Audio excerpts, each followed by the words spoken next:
What's going on, buddy boyos? We are live. Welcome to SNC Sunday Night Cope Weekend Chat Random Discussion Episode 27 of Season 2. We are live and alive, my dudes. Shout out to the Cope gang for being in here, being involved, and being active, or rather staying inside and being inactive. Shout out to the Mystery gang for being in here, solving those mysteries. What's going on, my dudes? We are live and alive and still kicking, my dudes. Episode 27 of fucking season 2. I've done 127 episodes of this show, minus the if you don't count the weekend chat episodes. My god, bro, what the fuck? What am I doing with my life? Every Sunday we do this shit, bro. Every Sunday we come here and cope our asses off, looking for new content to watch and all that shit. My god. So I have a lot of videos we can cover today. I can always dip down into the Discord server and look up the Discord videos and stuff like that. So yeah, we're gonna have a good show tonight, my dudes. Hopefully have a good show. Who knows? Maybe we'll have a bad show, but for all I fucking know, we'll have a good show, right? Oh man, we are live and alive. About 10 minutes early, but you get the fuck right. We're always early here. So yeah. Make sure my phone's on mute. Don't want that shit to go off, my dudes. It is the first. No, it's not the first yet. For me, it's the 30th. It's 30th of April still. Still have a day left. Aw, shit. Can't wait. What's up, 4K Coochie Eating Guide 101? My god, bro. Woo! Really excited about today's stream. I saw Sarge Willie Pete's video, YouTube short, and a Stacy Light was basically living in her car instead of shacking up with a software engineer in Silicon Valley. Yeah, I seen that video as well. She was talking about how the apartments in San Francisco are fucking insane. And yeah, it just goes to show you that these women just want to be independent. They don't want to date a regular fucking dude, right? So yeah, Sarge was making a point how boomers are screwing their kids. They did.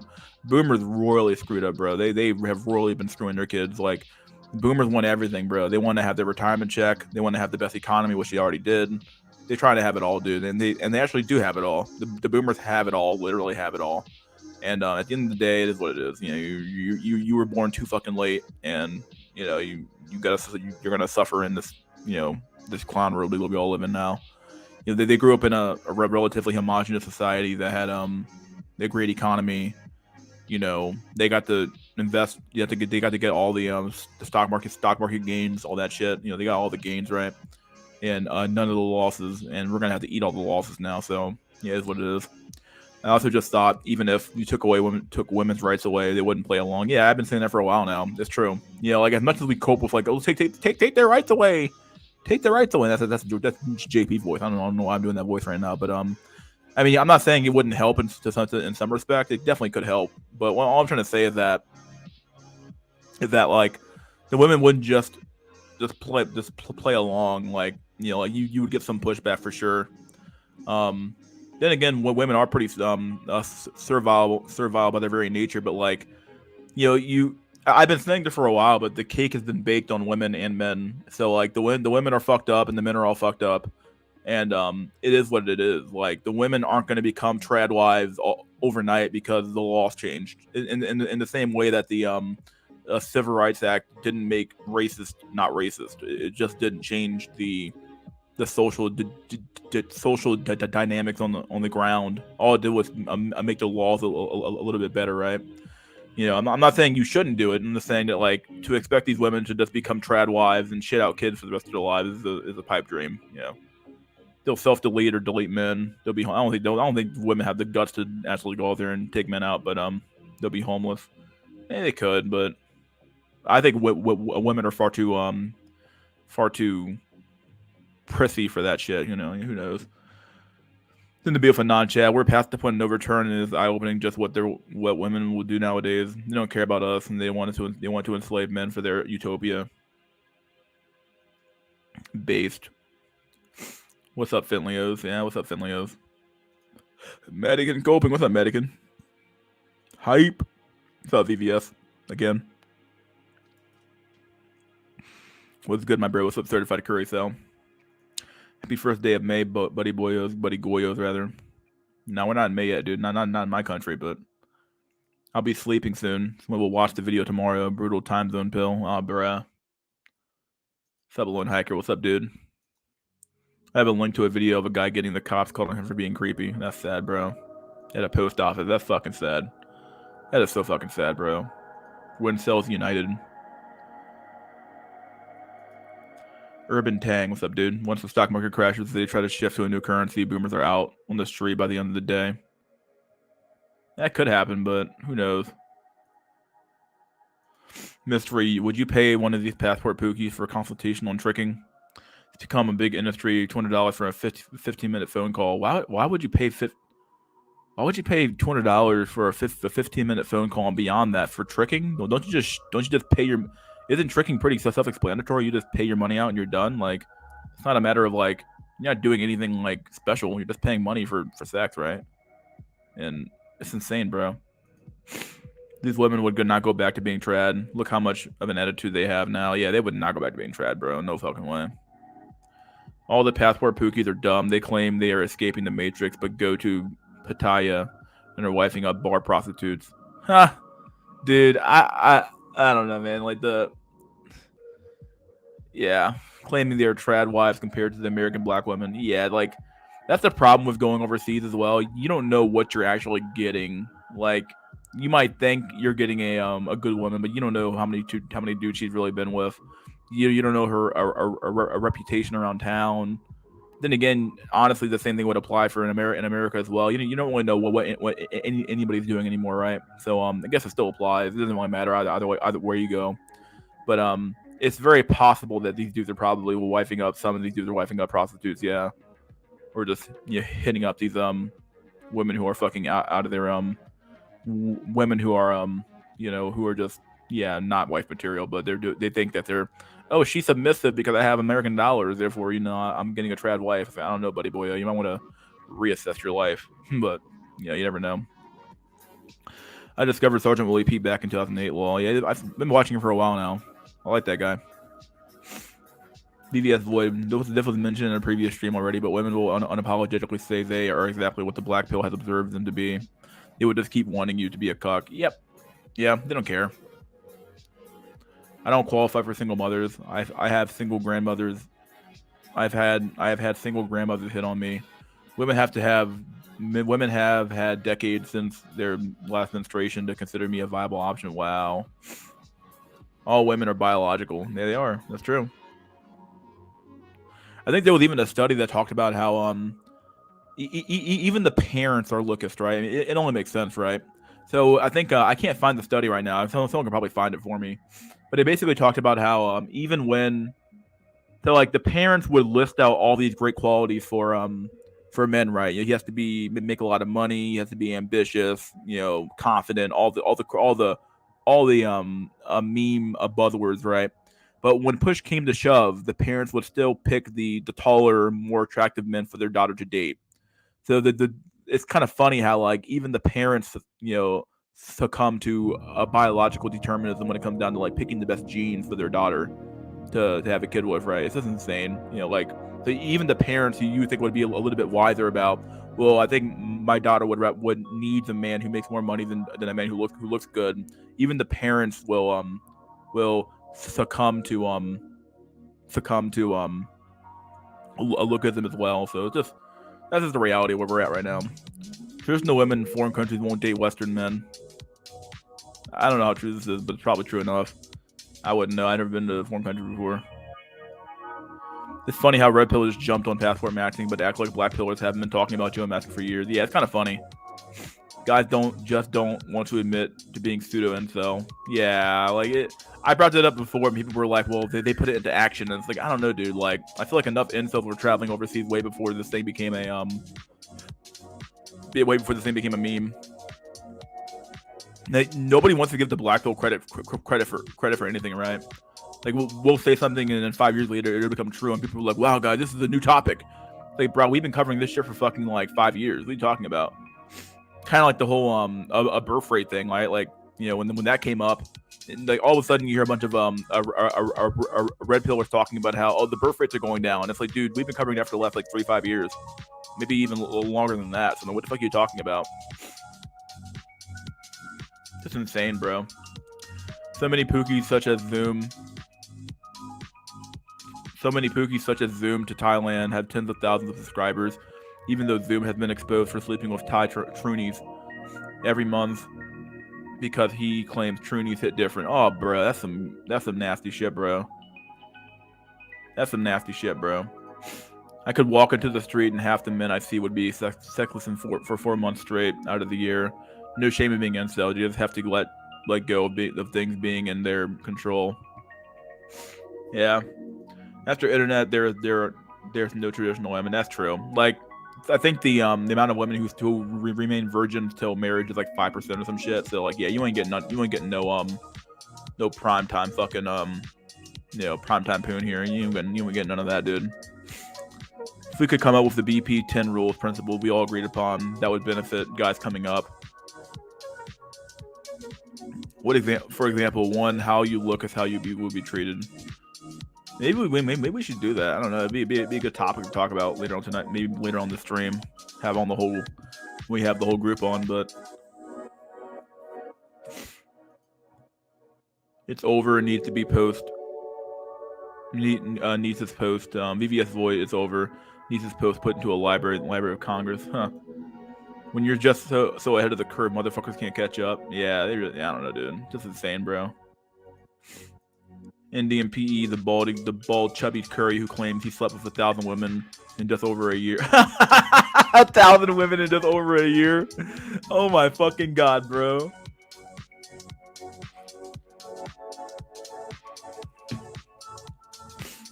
Dog, no fucking way. Is charging $2,500 a month for a coaching package, even though he's on video getting rejected by 3.5 out of 10 women. Bro, that's some man, people are shameless, bro. People are fucking shameless, bro. Can't believe it. Zoom to Thailand seems like a reform Pookie. Oh, that's his name is Zoom to Thailand. I was like, who the fuck is this guy? I thought his name was Zoom. What kind of fucking name is Zoom? Like the fucking the meeting app? Like what the fuck? Black Cell Bros. Story over fucking live. Yeah, dude, being ahead of the curve sucks, bro. Nice to see you, Jack. We're missing you on the stream, bro. Hope you're living life all right.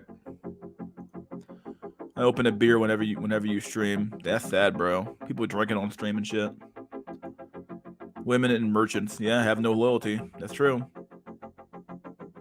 Women and merchants have no loyalty. What I meant with my comment is that traditional women would be dating their own men, while dating Western men would be untraditional in that society. Oh, okay. I'm alright. Just stuck wage cucking on Sunday, including today. To be honest, damn, bruh. Where is it all headed? What is it look like in 10 years? What does it look like? I don't know, bro. What is it look like, my dude? Mystery, have you seen the live stream of the Andrew show? Who the fuck are these guys, bro? Where are you guys? Are you guys like trying to find these motherfuckers, dude? I don't even bother to look for these motherfuckers anymore, bro. It's like you guys find these crazy motherfuckers. You have these crazy ass channels, right? And I'm like, who the fuck is the Andrew show in Life with Baz? He was telling everyone that his buddy split his condom, and he wanted to reuse his as he wanted to finish. Pookies are nasty. Oh, bro. Drinking with stream based. Yeah. It's not sad. I'm addicted to beer. I'm not even that big of a beer drinker, bro. Woo. What's up, Sex Addict? What's up, buddy? Do you follow the Black Manosphere and the Black Community on YouTube? I follow some of those guys. I follow like O'Shea Duke Jackson occasionally, Sergeant Willie Pete, BGS Ibmore, Mr. Z occasionally. I follow a few people, yeah, but it depends on the guy.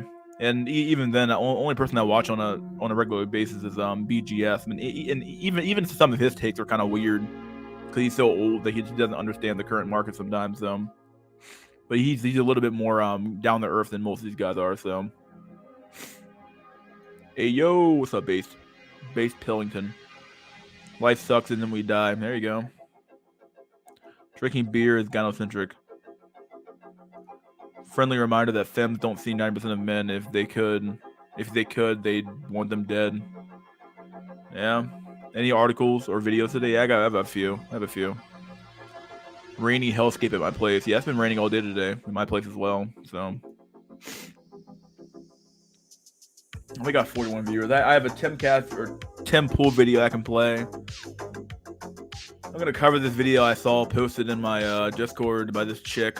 Not that it matters, but we're gonna watch it anyway. So there's another woman covering the BP. Not that it matters, but I want to watch it anyway because I figured it might be worth covering. So you cut the audio up in all these videos.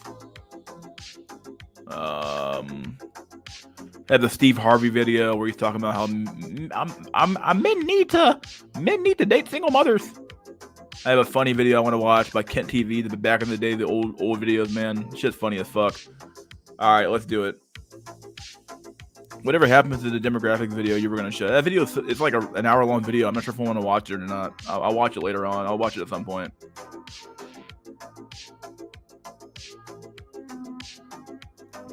Nah, mystery. Those guys are quite big in the black community on YouTube. They are big proponents of black pookies getting passports and leaving the Matrix, even though they pay tie hookers to marry. Ha! Oh my fuck, bro. The only solution I've come to is to somehow mass producing women in artificial wombs, just flooding society until the ratio of women to men is 1,000 to 1, unless lesbian pill kicks into overdrive. I don't know.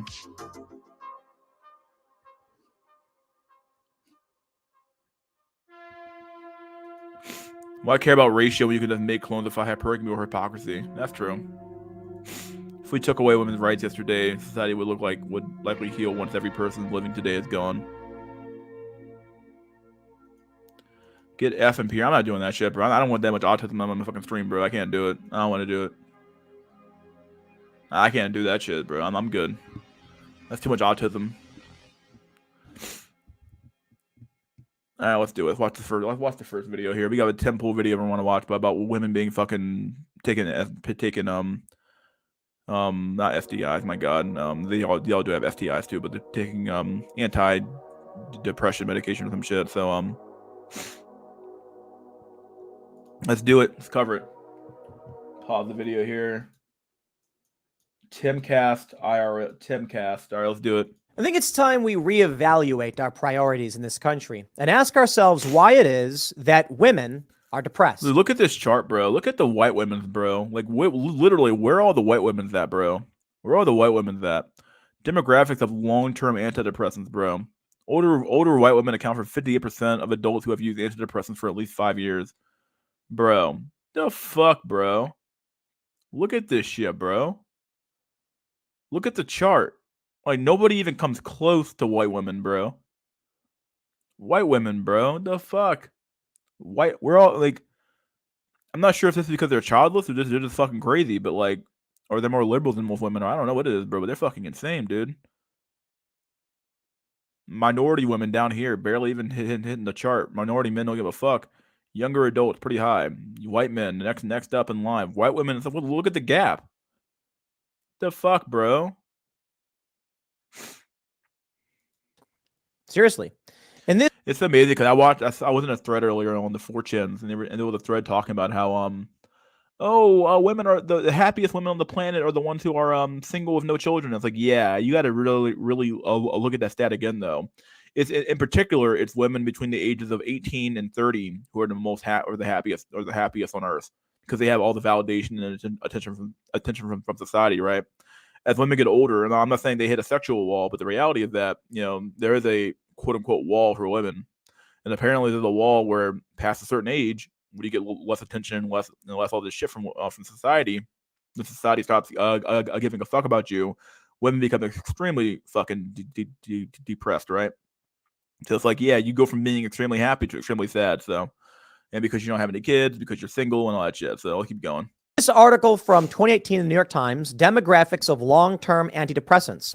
It says older white women account for 58% of adults who have used antidepressants for at least 5 years. Why? Serious question. Now, I'm going to give you my opinion, and I'm sure that opinion will be very triggering to feminists, but I don't care. I think our society has created circumstances and social pressures which generate unhappiness in women. Now, of course, feminists will probably make the argument that it is oppression by patriarchy or whatever that makes women depressed, but I really don't think so. Take a look at one metric, the amount of partners. The less amount of sexual partners that a woman has, the higher her happiness tends to be. When it comes to marriage, the lower the number of partners both men and women have, the higher the likelihood their marriage survives and they're happy in their marriage. Interesting, isn't it? What's happening now is in our society, they're telling women to just do whatever they want, bang whoever they want, and be free and be liberated. And all that's doing is giving men the benefit. Bro, it's not giving most men the benefit, bro. I don't know why people keep using like the term men in this like a monolithic sense, right? It really is just a matter of like the top tier men are just running through all the women. Or a lot of them are running through all the women, right? And the rest of us are just left holding our fucking dicks in our hands, bro. Like, let's be real here. Like, it's not a matter of like all the men are fucking all the women over, and they're all being left alpha widowed by Timmy the fucking bartender or some shit, bro. The reality is that it's literally Chad and Tyrone and Chadriguez and all these dudes. Those are the ones who are doing all the fucking, right? They're the ones who are causing these women to be this way at the end of the day, right?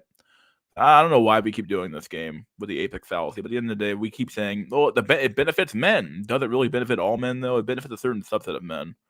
But that's just the reality of any system, right? Every system that's created ever benefits a certain subset of men. Most men would never benefit from most systems, right?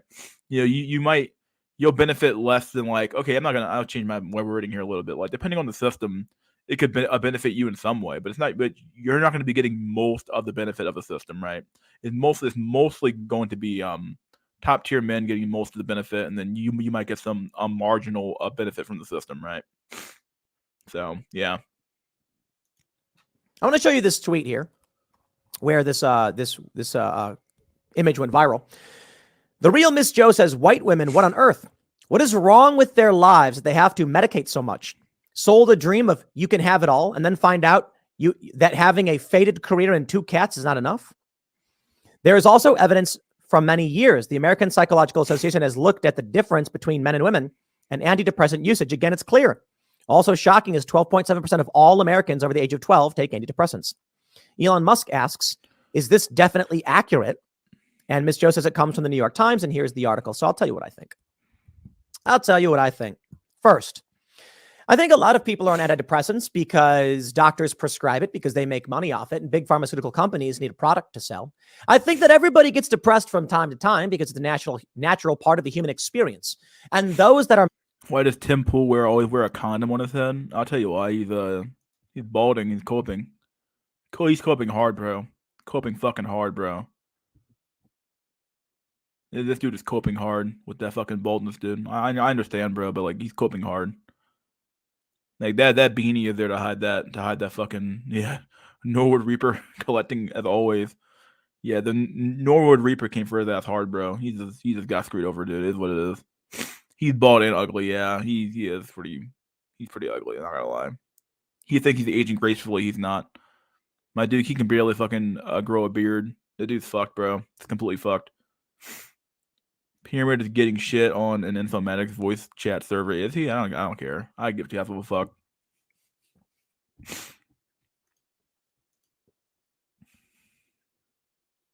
What do they think about Pyramid? Is he too spurgy or what?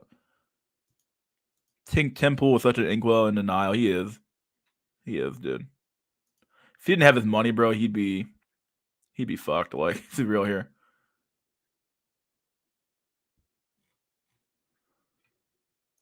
Dude has money, but why doesn't he just get a hair transplant? I don't know why he doesn't either. I don't know why he doesn't either, honestly, to be told.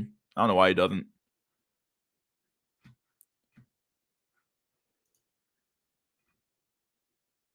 Misled will find themselves hooked and addicted, as the New York Times says. Many people taking antidepressants discover they cannot quit. Now, I think there's a reason why we're seeing so many women on antidepressants and suffering.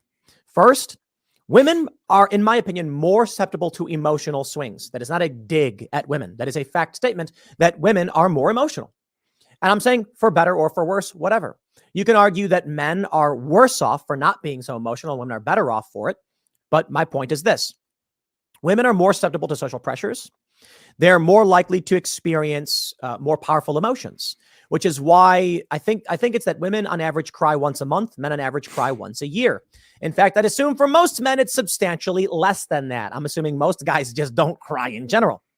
To be honest, I can't tell you the last time I cried. I almost cried watching Picard season 3 in the finale scene when they bring back the Enterprise D, but didn't. Dude, well, oh my god, bro. Like, this is some soy boy shit to cry about, bro. Oh, bro, if I just, the Enterprise came back. Oh my god. Oh god. The Enterprise. I'm gonna, like, yeah, that's some soy boy shit. That kind of reminds me of the Star Wars guy.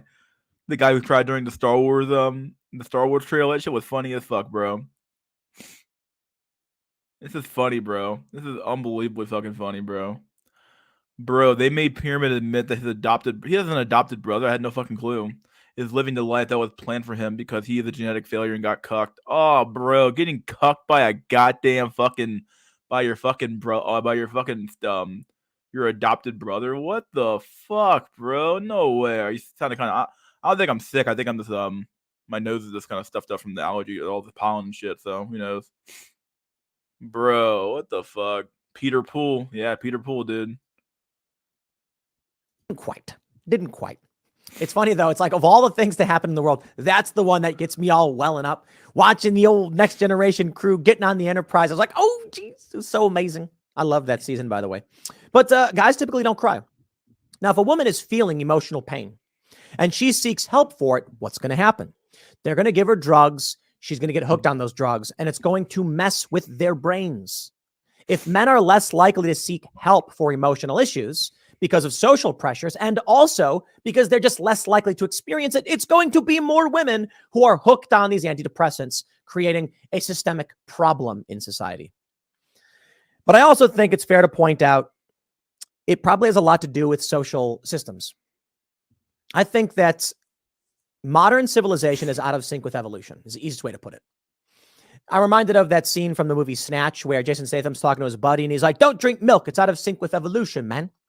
And he's basically explaining that humans evolved eating like berries and vegetables and fish. And then we only recently started drinking milk from cows and that our bodies can't handle it properly. I think it's an incorrect argument because I think humans can definitely drink milk as like we grow up drinking milk. But you see his point. There are things that humans survived that helped humans survive. So you have women tending to be social and raising babies and having babies and nurturing the next generation of humanity, and men running off into the wilderness and fighting bears. I'm exaggerating, but the men would go hunt fish and bring back food. Women would gather. That tends to be the basic premise of evolutionary biology. Because of these things, the human civilizations, the human tribes that were more likely to engage in them were more likely to survive, thus creating certain social expectations and emotional responses. That is to say, men are attracted to looks and women are attracted to status and power. Oh, bro, man. I don't know why we keep going through the fucking same story over and over again, bro. Tim Pool, what the fuck, bro? Yeah, when women are not attracted to looks, right? Okay.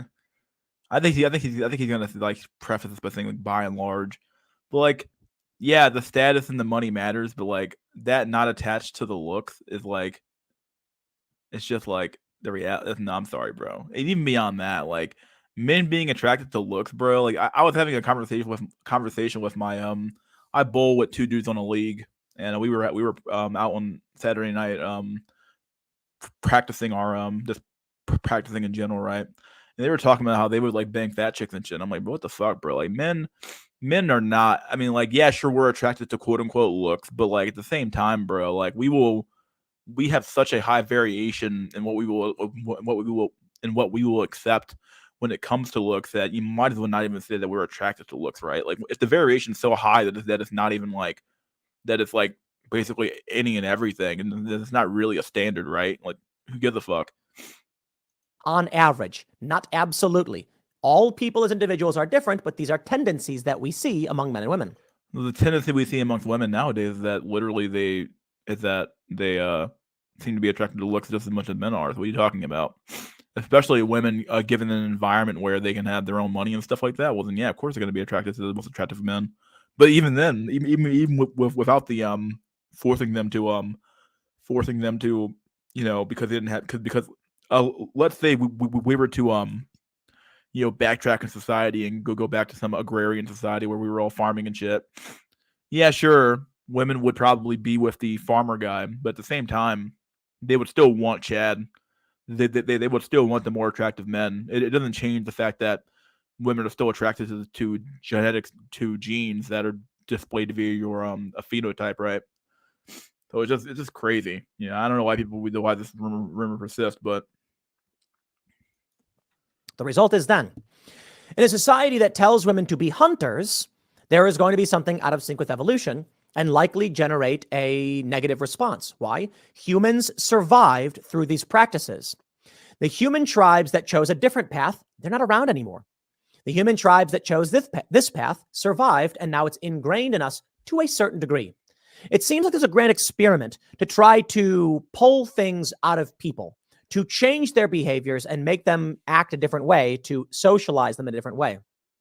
I'm not so convinced it will work in the long run, because some people are going to be okay with it and some people won't be. But perhaps that's the goal. The women who are suffering under this new system, and the men as well, don't get me wrong, it's not just women, but we're seeing them be the principal victims of antidepressant addiction. These women are less likely to have families, less likely to strive. And the women who do strive, thrive, and have children, they'll pass on their genetics. In 1,000 years, the makings of today will shape the generation of the future. That is to say, these 3 million adult women on antidepressants, whatever it is that makes them, will likely not be around in the future. We can look at what's going on right now and say it's a bad thing, we should stop it. But there are a lot of questions about where we want to be. On the members only section of Timcast IRL, we were asked by a member. Become a member at timcast.com, join the Discord server, and then during our members only shows, you can actually call in and ask questions. I would never join. And we were asked if you could go back in time and tell yourself one sentence, what would it be? And it can't be about Bitcoin, because the first thing I said was like, right as when he said it, I said, tell Bitcoin, buy Bitcoin. And he's like, it can't be about Bitcoin. My response is nothing. Nothing. There is nothing I would want to tell myself in the past. Are you sure, buddy boyo? Oh, man. There is nothing that I would go back in time and tell myself to do. The things that happened in my life made me who I am. Now, I'm sure there are many of you who probably would say, no, I'd go back and change something. Maybe it's because I'm living a particularly good life that I don't want to change anything. But my philosophy is such that the scars of the past make up who I am today. To go back in time and remove those trials and tribulations would only make me a weak person today, and I wouldn't want to do that. And that being said, today, having foreknowledge would take away from the experience, so life is just. Seamus made a good point. He said, I'd go back in time and give myself the lottery numbers from yesterday so that right now I'd win. And I'm like, I wouldn't even want to do that. You're just basically saying you want to end your adventure. No. Dude, this is the main problem. The moment people taste like a level of like freedom or because he has that economic freedom to some extent and a little bit of money and success, right? They immediately just assume that like, well, I have all this stuff here and my life is really good. Therefore, your life, your life is gonna be a journey, dude. Like, nah, dude. For most people, their lives are shitty, bro. Most people don't have the free time that Tim Pool has to have a fucking a skate park in the fucking house and skate around like a fucking man child, right? This idea that like, oh, we need to we need to just accept our lives for what they are. It's like that's easy for you to say, dude, because your life is you at least have the money and the resources to be able to do whatever the fuck you want, right? Yeah, it's easy to say, but like when you have like no wealth and no money and you have no time at all and you're young and you're suffering and a bunch of shit, bro. It's like whatever, bro. It's just stupid shit. The adventure is what's before us. We are a component of what makes the future better. And for everything that's happening right now, all the struggles, all the trials and everything we hate and resist and we're fighting against, these things serve to make us stronger if we survive them. Once again, it's easy to say when you're on fucking top, though, right? It's easy to say, oh, they make you stronger, bro. So like while you're sitting there eating steak and lobster, and the dude's down there eating gruel. Dude, that gruel it makes you stronger, buddy boyo. like, okay, then if this makes you stronger, bro, why the fuck aren't you down here eating gruel too, buddy boyo? Like, fuck out of here with that shit, dude. So looking at all of the problems and looking at this, what do I say? We must fix it. We must survive. We must solve these problems. We must fix this. We must ask ourselves why so many women are taking antidepressants. Because they're fucking stupid, that's why. Like, they're the ones, like, I love how, like, we have to figure out why. Like, we already know why, okay? They have either come to the realization extremely late in life, or they just can't accept it, the fact that they pissed their fucking lives away, and that they're going to be a genetic dead end. You know, it's what it is. Like, these women are just fucking dumb. Like, they're too emotional. They run to the doctor for fucking everything, and they can't handle the pressures of a fucking of the life that they themselves asked for. You know, they thought being a man is all fun. Yeah, they thought that having the wealth and the power was all fun. It's like, nah, bro, you suffer for that. You know, it's what it is. Must put an end to it. And that trial and the scars we bear from this will lead to a stronger future. A lot of people like to point out that strong men make good times make weak men make hard times make strong men. And do you understand what that really means? A lot of people take it to a personal place, to a subjective place where they say, haha, because of the weak men, we now have hard times. But it's a cycle.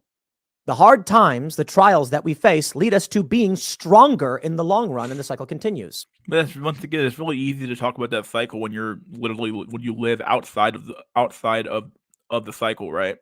If you're some fucking rich billionaire, it's easy to say, oh yeah, the hard times are gonna make stronger men. Okay, well then, obviously it doesn't affect you, buddy boy, because you don't have to worry about shit, bro. You don't have to worry about anything because you're already above the cycle. That's the problem with when you have any sort, like, it's like kind of like Chad, right? Chad, he's immune to the problems of the dating market right now because he's outside of the market. He literally doesn't exist within the market. He's outside of the market. In fact, he's like a market maker in a stock market, right? Where like he decides the price of pussy, right? So when he fucks a 6 or a 7 or even a 5 or a 4, he has the ability to inflate the value of that commodity, which is the woman, and make her seem more valuable than what she really is, which locks the incel or the average guy out of the market, right? It's the exact same thing, right? It's just stupid shit. You know, this is what's going on here, where it's like you have a bunch of like men who are, you know, I made it, therefore you can too, and I made it, and hard times make strong men, buddy boyo. It's like, okay, like, it's true to some extent, but at the same time, bro, like it's easy for you to say when you don't actually have to experience the hard times, right? Hopefully, we're improving through all of it, and all the bad things that we experience and all the enemies we face, we overcome. We have to. It's the only way to survive. So I look at this and I say, society is harming women, period. And it's something new. Because when you go back to the year 2000, women were not on antidepressants. So what has changed? If we cannot adapt, identify, and be rid of these things, then we could be doomed. But I think in the long run, we are survivors, we are adapters, and humans are capable. And as such, we'll figure out a way through this. And perhaps it's simply social media, and it's the overprescribing of drugs to deal with temporary problems. And there are people who say, you don't understand the pain I feel. It won't go away. I don't know that antidepressants solve that stuff. I'm not a doctor, so don't ask me. Well, I think it's been proven that antidepressants don't actually do anything anymore. SSRIs don't do anything, right? They really are like a useless drug. And they were pushed for years, and people were like literally getting fucked up by those drugs, and they ended up not actually doing anything at all. So, but I've gone through bouts of sadness and depression, and you know what's always helped me? Reflection, meditation, study. I tell you what else helps that buddy boyo. When you have some money in your bank account, right? When you can just like be like, man, I might have problems, but I don't have your problems. You know what I mean? Like, and there's a lot of people who say like, you can't, it's not enough. Well, yes, some people are clinically depressed. I understand that. Some people aren't, though. This is a good comment. Why is every trad cook so blue pilled on women? It's actually crazy, dude. Steven Crowder in his little speech, man, that fucking dude, bro. He's like, people are gonna say that I picked wrong, but the reality is that I had a woman that I loved and I married her. I'm like, bro, man, Like, yeah, people. Like, I was watching an Aaron Clary video last night, and he was talking about how what's that guy's name? Dennis Prager. He got married fucking 3 times in a row, or three not in a row, but 3 times, right? I'm like, bro, how blue pill can you be to get married 3 times, bro? If I was to get married, bro, I would get married once. And if that shit falls apart, I'm never gonna get married ever again because that shit, you know, that shit's gonna ruin your fucking life, right? So like these like blue pilled motherfuckers in the trad community, bro. They're like, oh, especially when they get a girlfriend, right? They think like, oh, my girl, she's the exception, bro. She's so trad and she's different, bro. It's like, man, it's such a blue pilled fantasy to have, dude. It's like unbelievably stupid, dude. My girlfriend's different, bro. Like, yeah, sure. A woman is still a woman, bro. I don't care how trad she claims to be, bro. A woman is still a woman. As long as the fucking laws dictate that she can take half of your shit at any point in the marriage and just take half your shit for free, why the fuck wouldn't you do it? All she has to say is, I'm not happy, and leave your ass, dude. This is unbelievably fucking stupid, dude. Like these like trad guys are fucking they're just as annoying as the red pill guys are, in my opinion. Some people are subjectively and personally depressed due to something happening in their life. And what they need is simply therapy, not drugs. But there's money to be made. I guess we'll only be able to wait and see if we can pull through, but the culture war persists. I'll leave it there. Next segment's coming up in a few minutes. I think he's done here. The fact that people think someone like Crowder is a trad dude, that tells you everything. Like, it depends. Like, what do you mean with he was living the trad life, right? You could say that he was bi, but at the same time, like, was he exercising his bisexual nature at every point in his fucking marriage? I don't know. You know, if you believe him, there was no infidelity at all. You could argue that maybe his wife left him because of that, but at the same time, like, you know, the way I view it is that he was in a traditional marriage with having children, living the quote unquote trad life, and you could say he was living the quote unquote trad life. You could say he was bent or some way, but it doesn't really matter at that point, right?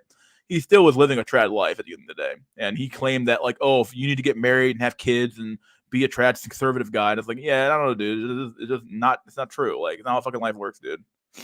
Like, these people think that, like, reality doesn't apply to them, and it's like, it does apply to you, but bro, like, well, why would your woman be any different from any other woman who was born into American society? Let me switch the video out. Oh, we got that first video. Well, let's do a joke video, bro. These videos by Kent TV were they were top tier rage fuel, dude. We gotta cover this video. I already have it put to the right part, right? Kent TV was man, this is some old school shit, bro. Here we go. Us women are very complicated. You know, it's not your time right. It's not your time right now. What you mean it's not my time right? What you mean it's not my time right now, bro? Oh, bro. Right now, it's always my time. Oh no, bro.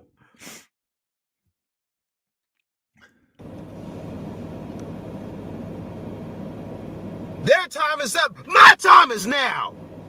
My time is now. Dude. Oh no, bro. My time is now, bro. Your time is up. My time is now, bro. You can't see me. Oh, bro. Gonna tell me it's not my time right now. It's always my time. God damn, bro. This dude, man. It's always my time, bro. When that person, when somebody said that to me, that it really pissed me off. It really pissed me the heck off. It is my time. Like what John Cena says, your time is up and my time is now. My time is now. My man's still screaming, bro. It's long overdue. But like, you can hear like the pain in his voice though, right, bro? Like, I don't know, man. Like, Kent TV was old school TFL, man. True Force Loneliness, man. This dude was old school TFL, man. Old school TFL. I was watching. It was like they had like a Liquid Kent channel or something. I'm not sure if it's like his real channel or not, but like someone took all the videos and like put up re-uploaded them up to YouTube, I guess, some of his videos, and it's like, god damn, bro. Goodness, man. I don't want to yell in this video. I did not want to yell in this video. I did not. But you know, I just had to, you know, just let that out, man. It is my time. People want to say, "Oh, you're not ready for a girlfriend yet." Well, how do you know? You don't know me. God damn, bro. Oh, bro. You don't know what I do outside YouTube. You're not ready. You don't know me. Who are you? Who in the blue hell are you? Who?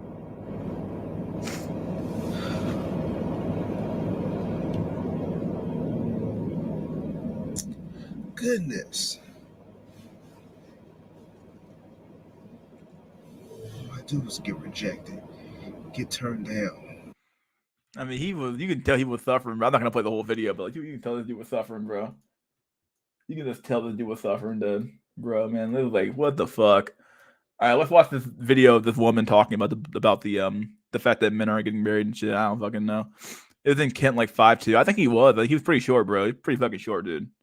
Most guys really are a BJ away. They are. Yeah, most dudes are. Kent is more autistic than F. He might have been. Mystery Kent even bought a house with his Becky wife. Was it really a Becky? I thought he married some fat chick. I guess every chick below Stacy's a Becky, right? Just I could call him, but he has changed his phone number. All right. I think Kent got married. He got married, dude.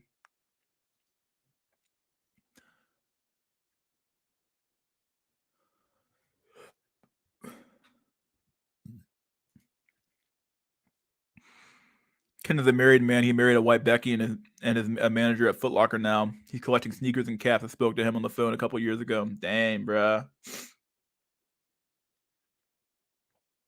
Put on some classic Oreo Man next. I don't think I have any videos of that guy up here right now, but we'll find some later on. Kent was a true man. Yeah, from Inkwell to married Inkwell. Oh, dude, don't say that. I think Kent got married with a Floyd and probably getting cucked. I hope I'm wrong. I hope I'm wrong too. He went from Inkwell to dead bedroom cell. Dead bedroom cell. If Kent can do it, yeah. If Kent can do it, we can all do it. We can all make it, buddy boy. If Kent can do it, we can all make it. Now we know Oreo Man wants to be a beta provider. Yeah. Well, I mean, a lot of men do. Did Oreo Man pretty much say that he would marry a single mom and not have kids at all? I'm not even sure. I haven't been watching Oreo Man in a while, but let's cover this video real quick. Now let's do it. Here's the video we all watched in Discord, but we're going to watch it again here. Single girl out here in these streets, and you're thinking, am I crazy?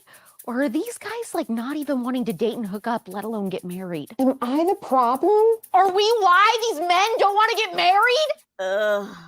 I have good news. Who is this chick, by the way? She looks old as fuck, bro. Is this the a white woman thing, bro? Like the white woman aging like shit thing? Or I don't know what the fuck this shit is, bro. But white women age like fucking shit, bro. She's got to be in her 30s, right? But she looks like she's like in her 40s or some shit, bro. Age like fucking shit, bro. God damn. And bad news.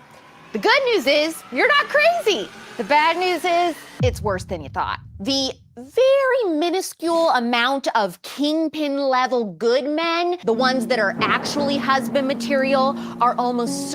Notice how even in this example here, she even said the minuscule amount of men who are marriage material. Like, what do you mean? What is that, bro? What is that even? Like, within the first line or first few lines of her fucking video, she already confirmed that like most men are not fucking are not worthy to marry a woman, right? I mean that's what she said. Kingpin level good men equals Chad. Yeah, basically, yeah, it's true. Like, and okay, if only Chad is marriage material, then by definition, well, you're gonna have a lot of unmarried women, right? It's just crazy. Like these women does she even know what the fuck she just said here? Like, come on.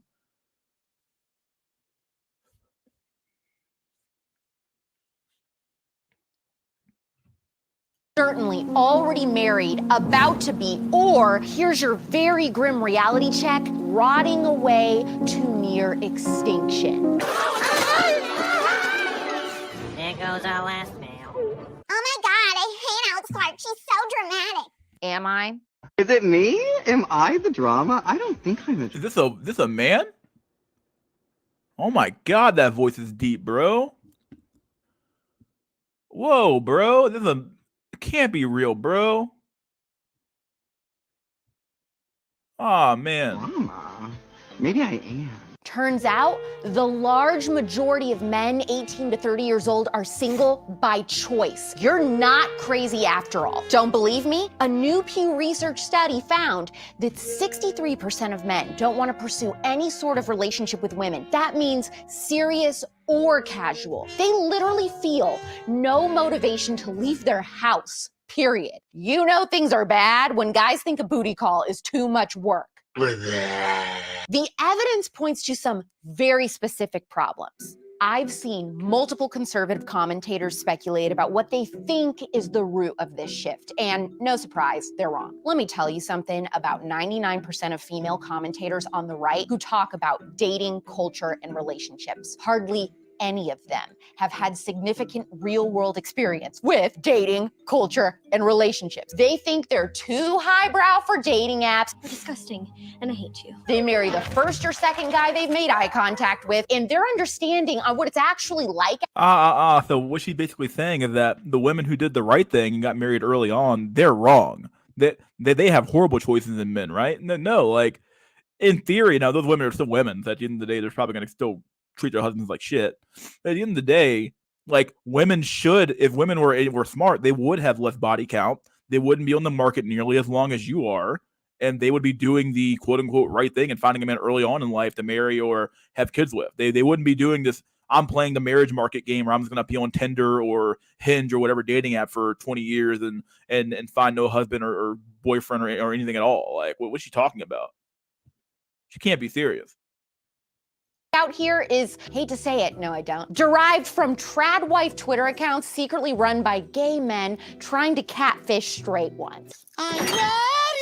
I know why men have lost all incentive to pursue any type of companionship with anyone with a heartbeat. And I think we should all be very perturbed about what this means for future generations. And no, the answer is a lot more layered than just porn is bad. Today, women are smarter. We're graduating college. Women are smarter? Okay. God damn, bro. Like, I love when people like say that women are smarter because they're getting more college degrees, when it's like, that's literally like, if you actually look at the data for IQ, it literally shows the exact opposite. Like, it shows that men are far more varied in their IQ, but the more genius men than there are genius women, and women tend to cluster more towards the middle.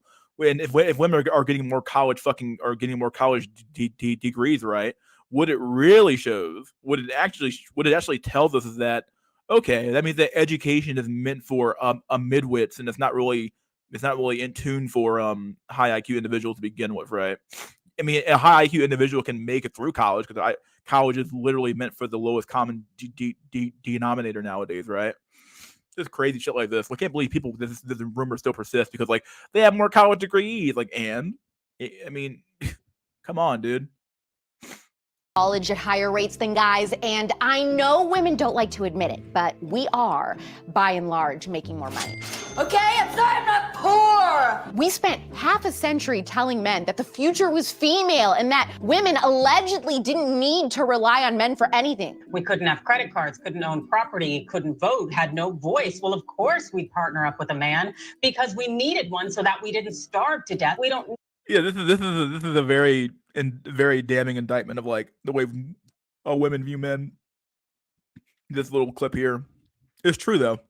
She's not wrong. Like it was a literal trade. I've described this on previous streams where it's like for the majority of human existence, the average man had to be a beta bucks, right?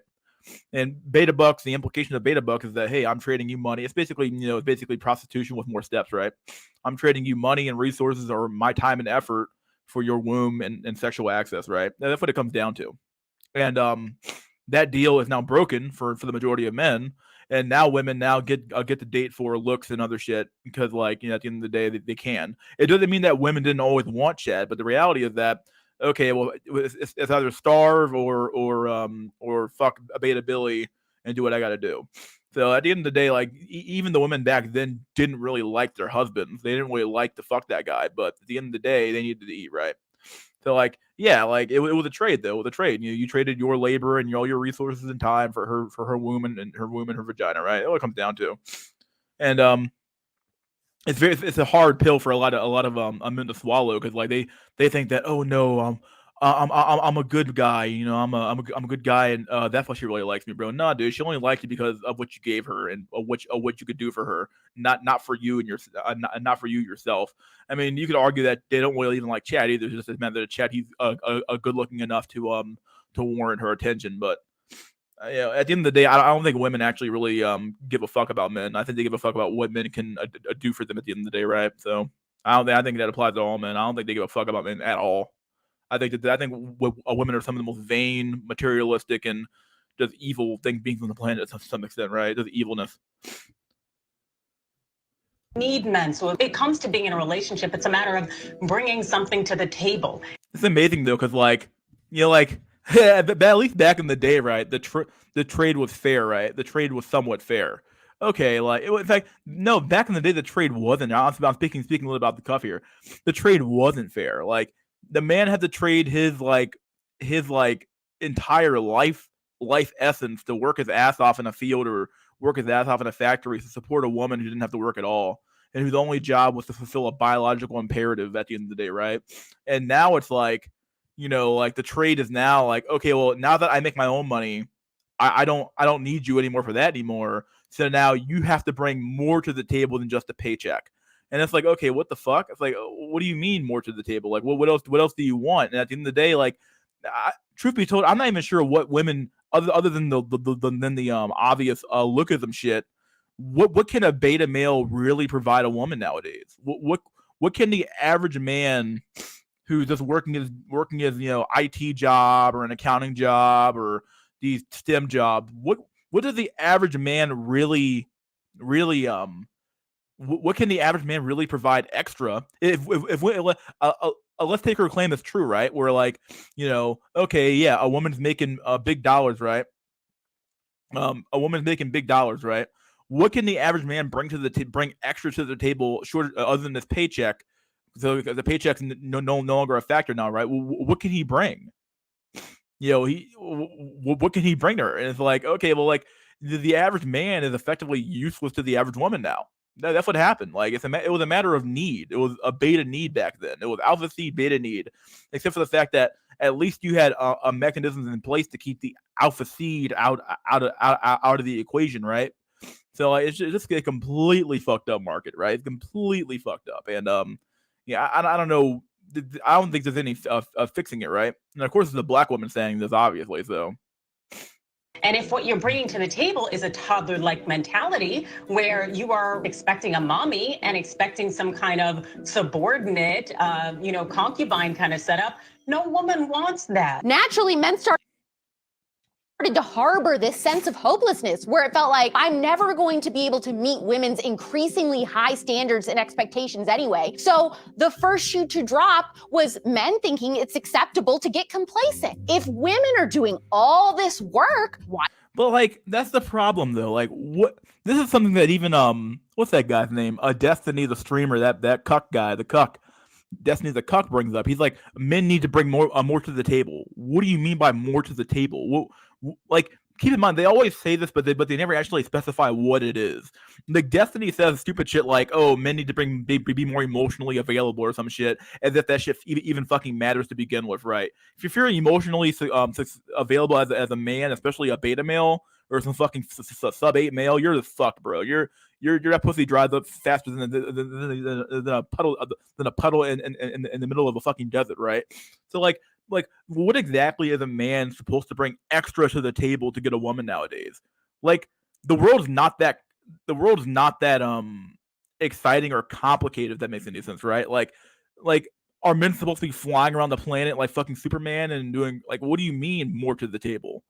Like, we're human beings. We're not fucking gods or like we can't all be Fortune 500 CEOs. We can't all have Riz and game and all that crap. Or we can't all be woo a woman of her panties or some shit, right? So like, what do you mean bring more to the table? What does that even mean? Like, oh, you need to be emotionally available. You don't give a fuck about that. You need to be emotionally intelligent, or you need to take care of the kids more. You don't give a fuck about that shit really either at the end of the day, right? Because for the right dude, you'll forego all of that, all those requirements. And so what that tells me is that for certain men you have requirements, and for other men you don't have requirements, right? What it comes down to, right? Like, at the end of the day, all these requirements they list off don't apply to a certain subset of men. But if you're a regular dude, you have to fulfill all this huge checklist of requirements to even be on our fucking radar, or to even have a chance of doing it. This is fucking dumb. It's unfair. It's extremely unfair, and it's unreasonable to expect the average man to conform to a bunch of expectations that other men and women are placing upon them. Like, it's just unbelievably fucking stupid. Like, you can't expect every man to have Riz, or to have the best fit, or to have the best hair, or to be fucking 6'5" and be jacked or something. This is unbelievably fucking stupid. Like, we're pushing like you can't. I mean, like I said, I don't know what they expect men to do other than work harder. But like, work harder towards what? Like, I can't. Like, it's not like I'm gonna. I feel like I've explained it enough, but like, it's not like I'm going to like sprout wings all of a sudden. Like, it's not like if I work harder, I'm gonna sprout wings and start flying around the planet. Like, oh wow, he has a novel ability now. Like, no, this isn't like My Hero Academia where we all have quirks. Like, we're all like human beings. And we all have a limitations that limit us to what we can do. Right? Like, work harder towards what, and strive towards what? Like, we can't all get master's degrees. If every woman has a fucking bachelor's degree, they're going to expect you to have a master's degree or a PhD now. Well, we can't all achieve that. That's what it comes down to. It's just unbelievably fucking it's a race to the bottom, right? It's a dumb fuck race to the bottom, dude. Should I? Now, for a little while, that was fun for the men because we're climbing the ladder ourselves. We're screaming, we can do bad all by myself. You have a problem with that? No, I just my grandmother's 90th birthday, so I was gonna go home and it's fine. I'll cancel. So the men are like, okay, bet. They begin to lose that motivation to achieve and be a provider for a purpose bigger. Yeah, but women, you've already heard the woman talk about how if women are already getting college degrees and they're out earning men, they don't need a provider. Like, that role's already been fulfilled in her life. She can take care of herself. So what else does she need? She can already buy that nice car. She can already travel to all the countries around the planet. She can already buy a condo in her own home, right? I think there's already been data out there that talks about how most new homeowners are women now. So like, are single women. So like, what exactly are men supposed to bring to the table for these women who are like 25 through 30 years old, these women who are like complaining about how, oh, there's no men who can provide for me? And it's like, well, yeah, because A, you don't want to be provided for because you have unreasonable expectations, and B, like, to expect a man to be on your level or higher is just it's just narcissistic in my opinion. This is unbelievably like unrealistic. It's just stupid, right? Like, there's only so many men making $100,000 a year. There's only so many women making that kind of money, even though I think there's a lot more women now than there were in the past. And it's like, it's just unbelievably fucking like just it's unrealistic. It's just unrealistic, dude. Than themselves. Why are you single? I have kind of given up on trying to put in the effort. A man's instinct to be a hero and to achieve is tied directly to how men show their love. Since the beginning of time, men have hunted and women were the gatherers and helpers. We switched this up as women and insisted that we can hunt instead, leaving men feeling confused and purposeless. In an act that drives men further into disorientation, women have chosen to blur the line between masculine and feminine energies, recognizing the— Yeah, and speaking of this little energy shit here, like, Destiny talks about how men need to get more in touch with their feminine side, bro. Like, dude, women don't give a fuck about that. Like, this is what it comes down to. This is just this is what Sergeant Willie Pete calls a busy assignment, right? So it's a busy assignment. Okay, yeah, like, they don't send Tyrone or Chad on a busy assignment. Those men simply just get access no matter what they do. It doesn't matter if they're in touch with their feminine side or not. If anything, being in touch with the feminine side will be a detriment to them at the end of the day, right? Because they don't have to be. They can be whatever they want to be and still have access to women, right? For the average man to have to do all these requirements for a woman, he might as well just drop out. Because why the fuck would you fucking kill yourself and do all these horrible things to yourself to conform to what a woman wants? Why? Fuck it, dude. Just be I hate to say be yourself, but just do your own thing and die. Like, it's much easier life than to have to do all these like to be a fucking dog jumping through a bunch of fucking hoops, right? That's unbelievably fucking stupid, dude. Different roles men and women were biologically hardwired to play does not mean that women must surrender our equality. It just means that men are motivated by the opportunity to show themselves as competitive, daring, adventurous, courageous in achieving. But we have made them feel like these traits are no longer valued because women have chosen to demonstrate those.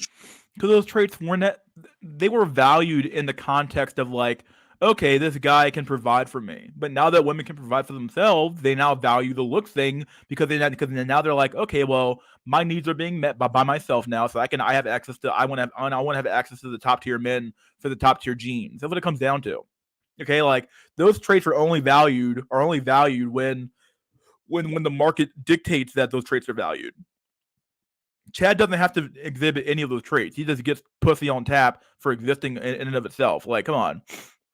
Traits ourselves. Instead, women should be secure enough to both praise men for these traits while knowing how to soften into our true feminine essence, which creates balance and peace needed for a healthy relationship. Women should embrace our traditionally feminine traits that can perfectly complement those of men. Nurturance, sensitivity, sweetness, supportiveness, gentleness, warmth, expressiveness, empathy, affection, and tenderness. I'd like to think that I'm a fair and nuanced person. I believe that I am capable of seeing both sides in pretty much anything. And another cultural thorn that women need to take some responsibility for is that we've decided as a gender that personal development is apparently a non-issue. Most of us have a God complex that is being fueled by toxic therapy culture, which is ironically making us worse, not better. Young women have been brainwashed into thinking that we're perfect exactly the way we are, no matter how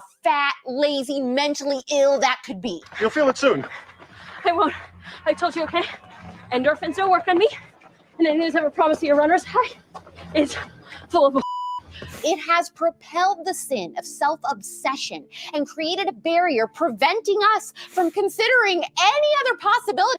That's a good comment by Jack. Why is everything that is described about women always vague and abstract and unquantifiable? Because that's the way they want it, bro. That's what they want it. That's how they want it, bro. That's how they want it. they always want their standards to be unquantifiable. You can't see them. You can't really do anything with it. Yeah.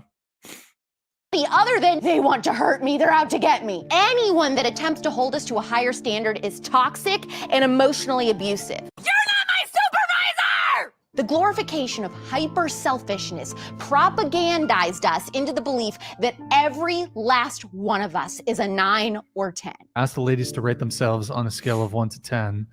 10. Let's say I'm a 10. 10. 10. 10. Don't you guys think it's a bit delusional to rate yourself as a 10? Well, So y'all are perfect. Yep, perfect. Yeah. Bruh, come on. Every girl is a 10. I don't. Every woman's a 10? Is every guy a 10? No, absolutely not. Hold on. Whoa. The lie is so pervasive that we not only lie to ourselves, we lie to each other. You are physically flawless. Because of all this lying, we only entertain. Because all women do is lie, bro. All they do is lie. Like women lie like they fucking breathe, bro. Like it's natural for them. Okay, that's what it comes down to. Women can't help but fucking lie, bro. All they do is fucking lie. They lie their fucking asses off. They lie to themselves. They lie to their parents. They lie to their boyfriend. They lie to their husband. They lie to themselves. Like, come on. Like, all they do is lie. Interest from men who are 9s or 10s, but realistically, we're likely only 6s and 7s ourselves. And ladies, you know I'm right. I'm going to be honest. I'm not going to rate you guys, but none of you are a 10. Women are operating in such a high level of delusion that we'll refuse to date our own level or lower while simultaneously strong-arming men into dating down, something that we're not even willing to do ourselves. Now, keep in mind, guys, like, don't forget that, yeah, Chip Skylar, don't get too excited, bro. Like, she's still a woman. People don't get too fucking don't get too fucking happy here. It's still a woman. Everybody gets too goddamn excited whenever there's a woman saying anything quote unquote. This is something that Draw was talked about in the Discord as well. People get way too excited when a woman says something that a man's already said 5 years ago. Like, this has been said before. This has been said before. This has been said before. This is nothing new. She's not saying anything new at all. This has all been said before.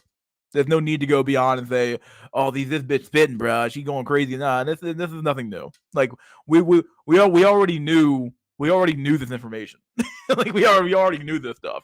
I'm just playing the video just to prove a point. Like, not to prove a point, just to play the video. But if you want a boyfriend, you have to drop your standard. You have to settle to be in a relationship. You have to settle for something less. I don't think it's settling though, because what's going on is you have average women that don't want to date average men. We project and accuse men of being superficial, but modern women are the most superficial beings to ever exist. Men are so superficial. Would you date a guy that's shorter than you? Absolutely not. What has happened is women have cut out 98% of the potential dating pool and convinced themselves that they're cool sharing the time. Yeah, but she already said that, like, 90% of the potential dating pool, but she already conceded that, like, even by her own admission, that the top tier men are already gone. Like, the women only want the top tier men. So why would she even bring up the fact that, oh, you're omitting 90% of the dating pool? Yeah, you want to know why? Because they view the other 90% as being trash. Okay, they don't want to date trash in their own mind. They don't want to date trash. It's what it is, dude. Like, this is the way women think. They don't want to date the trash of the system. They want to date they want the cream. They don't want the coffee.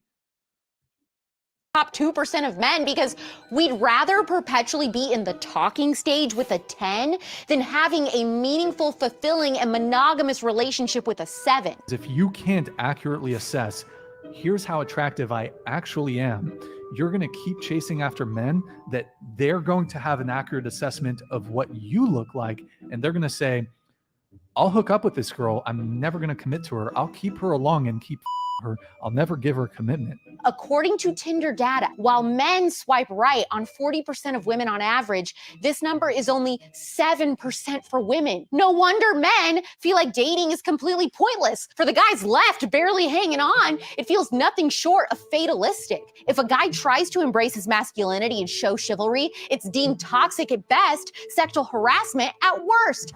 Excuse me, ma'am. I've been in a terrible car accident. My legs are pinned under the car, and I can't reach to get my phone. Can you please get some help? Are you serious? I have a boyfriend. And it gets bleaker because men today are financially incentivized to not pursue marriage. Are you single? Actually, yes. Why are you single? Because it's expensive. But he's right.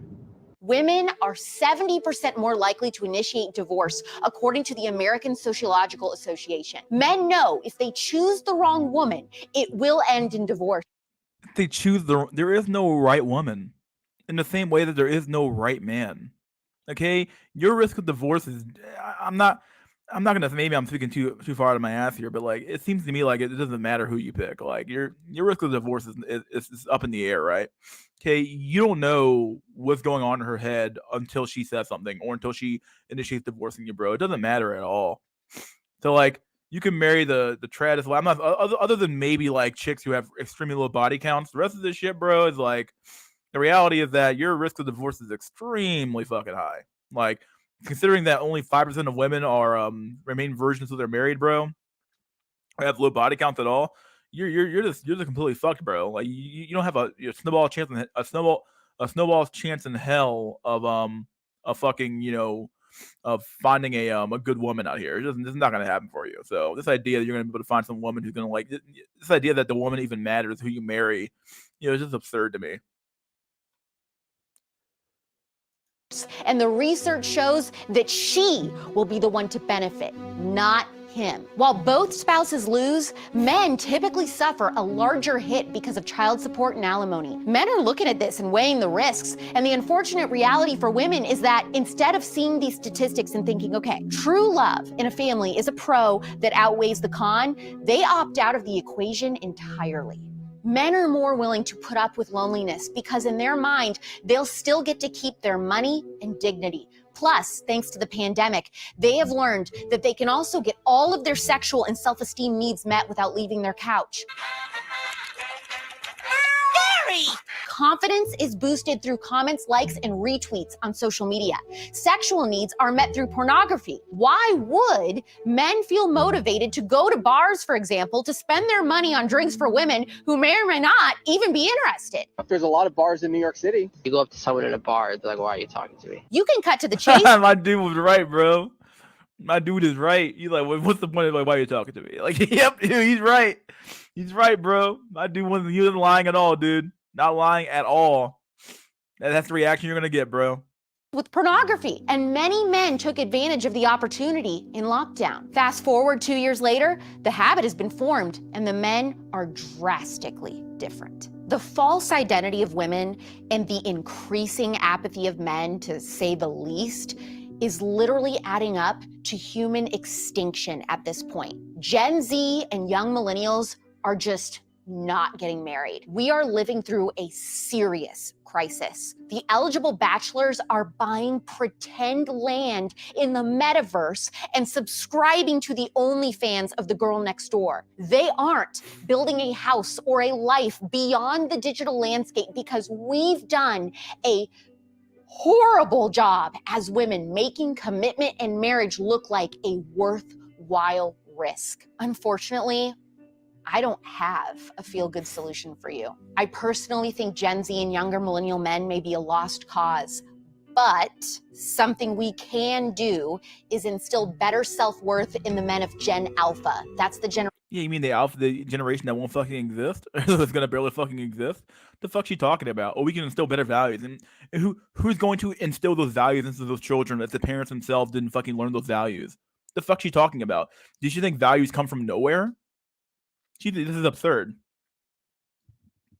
The reality is that this problem is going to continue on its own fucking momentum.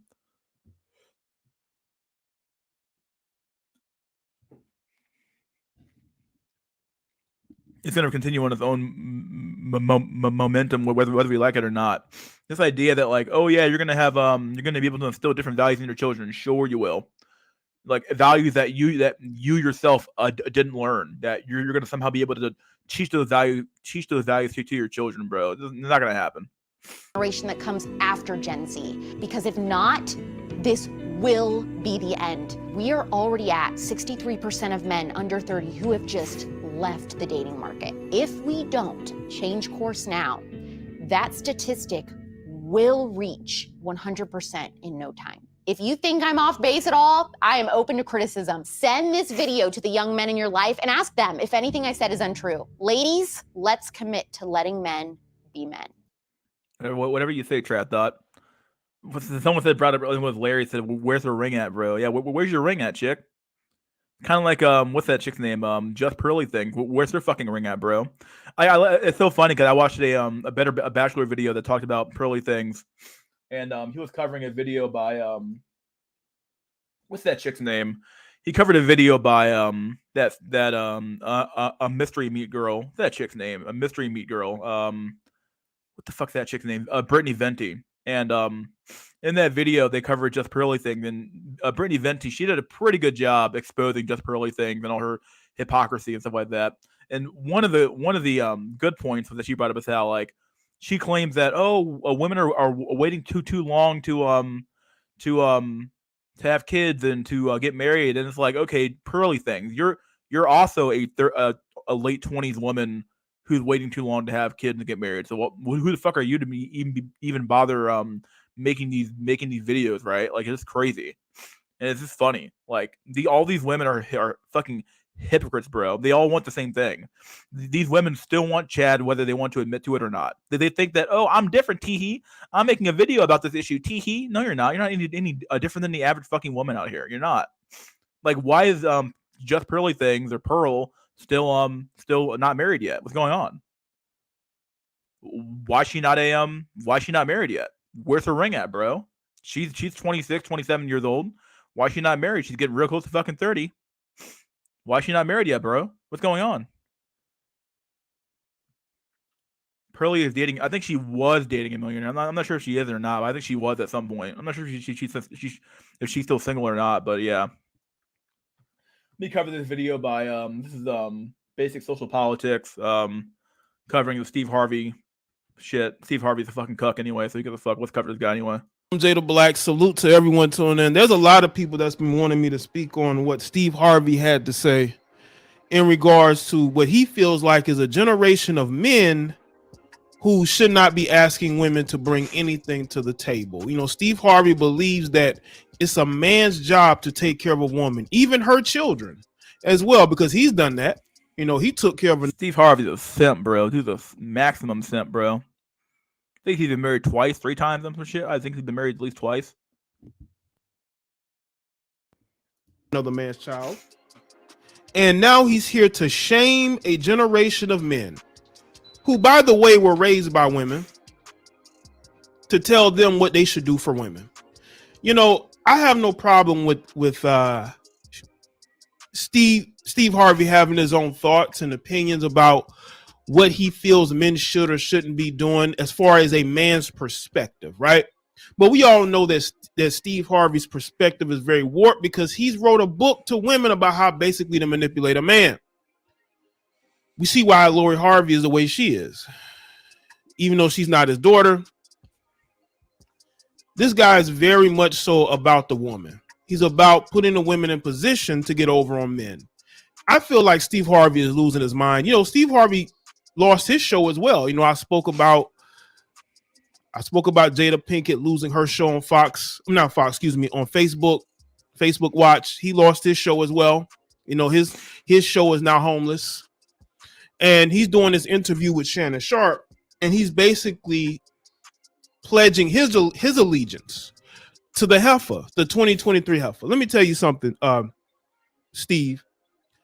The women of today are not worth it, bro. They're really not, because a lot of these women get into these relationships with dysfunctional men, have children with those men, and then they seek to be saved, right?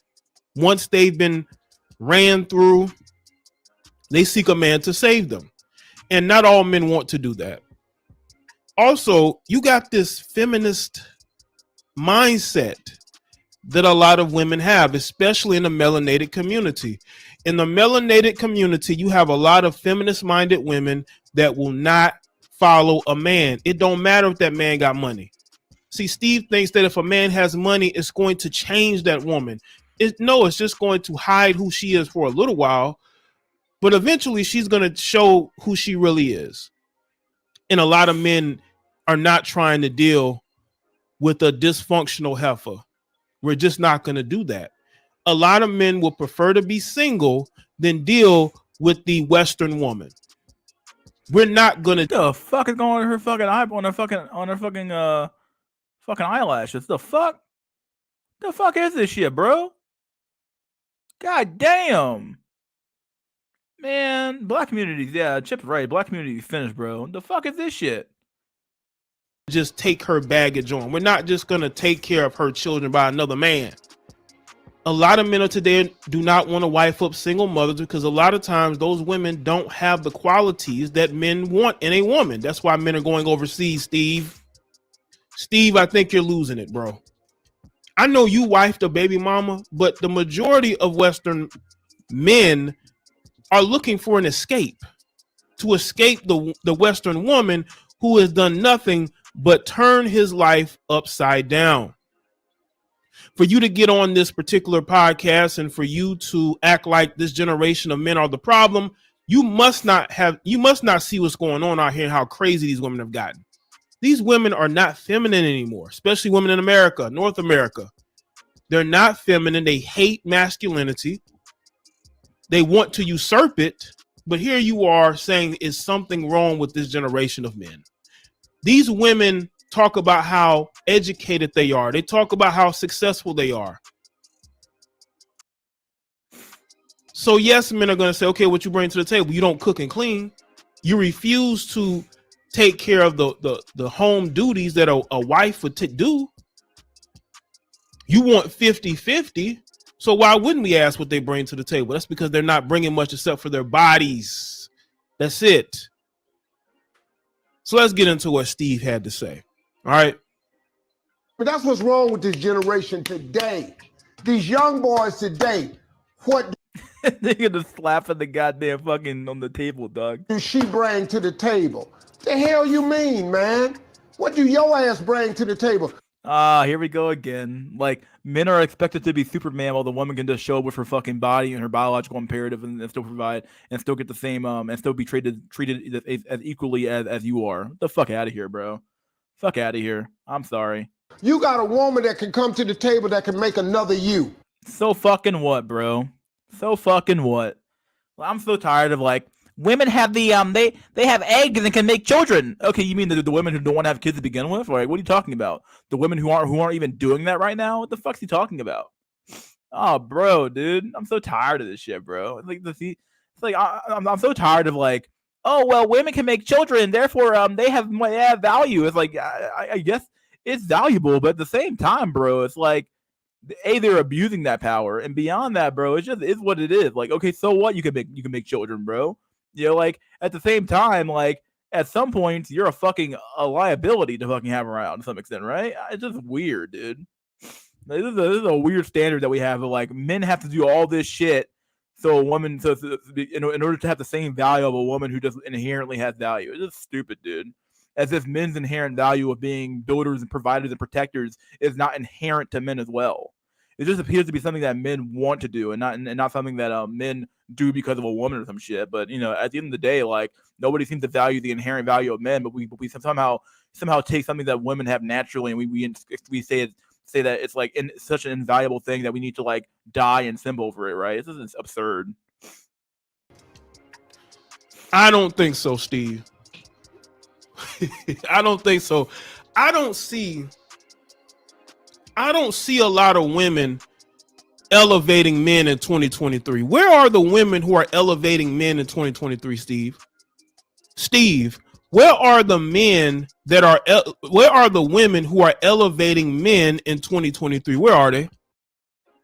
These women are not elevating anybody anymore because these women only care about themselves. They only want a man when he's already successful. What else you need to slide up to the table with? What about your job? What happened to Oh my god! What about your job? Like, goddamn, bro. Whenever you bring up women, bro, whenever you bring up what women need to do to like get a high value man, these dudes will always immediately run to, okay, well, what's the man doing? What about the man? Like, nah, bro. Like, we can never have an honest conversation about what women need to do or women's behavior because these people will immediately run to, well, men need to do X, Y, and Z, and it's like, why? It's always like it's always fucking just turnabout fair play shit. Like, nah, bro, it's not fair play all the goddamn time, bro. I'm sorry. You know, you need to tell me why the fuck I should sacrifice my life for a woman who doesn't like me, who doesn't respect me, who barely wants to have my fucking kids, who wants to do anything else other than be a leech. And you expect me to sacrifice my entire fucking life and half my paycheck and all my fucking my life essence effectively on this woman so I can have some kids? I just doesn't seem like a good trade to me, bro. It seems like a horrible trade to me. In fact, if I have to do all this, I might as well just get a fucking surrogate. They call it a day. But yeah, it's always this weird shit of like, if you talk about women, you immediately have to talk about men. You have to bring up men. What are men doing? What are men doing? I'm like, oh, come on, bro. You can never have the conversation about women ever, bro. Men who were supposed to be responsible? Well, why do women keep fucking men who aren't responsible?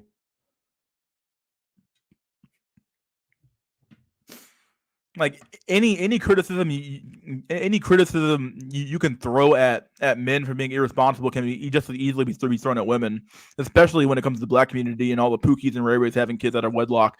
Okay, fine, yeah, those men are shit, but at the same time, so are the women who also fuck those men. So why do only Pookie and a ray-ray get all the fucking heat for the problem of the a single motherhood, right? Like, why do you keep fucking these shitty men? Do you know that it's our job to take care of a woman and some children, to have a family? Dude, nah, bro. It's not our job to do shit, bro. I'm sorry, but like, if women don't have responsibilities to society, then men don't have responsibilities to society, bro. That's what it comes down to. Okay, women have been completely divorced from their responsibility to have children in our society and maintain a civilization. Then fine, men also have the right to say fuck it and let it all fall down and let it all collapse into fucking nothing. Why the fuck should men sacrifice for a system that the other people don't want to fucking don't even want to keep up themselves, bro? What's the point? What is the point? There's no point. Like, why the fuck would you break your fucking back to maintain a system that everybody else fucking left behind 20 years ago? Fuck that shit, bro. Nah, that's the mindset of a fucking cuckold. Yeah, to take care of their children with the woman that they had those children with, Steve. This ain't the 50s or the 60s anymore, or even the 70s. These women who are single mothers want men to take care of the children they have with another man that they are still in love with. But we don't want to talk about that. That's our damn job.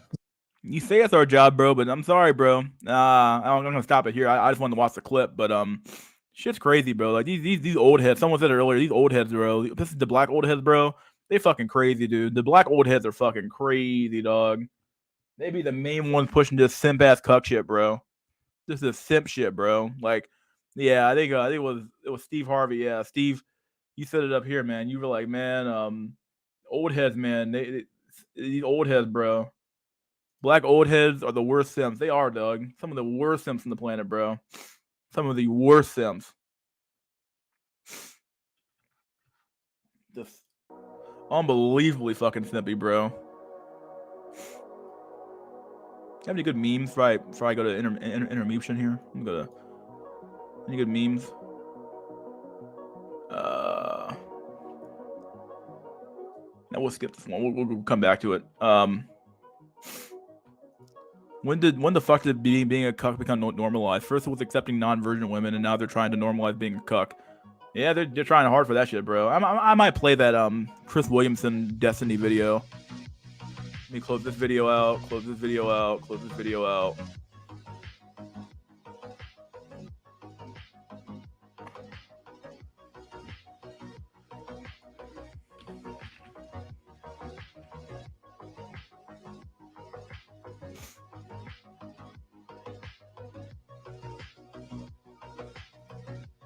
Speaking of which, I got some. Then I want to do that video. Hold on, give me a sec.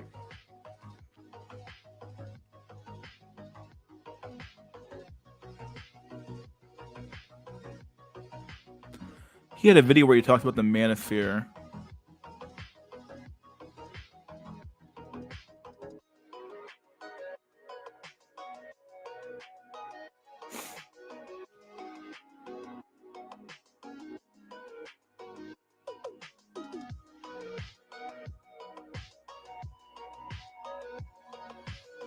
I could play the whole video, but I don't want to do that. This is not. I'll do it. Maybe I'll find it later.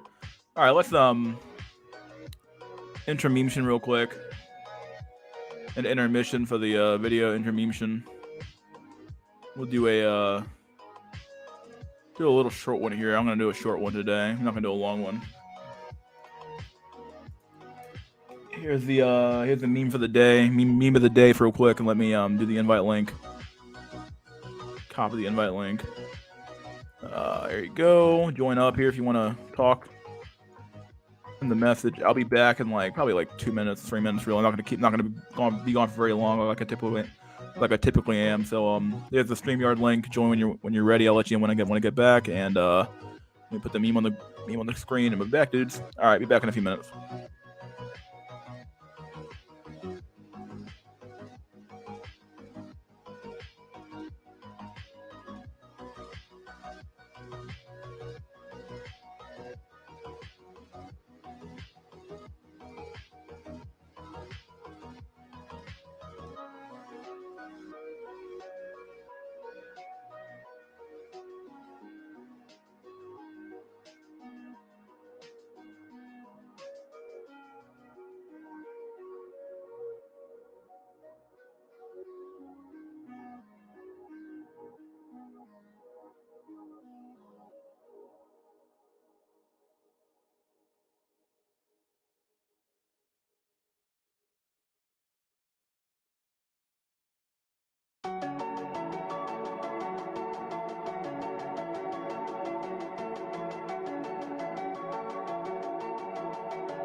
We are back, buddy boyos. We're back. Let me the meme off the screen real quick and. All right, we got Larry Cuckman here. Larry Cuckman in the back. All right, let's do this shit. Larry Cuckman, what's up, buddy? Hello. How you doing, my dude? Pretty good. What about yourself? Doing pretty good. Having a stream like I typically do, right? We're always here. Man, I was looking into these houses in Thailand. And it's fucking insane, man. I saw this house going for like $270,000, and it was basically like a mini mansion, and it was like a 5-minute walk from the beach.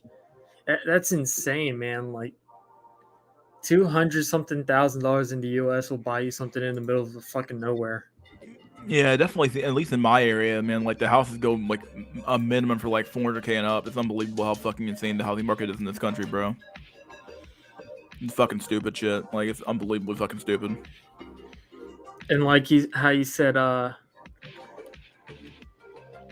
I'd say like in the big cities, right?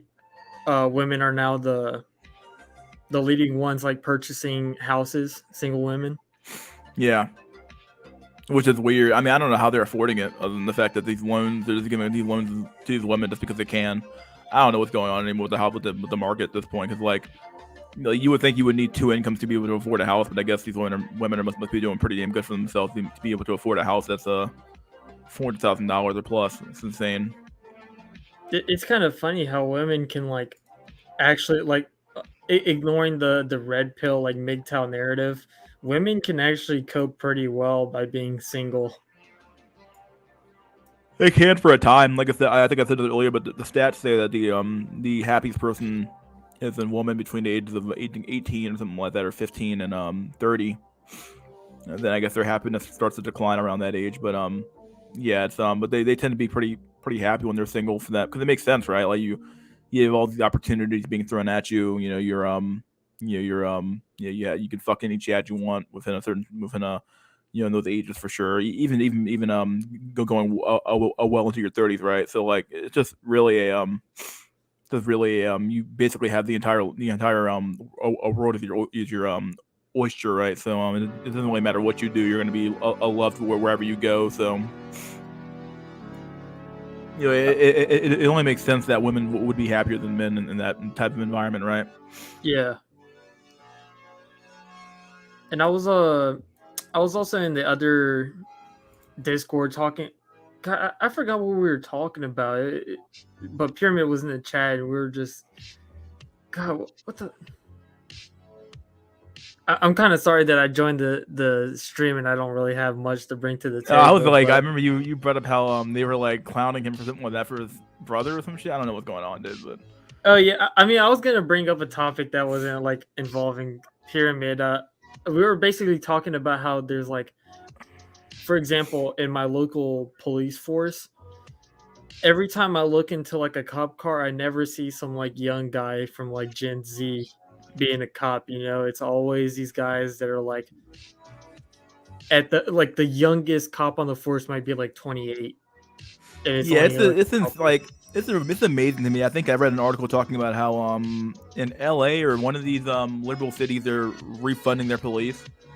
But the funny part is that about this whole concept or this whole this move to like make the police into the bad guys. Which, you know, I'm not saying that you should even elect the police, right? I think a lot of those guys are kind of shitty to begin with, right? But at the same time, though, they are sort of a unnecessary evil, right? So like it's kind of funny how like these liberal cities are like defund the police, you know, the police are bad, and then like they expect in those cities like. The problem with a lot of our problems nowadays is that, or especially going into the future, right, is that it doesn't really matter how much money you throw at a problem, right? If you don't have the people who want to do those jobs, it doesn't matter how much you pay them. So like it's him that goes for police officers, right, or the police officers, right? It doesn't matter how much. Like I'm sure raising the wages will get some people to do the job, sure, but like if en masse your men don't want to become police officers, or even your women, which I think those the women who become police officers is a joke in my opinion. But like, if men don't want to become police officers, right? It doesn't matter how much you pay them. Like, if the job is just considered to be unattractive, or if the job is considered to be beneath them, or you turn the job into a hostile job where the entire fucking or half the fucking public hate your fucking guts. Why the fuck would you expect anyone to want to do that job, no matter how much you pay them, right? Yeah. The only guys I see in my generation that went straight to blue collar work out of high school were kind of like average IQ, like normie guys who just didn't even like think twice about it. They just went straight into it. But some guys will overthink that whole like, oh, what will women think about me? I've known guys who signed up for like technical school, and then they just got their grades up enough to where they could transfer to the state university, and then next thing you know, they're wasting all their time going to parties and living that life because it is attractive, you know. That's where all the young women are. But yeah, that's true. Yeah, I think the Gen Z, especially because that's the primary demographic who that stat's all about, where the 18 through 29, not being in relationships and shit like that. I guess in that demographic, it really is quite. I'm not sure if it's sad or if it's just like, I don't know what to even call it really, but it seems like that generation does appear to be But I guess you can say the same thing about Gen Y as well. This is lost, man. Like, this is a complete lost generation. Like, it really is like a they were so many psyops and so much propaganda that's been foisted upon them, to the point to where it's like, what do you expect to happen with that generation, right? Like, it's to be expected they would come out of that system fucked up, but but it's not really their fault. But at the same time, it's like they're a lot's been foisted upon them to fix your problem and man up, buddy boyo, and do all this stuff. And it's like, what do you expect out of them, dude? Like, you didn't teach them anything. Like, and then like you have all these like demoralized men who don't view their lives as having any real meaning, or they're all hopeless and shit, and they're all watching porn and shit and not doing a lot with their lives. Like, it's just like, it's what it is. Like, of course they're gonna be watching porn because they have no other way to no other outlet to express themselves sexually, right? So it's what it is. It's insane how like this I don't even know what I'd call it. I'd just say like this new wave of American feminism that's being propagated throughout the entire world. Like, this isn't just a Western issue at this point. I remember I went to Brazil and I met one of my cousins that I never met before, and oh my god, this man was just like, I thought I was demoralized, like, oh my god. He just won't even like get out of bed, doesn't go out, and supposedly he lives in a country that everyone from the Western world kind of envies their social life, and it's over for him. So it's spreading everywhere. It's gonna get to a point where there's nowhere to run to. I feel like there was a stat that came out that talked about how was it 25% of high schoolers are like LGBT or some shit. I was like, what the fuck, bro? Like, I don't know what. It's kind of like it raises the question of like, like, I don't know, like when I was young, when I was young, youngin, I was a youngin here, the young boy, young man. We were all in favor of LGBT rights because being LGBT is an immutable characteristic. You're born that way, right? But then the more you look into it, it's like, or the more you look at society now, it's like, wait a second, like back in the day, like they made up like 1% of the population. Now it's like that. Now it's now they're 20%, 25% of the population now of young Americans or young people in high school. That's absurd. Like, the only way that's possible is if either A, all those people were hiding their sexuality for so many years and it's always been this way, or B, for a certain subset of the population, they'll follow any trend to be considered in the in crowd. So, and right now being LGBT is like the in thing to do in that generation. So I don't know. It just seems weird to me that like it definitely puts that entire narrative of like it's a natural thing, or they're naturally that way, therefore you can't discriminate against them on its head when you see like, oh yeah, like all of a sudden it's like, how much of this is just them being this propaganda and psyops being used against children to make them think that they're something other than being straight, right? Yeah, in my opinion, it's definitely propaganda. I mean, as much as like we like to meme on conservatives, they're right on some stuff about like the alphabet people. They don't procreate, so they have to, what's the word, like almost like subvert the youth. They have to draw in the youth somehow, and that's how they spread their ideals. And I mean, being from Gen Z, it's like this whole alphabet people shit. It's a fucking meme, man. Like all the girls who say they're bisexuals, we already know this. They're chadsexuals. A lot of homosexual guys are just low value men that kind of got pushed out of the heterosexual dating market. It's kind of like I think the alphabet people, it's like a byproduct of female hypergamy and the dating market just getting worse. Yes, it's very similar to what I covered in that I forgot what video was. My God, that I'd accept on watching it, but the video where I think it's the video with the woman talking about the issue, right? It was kind of funny because like, you put the volume down real quick. It's kind of funny because like we keep talking about how like men need to do this, men need to do X, Y, and Z, men need to improve, and it's like improve towards what and to what end, right? Like it's like for the average man, improving is not going is going to have very marginal increases to his SMV, if any at all, right? So like, what's the point? Like, you expect a bunch of demoralized men to improve for something that's not even assured to them, right? Like just because you self-improve and you get a better job doesn't mean that you're going to be guaranteed more pussy or not. This is true. So like you expect these people to get to self-improve, and then like this idea that like a man somehow has to provide more than just a job and a paycheck and like what more could you possibly want from a man? Like men are not women. Like this idea that like we can socially engineer men to just be like a little, not little, but like a version of a female is just fucking weird. Like, like men are not women. Men have always had the goal of being a provider and the warriors of society and the backbone of society. And now we've flipped it on its head.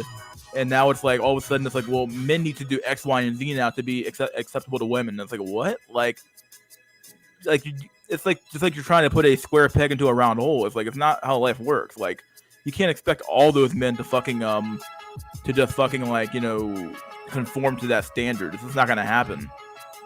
I'm astonished as to how in the past nobody, like for example when they were, I don't even know what amendment the female like rights was. Which one was it? Which one? I'm sorry. Wait, female voting right amendment. 19th. The 19th, yeah. So when they were passing the 19th Amendment, it never occurred to anyone that was like, huh. For the longest time, we've never given women the light of day. I mean, actually, now that I'm thinking about it, maybe that was like something that was just so unknown to man, like so hidden. It's like we just forgot the consequences of basically opening Pandora's box. Like someone was able to seal it thousands of years ago, and we just had to open it back up. I didn't really go anywhere with that, but I think even older generations were just as LGBT at 25%. Like, here's the problem with most of this stuff with the LGBT community, right? What's the evolutionary or biological standpoint to be LGBT to begin with, right? it would have to be an extremely small subset of the population that would even bother to engage in this behavior, because like there's no evolutionary or biological reason to engage in the behavior other than just flat out just degeneracy or some shit. Like it doesn't produce children, therefore you're just a genetic dead end. Like it would almost seem like a what do you want to call it? A detriment to that being to be LGBT, if that makes any sense. Like, well, what's the point? It's like a what do they call it? Like it's called a not a mutation, I guess, in the genome of that being to be LGBT. Because like, I mean, it's basically like counterproductive for yeah, the it's counterproductive. species. Yeah, there's no reason to actually be LGBT from a biological or evolutionary standpoint. There's zero reason to. So I like, think that I was just gonna respond to the comment as well. Like the older generations being LGBT, it's a sign of societal decline.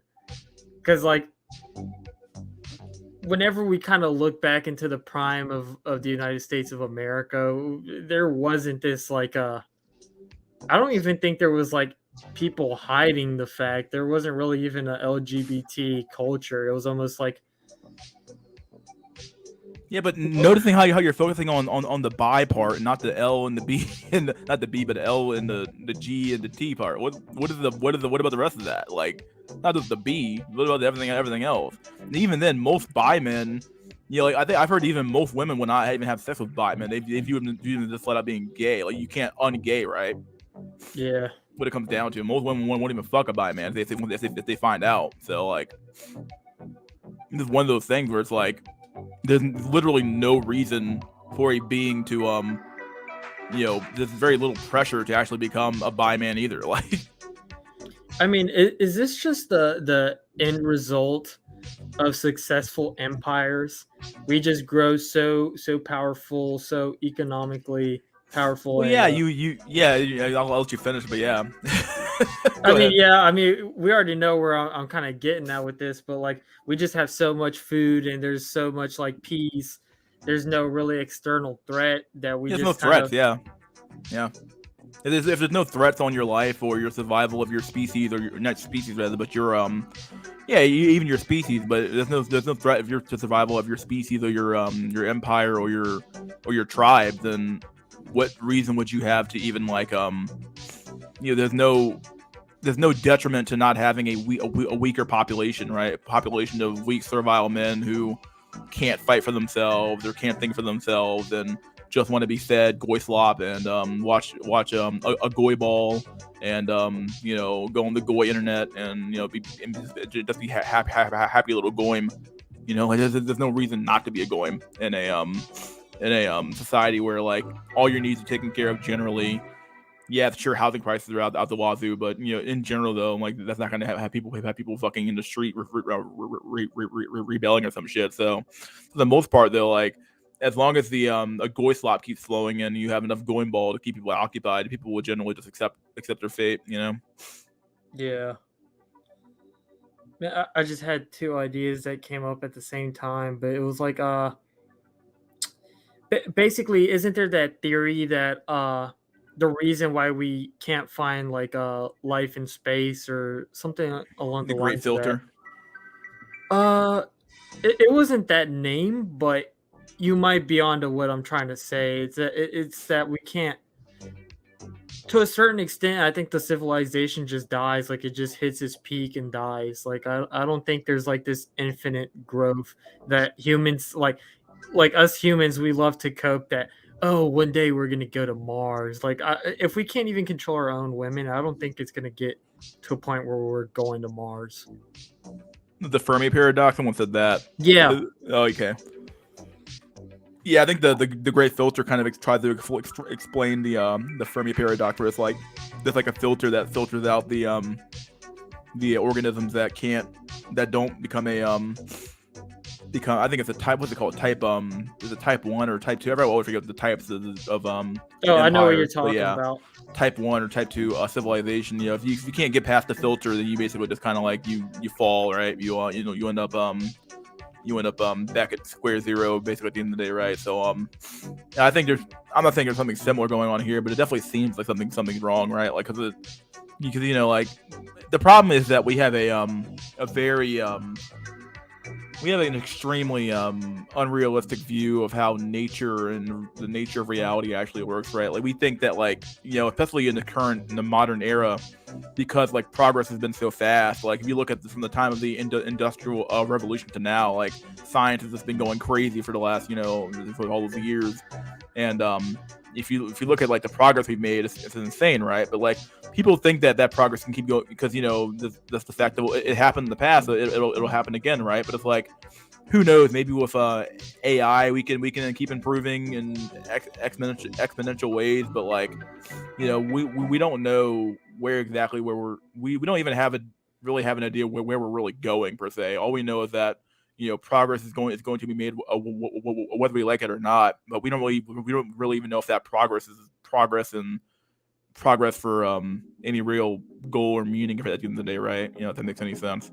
Yeah, that's kind of funny how you brought up the AI. It's like it's like, since we're at the top of the chain, I mean, obviously there's animals that could easily kill us, but like technically speaking, we're at the top of the food chain.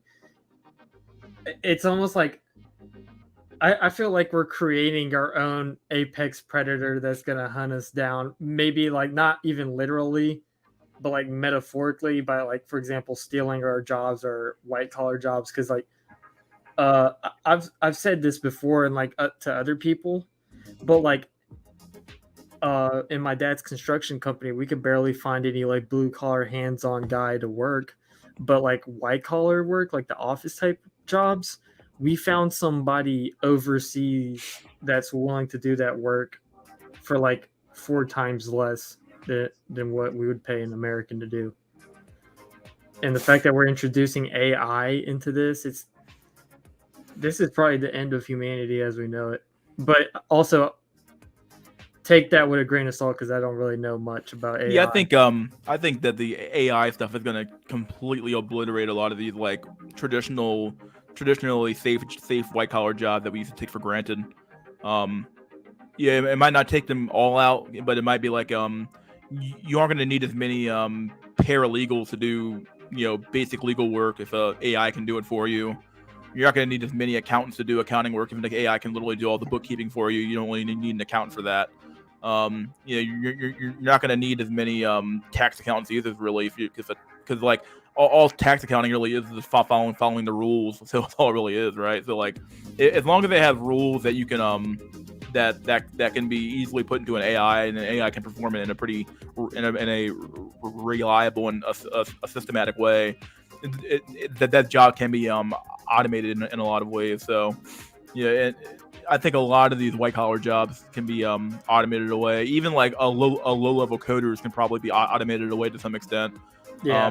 Doing your code monkeys can be automated away. It's like, well, what do we need like 10 code monkeys for? We can just maybe have 2 of them, and then the other 9 or the other 8 are taken over by AI or some shit, right? So, I mean, one thing I'll say about AI is that we tend to focus on the negatives, but from what I've heard from people that are like actually informed about AI, sure that does come up, but they always talk about how it will increase production for us humans.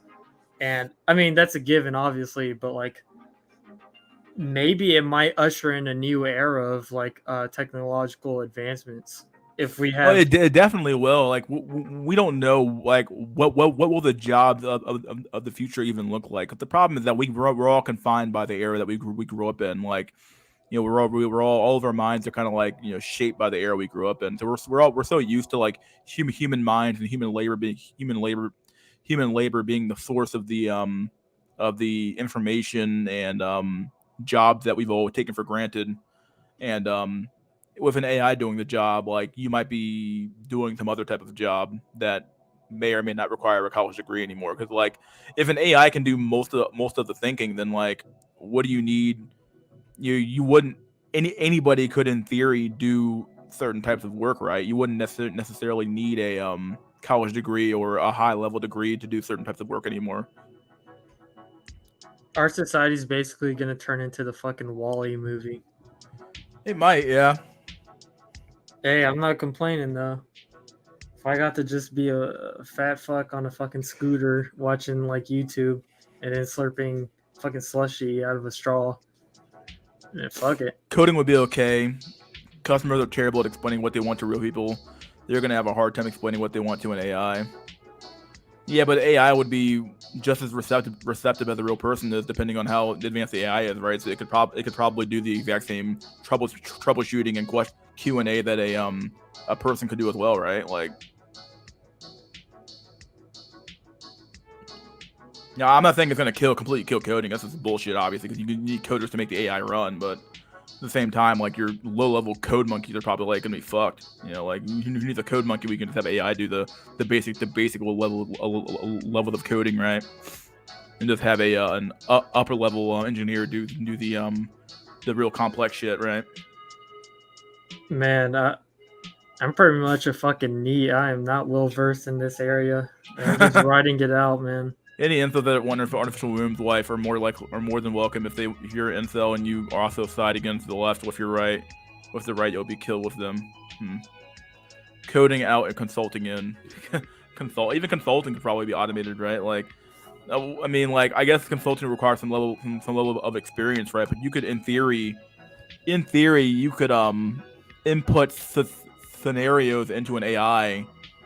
Not every scenario, but enough scenarios into an AI to where it could probably give you a decent result on consulting as well. Like, who knows what the possibilities are endless, right? With an AI, because it can literally just learn. It can learn from experience, right? So, like, once it has enough experience in an area of expertise, it can probably consult on it as well. Humanity under AI superintelligence is going to be infantilized. Yeah, it will be, in my opinion. We only have narrow AI right now, and Gen Z's already retarded. Oh man. Hey man, as long as I get some full dive stuff, I'll be fine. I'll be rocking with you guys in a MMORPG playing in Undead Lich. All right. The real coding will be done by will be coding AI. Yeah. I think I just said that, but I think AI will eventually trick a world leader and his intelligence agency by making a fake video of another world leader making threat, and it will be so real they will launch nukes. Who knows? Could be. It could take us all out, dude. Thank God. It's just a prank, bro. Any coders here learn LangChain? Chain. Grim GPT. I'm excited because of the potential for more dynamic robots. Multi-modality and LLMs and robots look very promising. Look at multimodality robots, Microsoft or Google. Quite cool stuff. All right. Lol. In your Jordan Peterson voice, say Griffith is right to sacrifice you. Oh God. Griffith is right to sacrifice you. You deserve to die. You deserve to die. Griffith is right to sacrifice you. Griffith did nothing wrong. He's right. You're wrong. He's right. You're wrong. The white hat hacker scam. Call up companies and ask them if they want to be a white hat hacked to test their security. Do nothing for a week, then tell them you couldn't hack them. Collect money. Oh, bro. Oh man, could that work? Could that work? I don't know if that could work, bro. Scamming is the future. It's working right now, dude. Definitely working pretty good right now. It's working pretty good right now because people are getting scammed out of their fucking money with that shit called the dating coach shit. So hell, Grim is now a bot. Might as well be. If you really want to die, don't worry. Even if they don't have nukes, if you can't accept artificial arty womb, we will oblige you. Imagine being a wagey in 2023 and not a grifter scammer. It's true, dude. I'm thinking about hopping into the a grifter scammer ring and scamming some beta cucks with some fake AI porn or some shit.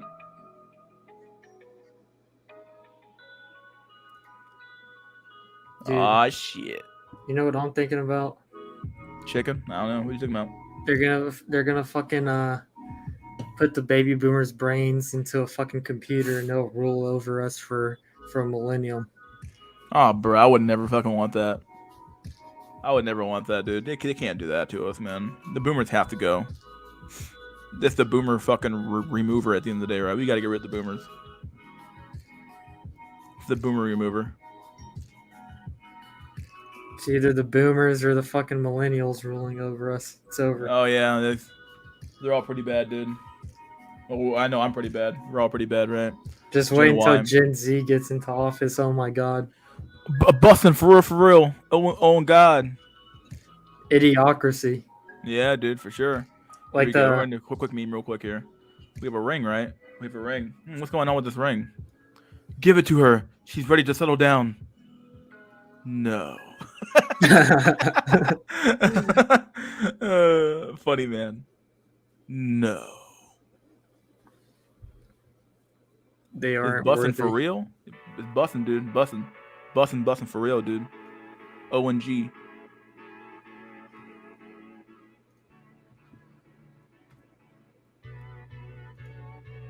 We have a video. I have a video we can watch actually. So, no capping. Someone said no capping, my boy.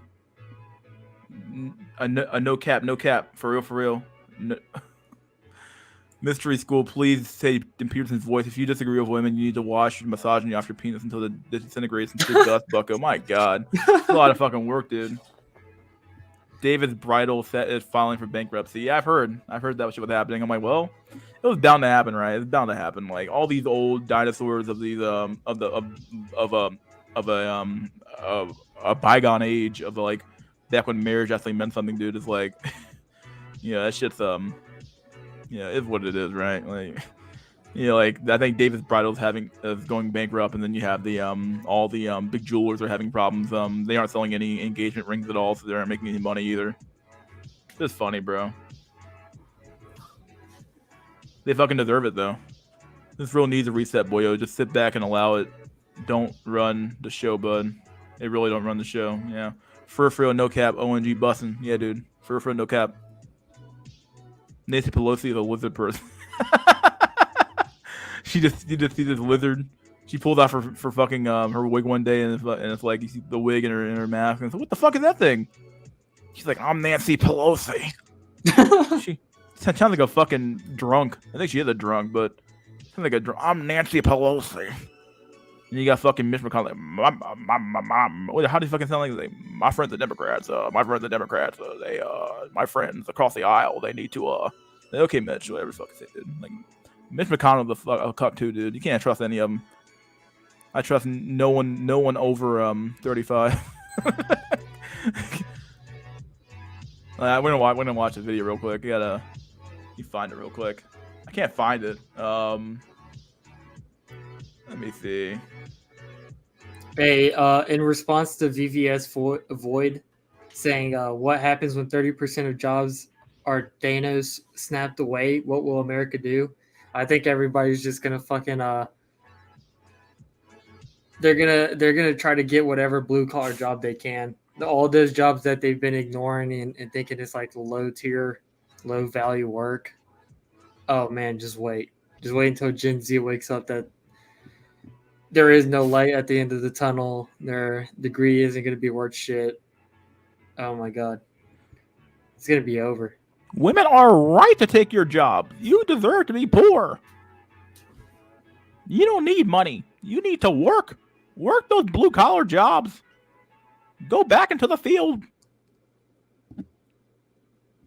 The day blue collar jobs become like the new McDonald's wagey job, then it's fucking over for society. On God. ONG. So much better. Let me see. The gap between gap and actions. Let me see if I can find it. Will trad movement succeed? I think this is the part of the video I'm looking for, actually.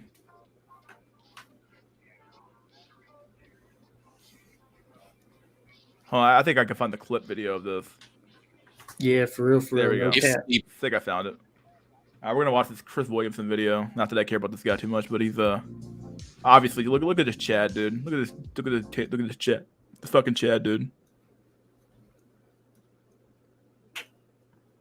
Progressive thing isn't viable. Does that mean that the trad thing's viable? No. Absolutely not. And this is what frustrates me so much is that progressive are obviously lost. But then like conservatives or some of the trad people like, okay, we're going to go back to being trad. No, you're not. We're never getting rid of abortion.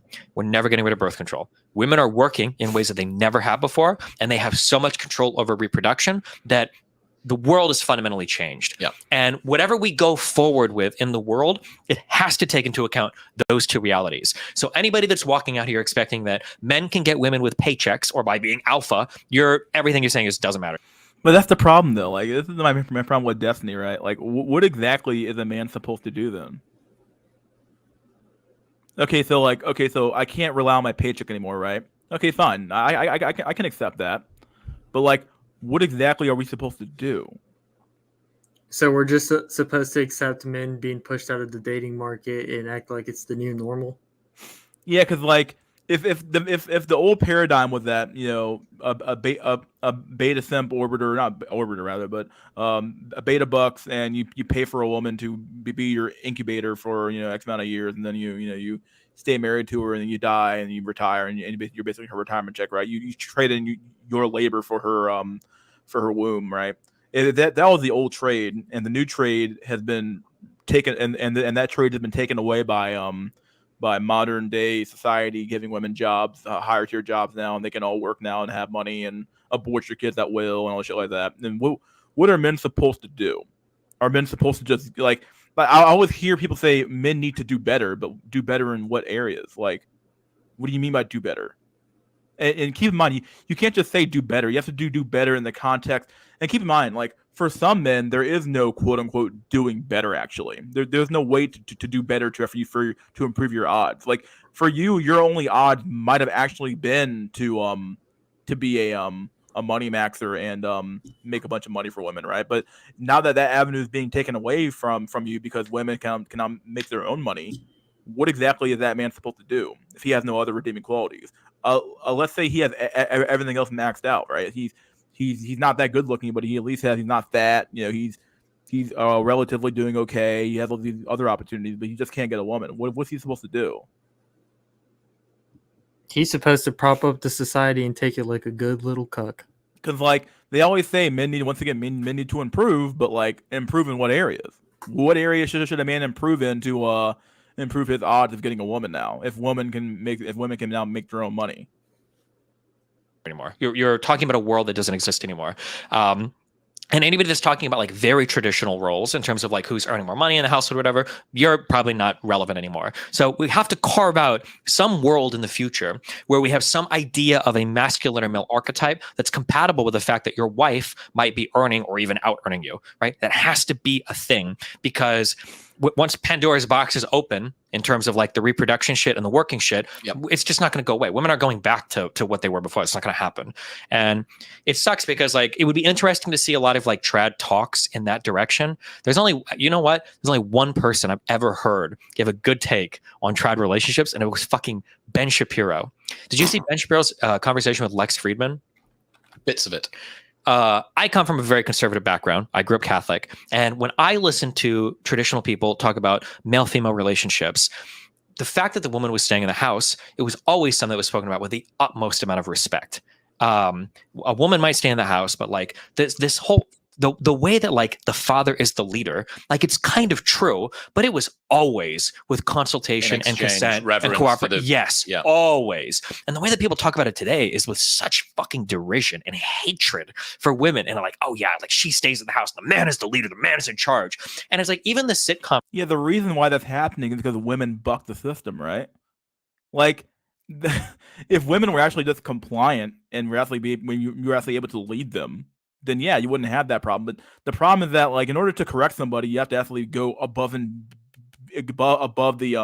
standard correction mechanism, right? Like if somebody is bucking the system, you can't just say, "Won't you please get back in line?" No, you have to literally almost be the asshole to them, be like, "No, you're going to get back in line," right? So like women are the ones who left that system. It wasn't men. So like when women left the system, well, yeah, of course the men who wanted that system to remain are going to become more vitriolic in their rhetoric to get you back in line, but you're not going to get back in line, right? So before, even when the fathers were highly competent, show that the woman was very much an important figure. Bill Cosby was he a doctor or a dentist? And like his wife, like even he was scared of his wife. You're talking about TV shows, buddy.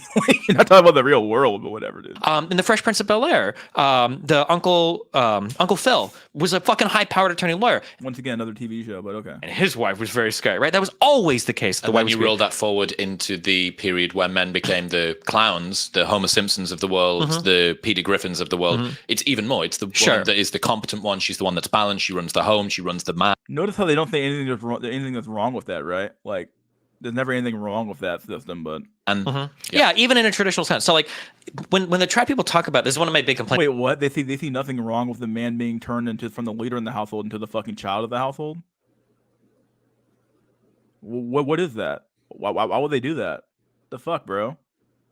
Whatever. It's about like red pillars. There's always so much adversity between men and women, rather than like cooperation. So any trad thing going forward, I don't think there's anything wrong with trad stuff. Some of it is fun. But like some masculine and feminine roles can be fun in the bedroom, out of the bedroom, whatever. But it has to be done with respect to where the kind of like the labor market is and the education and everything and the reproductive rights are today, because that's not going to change. Well, men have no reproductive rights. So what are you talking about? It's only in one direction. Men don't have any reproductive rights. Our reproductive rights are being incel. Like that's the only right we have to be incel, depending on the man you are. So it has to incorporate that going forward. How do you square the circle of women's, I'm going to call it over success, but women's increased success in both education, employment, and status with the fact that on average women want to date a man who's as educated or more, as employed or more, as statusful or more? Women want to, but that has changed pretty dramatically. I wish I had the study in hand, but I want to say it was like 20 years ago. It was like 45% of women would never consider dating a guy that was. Yeah, but keep in mind, like I know what he's gonna say here. He's gonna say, like, well, this is changing, and that women are actually want to date or are willing to date men who make less or have less or less educated than they are now. But like what people say on a survey, it's kind of like with that one survey that I talked about earlier, where when they involve the parents into making a decision about their daughter's partner, right? The parents also chose the more attractive mate, right? Even though the parents expressed a preference for like the dude has to make X amount of dollars in money, or X amount of dollars. The dude has to be he described all these traits, like he has to be productive, he has to be chivalrous and all these things, right? Even given all those facts that they talked about in that survey, when push came to shove, when it really came down to it, they still picked looks.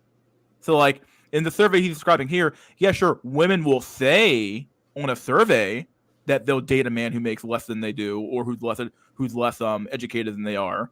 But in reality, do they actually do that? Like what people say they'll do and what they actually do in reality are two different things. Like what people say on a survey and what actually happens in reality are two different fucking things, right?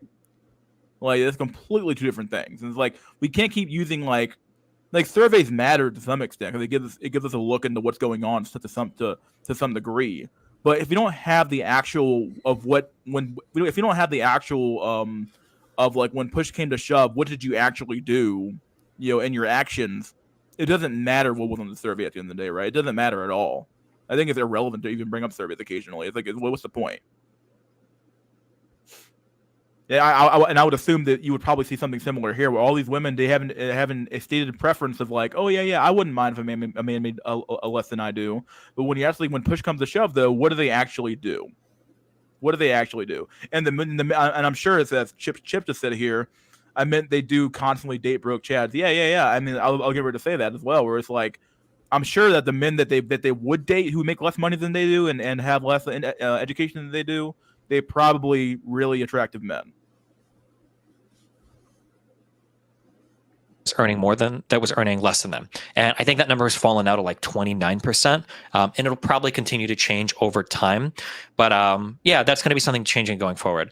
This might just be my capitalist mindset, but like I always, when people email me and they always say like, Destiny, I want to start like this business, or I want to start this website, I want to blah, like, what's your piece of advice to me? The one thing that I always ask somebody is, If you want to start a small business, first question, in my opinion, you should be able to answer is, why would somebody use your thing over anything else? If you don't have a snappy response to that, then quit. Go do something else. You need to know immediately, like, they want to use my thing or watch me because I can offer this unique thing.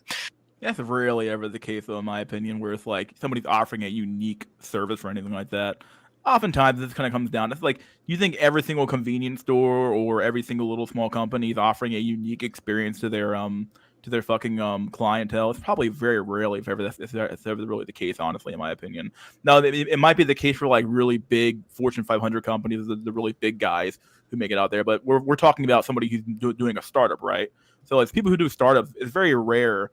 This is why most startups fail. But even if you had a unique idea, your startup might still fail. But that's not really the point here, right? The whole point he'd bring up here is that, like, okay, you need to have a snappy idea, some idea that's like unique to the market, and that's going to make people want to buy your product or buy your service, right? And that's probably rarely, if ever, going to be the case in most cases, right? Most people, they go into business and they're probably doing something. Like, you don't have to like reinvent the wheel to go into business. If anything, that might even be a detriment to your business, actually, to try to reinvent the wheel. It might even be more costly to do that. You might actually be better off just doing walking the old beaten path and just doing what other people have already done, because it's probably easier. You already know the formula for it, and you just have to just do it. And I think you should approach everything in life like that. So if you're a man, that's absurd. You think every person is going to have a unique way to do something? That's just absurd. That's just absurdity. It's very rare. Most people are not unique. They don't have a unique way they do things. Most people fall into that the middle part of the bell curve, where they don't have a lot of there's not much unique about them. That's the best way I can put it. There's not much unique really about their lives. They might have a few stories to tell, but for the most part, they aren't that unique. They aren't that special. So you can't expect those guys to just be like, oh yeah, I'm unique in some special way. It's like, no, you're not. You're just some regular guy. And there's nothing wrong with that. Like, there's nothing wrong with being normal. I think this is a huge problem with our society nowadays, is that we have such a huge aversion to just being normal and being walking the old beaten path to some extent. Everybody, especially to women now, for men, you have to provide a service to me. You have to be unique and special to me. It's like, well, that's not how most people are. In fact, that's not how most women are. So why the fuck would you expect every man to be special and special snowflake, right? It's not going to happen. And you're approaching a woman and you're trying to say, like, okay, I want to be in a relationship with a woman. Well, what do you have to offer? What's the value add? It can't just be a paycheck because women are working. It can't just be dick because she's got birth control and Tinder. It has to be something more than that. Okay, so what else? Name it, bro. Name it. Well, keep in mind, this value add only applies to men who are not of 8 or 9s or 10s, right?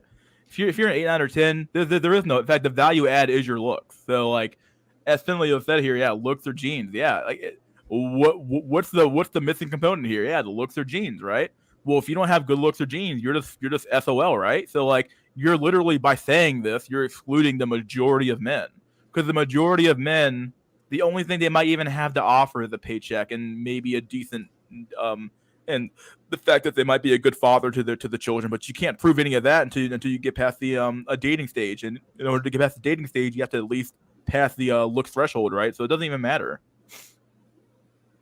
None of that stuff matters if you can't get past the look threshold. Like, there's no survey. There's no a resume you put out that says we'll be a good father to children and be a decent partner to you. Like, none of that matters if you can't get past the dating part or the first interview, right? Like, your resume is already in the trash can before you even arrive. And people aren't equipping men, I think, to have a good answer to that question. Well, what answer do women have to that question now? Like, women aren't even wanting to have kids anymore. Like, I'm not saying they don't want to have kids, but a lot of them, they just express the kids aren't even on their top priority anymore. So, okay, so you can't use the kids thing anymore. They aren't any more agreeable than their grandmothers or their mothers were. They aren't any more chaste than their parents or mother or their grandmother or mothers were.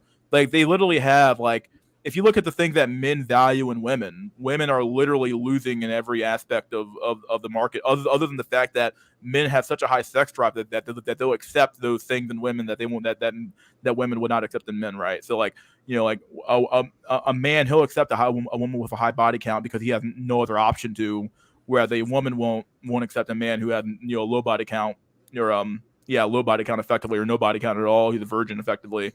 You know, it's just fucked up, right? Like we expect so much more out of men than we expect out of women, and all because women simply have a job now. That's it. Like women have a job now, and now a man has to jump through a flaming hoop. Like, you know how retarded that sounds? Like that's absurd.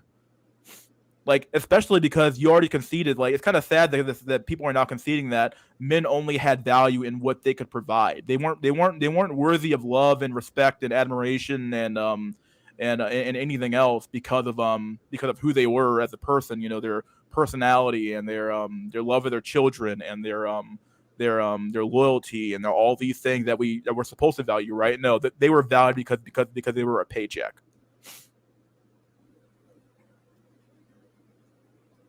You know, you can talk about like the alpha hypermasculine stuff, but like to be that masculine, you're talking about like 1% of guys. You know, you're talking about like even 6-figure, depending on where you're at, might not necessarily be the shit. You know, you're talking about a very, very, very small percentage. So I feel like a lot of people aren't equipping men like to. Yeah, because, like, oh, bro, man, I don't even know anymore. Like, how can I explain it any simpler, right? Like, you aren't going to have a bunch of men stand out. Like, most people fall in the middle of the bell curve. They aren't special in any way, shape, or form, bro. Okay, they're all dude bros. They all drink shitty beer. They watch sports ball. They might hang out with their friends on the weekend every once in a while. They're just normal people. To expect a normal person to have to be exceptional is by definition retarded. It's retarded. Why should these men have to go above and beyond for normal-looking women? In fact, for normal-looking women with shitty attitudes. Why should these men have to suffer and do all this extra shit for normal-looking women with shitty attitudes? Why? Why? Doesn't make any sense. There's no reason why, other than the fact that, oh, she has a paycheck now. That's it? Is that it? Like, well, she has a paycheck now? And all of a sudden that man has to accept the fact that, well, I have a paycheck now. So that means I don't have to accept a beta billy anymore. What the fuck? Oh, come on, bro. Nah, dude. This is fucked up to expect that the average man's supposed to just like, you need the man up, buddy, bucko, man up. It's like, no, we stopped telling tell women to lower their standards. Tell women to lower their fucking standards, bro. Instead of telling men to man the fuck up. Men have already manned the fuck up, bro. A lot of men are still suffering and working the shitty jobs that society doesn't want to pay them for. And they're still doing the shitty parts of society's work, and they have less than what their grandfathers have. This is bullshit, bro. In fact, men don't care about a woman's paycheck, but women sure as fuck do. So this is weird. Be able to like have that value add for women. What are some of the value adds then? If it's outside of providing results, even he has to ask the question. Like, what are you talking about, bro? Like, even he has to ask the question, bro. Resources, employment, etc. There's going to be I'm going to trigger the fuck out of a lot of people saying this. Here's how I view like the world has gone. Okay, women were feminine, men were masculine, and women over the past 20, 30, 40 years have done a really good job at kind of like capturing and incorporating a whole bunch of masculine traits. Okay, women are Yeah, they've taken the worst parts. The worst parts of male behavior, and they're just exhibiting that. Like when like all women ever talk about is toxic masculinity, right? All they talk about is toxic masculinity. They all, and this is why women when they view masculinity, they exhibit all the bad traits of it, right? They're arrogant. They're mean spirited. They're fucking aggressive for no reason whatsoever. They're all these bad traits that they claim men are, when that's not even the majority of men behave that way. But all they see is the aggressive aspects of men and all the shitty aspects of men, and then they extrapolate that to the entire male population, and then they market that as being all men behave this way, and then that's the way women need to fucking behave, bro. This is true. Let me keep going here. They have a lot of independence. They're kind of managing their shit. They've done a really good job at incorporating that while also still being feminine. Some people say that make you less feminine, but like they still have like the feminine traits too. They can take care of houses. They can clean and all this shit. Maybe some of them can't. I mean, have you ever seen a woman's apartment, bro? They're pretty fucking disgusting, dude. They can't clean for shit anymore, bro. They can't clean. They can't cook. Okay, no, they can't do any of the old feminine behavior anymore, bro. What are you talking about? What kind of crack are you smoking, bro? Cook, whatever. For men, he even said whatever to that. Okay, dude. And I feel like because of the way that we were raised, the way that we're socialized, or whatever, we still kind of have our the way we're raised and socialized, and it's not just the way that we are. I'm not saying that like socialization doesn't matter, but at the same time, though, there are just some traits that men are going to exhibit because of testosterone. And yeah, as Jay said, he's not answering the question. What are men supposed to do? Now, I think he does answer the question later on, but he said something really retarded, so I'm going to let him keep going. But masculine things, like men can work jobs and do that, and they do, sometimes even to their detriment.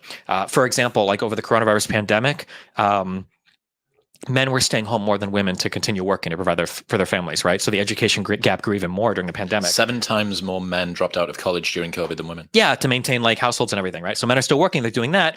But the problem is men haven't incorporated any of the feminine traits into their... Dude, I don't know, man. I don't know. At least in my opinion, at least in my experience, bro, in my own personal experience, like, I can do a lot of the quote unquote feminine things that women used to do. I can cook on my own. I cook pretty damn well. I can clean my own fucking condo. I keep a pretty damn clean place. I can do almost everything that quote unquote a woman can do, other than fucking be a little fucking be servile and shit like that. But like, I'm not fucking little servile fucking like I'm gonna share my feelings today or some shit. But like, I don't do any of that shit. But the reality is that all the quote unquote the female work that women used to do, I can do on my own. So what value add does a woman add to my life that I can't just pay for via a surrogate? What's the point? What's the value add for a woman for me? I mean, men have always been independent. Men don't require that much shit, as Jack Nickelback said. They don't require that much shit, bro. Like psyche. So women are now like these like alpha omega like masculine feminine creatures. Dude, we exalt women to the fucking high heavens, bro. The alpha omega people, dude. No, they fucking aren't, bro. Women are a fucking mess, bro. That's why they're all fucking anti fucking depressants and shit, bro. And can't even fucking get your shit together anymore, bro. Shit, whatever, dude. Whatever, bro. Whatever, dude. And you're on fucking anti-fucking depressants and shit, and you can barely fucking function without them. You work in jobs you don't really want to fucking work, and you think you're somebody special, bro? Fuck out of here. Hey, Mystery. What's up? Not to be rude, but how many more minutes do we have of this Destiny guy? Because I wanted to go on a little side rant because I did a little bit of research while he's like talking about Destiny. And I just wanted to go on a little side rant about him. We're almost done. That are now going through that are going through the world, and men are like, okay, well, I'm very masculine, and it's like, okay, well, can you be communicative? Do you have emotional intelligence? He names all this shit out, bro. Can you do any of these things that traditional like guys don't give a fuck about because women don't give a fuck about those things, right? Here's the problem with Destiny's logic here. Here's the problem: if women gave a fuck about being communicative and being emotionally intelligent, then all men would be displaying those traits because they would have been chosen for in the past by female behavior, choosing their mates, right? But the problem is that women don't want those traits. If women wanted those traits, they'd be going after them, but apparently they aren't. They're going after the most Chad tier men, the Tyrones and the Chads and Chadriguez's. Like, come on, dude. Like, just a cursory look at like basic human behavior would tell you this is bullshit. Look in the black community. Do you think Tyrone and Chad, Tyrone and Pookie and Ray Ray are all the most communicative men in the community? Fuck no, bro.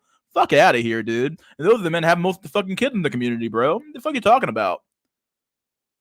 Like, women don't care about those traits, bro. They don't care about the traits at all. Like I don't need to be emotionally intelligent. I have You a need my paycheck. money. Yeah, you need my money to survive, bitch. What are you gonna do, right? And now she's like, well, I have enough money. Fuck you. I was like, okay. So one of the things that I could see as a complication or a wrinkle there is that the sex drive and desire for women from men is so great that even a woman who has ingrained her masculine is still going to be attractive to the guy. For sure. I'm not convinced that a guy who has embodied his feminine becomes more attractive to a woman, especially when you have this disparity with regards to earning and education.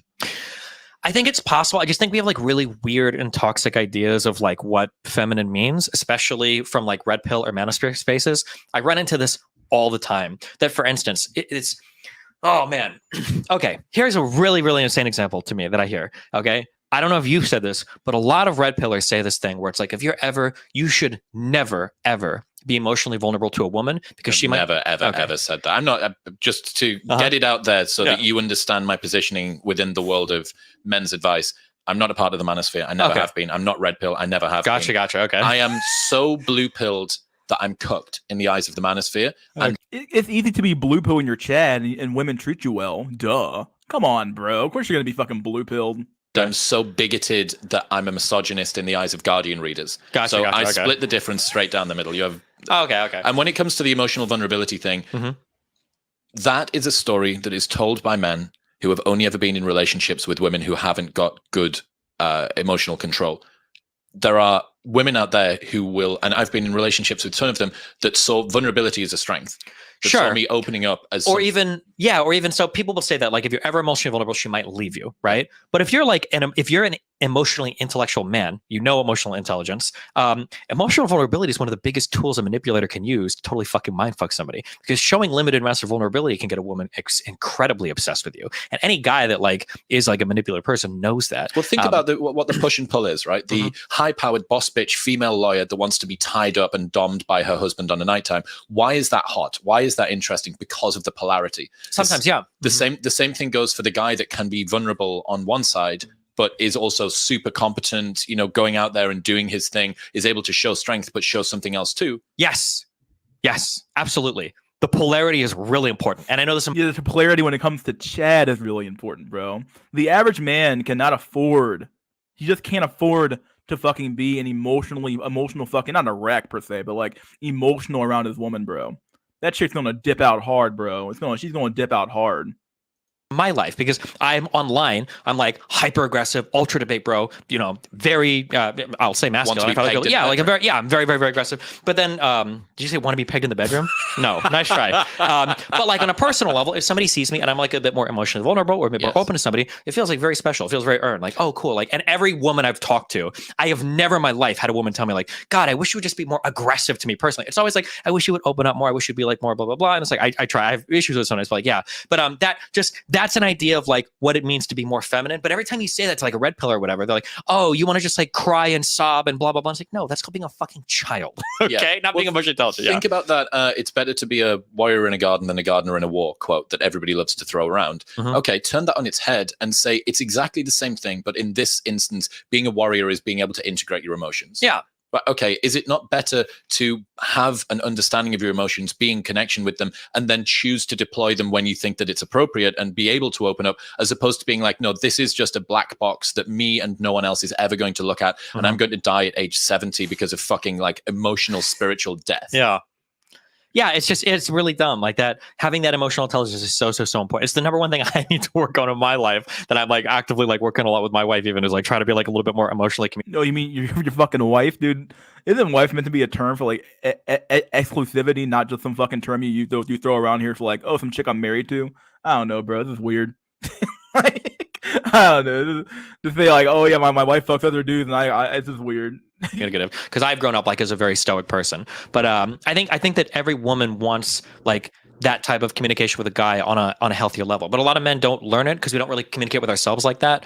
There are some women out there, I think, that would see. I've been around them. Ones that will say, if I see my partner make a joke that doesn't land, I cringe inside, my ovaries shrivel up inside, that they're hyper attuned to a man's status. There might be. There are also some women that only date guys with super huge forearms. But I mean, like, there's always going to be like the exceptions, of course. Whatever. The exceptions. You're talking about the exceptions right now, bro.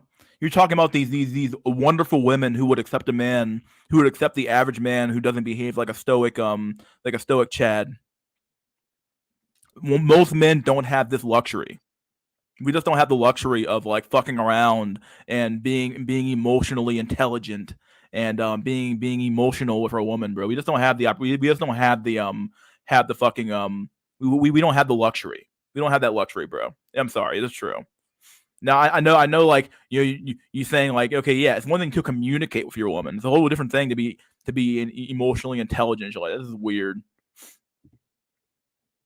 You say. Yeah, well, there you go. Yeah, but I mean, like for in general, like being a bit more emotionally intelligent and communicative is pretty important as a guy. I think you need to be, especially to understand like women. Like you need to be more in tune with yourself to see it like in other people too. Remember as well that the biggest predictors when it comes to longevity in a relationship are emotional stability, conscientiousness, growth mindset. Those are the ones that they have the best predictive power. The stuff like traditional attractiveness. Education level is controlled for a little bit, but earnings have none of this. But that's not what you're optimizing for. And this is where I think that in trying to integrate some of the insights that I talk about a ton on the show, but saying, okay, what's your outcome goal here? Is your outcome goal to be able to fuck as many girls as possible, or to sleep with one guy and never catch feels? Or is it to try and have a flourishing relationship that's going to make you feel fulfilled and not mean that you die alone at like fucking 75 with a ton of dogs? Yeah. Like, what are we optimizing for? Yeah.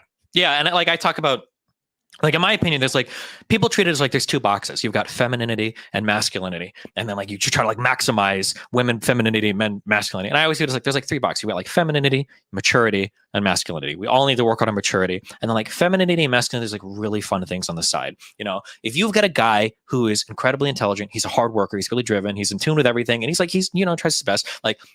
That's awesome. If he's also like 6'4", that's a bonus. It's like a fun thing on the side. That's not a bonus, bro. That's the main course, bro. Everything you talked about earlier was a bonus, bro. Was the bonus, bro. Okay, if you have a man who's 6'4" and attractive, and he's driven, and he has all the money, and he has the status, bro. Nah, bro, you got it flipped way hard, bro. You got it flipped on the side, bro. You got it flipped, bro. Or if you've got a girl who's got like, she's got all of her stuff figured out and she got like big boobs, like that's cool. Yeah, no, I'm sorry, bro. The big boobs are the main attraction for the women, bro. Like it's true. Like the big boobs in her fucking face and the big ass and shit like that. Those are the main attraction, bro. I'm sorry. Like we are biological beings first, then social beings second. Okay, we are biological beings first, not somewhere. Then social beings. We look at the biological gene at a gene level. You're looking at somebody, and then you look at this. Then you socialize second after the fact. You're always doing the a measuring game in your subconscious mind about whether or not somebody is a subhuman or a regular human being, or somebody you want to treat with a reverence and respect, right? So like this idea of like, oh yeah, bro, all these personality traits, bro. They're the main course. Nah, bro. Your 6'4" height and your face were the main look. Were the main course, and everything else is just icing on the cake, right? Fuck me, dude. Like the masculine and feminine things are like really fun things on the side, and they can like be. No, they're the main course. Like regular men would not be with women if they weren't feminine at all. If they had no feminine traits, what would be the point? You might as well just be gay, or you would just be gay at that point. What's the point? We want women because they're different from us, not because they're the exact same. Fuck. Really fun things to play with, but that's not like the main driving, contributing successes in these relationships. I think Think about what current dating optimizes for, though. It optimizes for those easily displayable, objective metrics of success. Yeah, because those things matter first before you get to those secondary characteristics, right?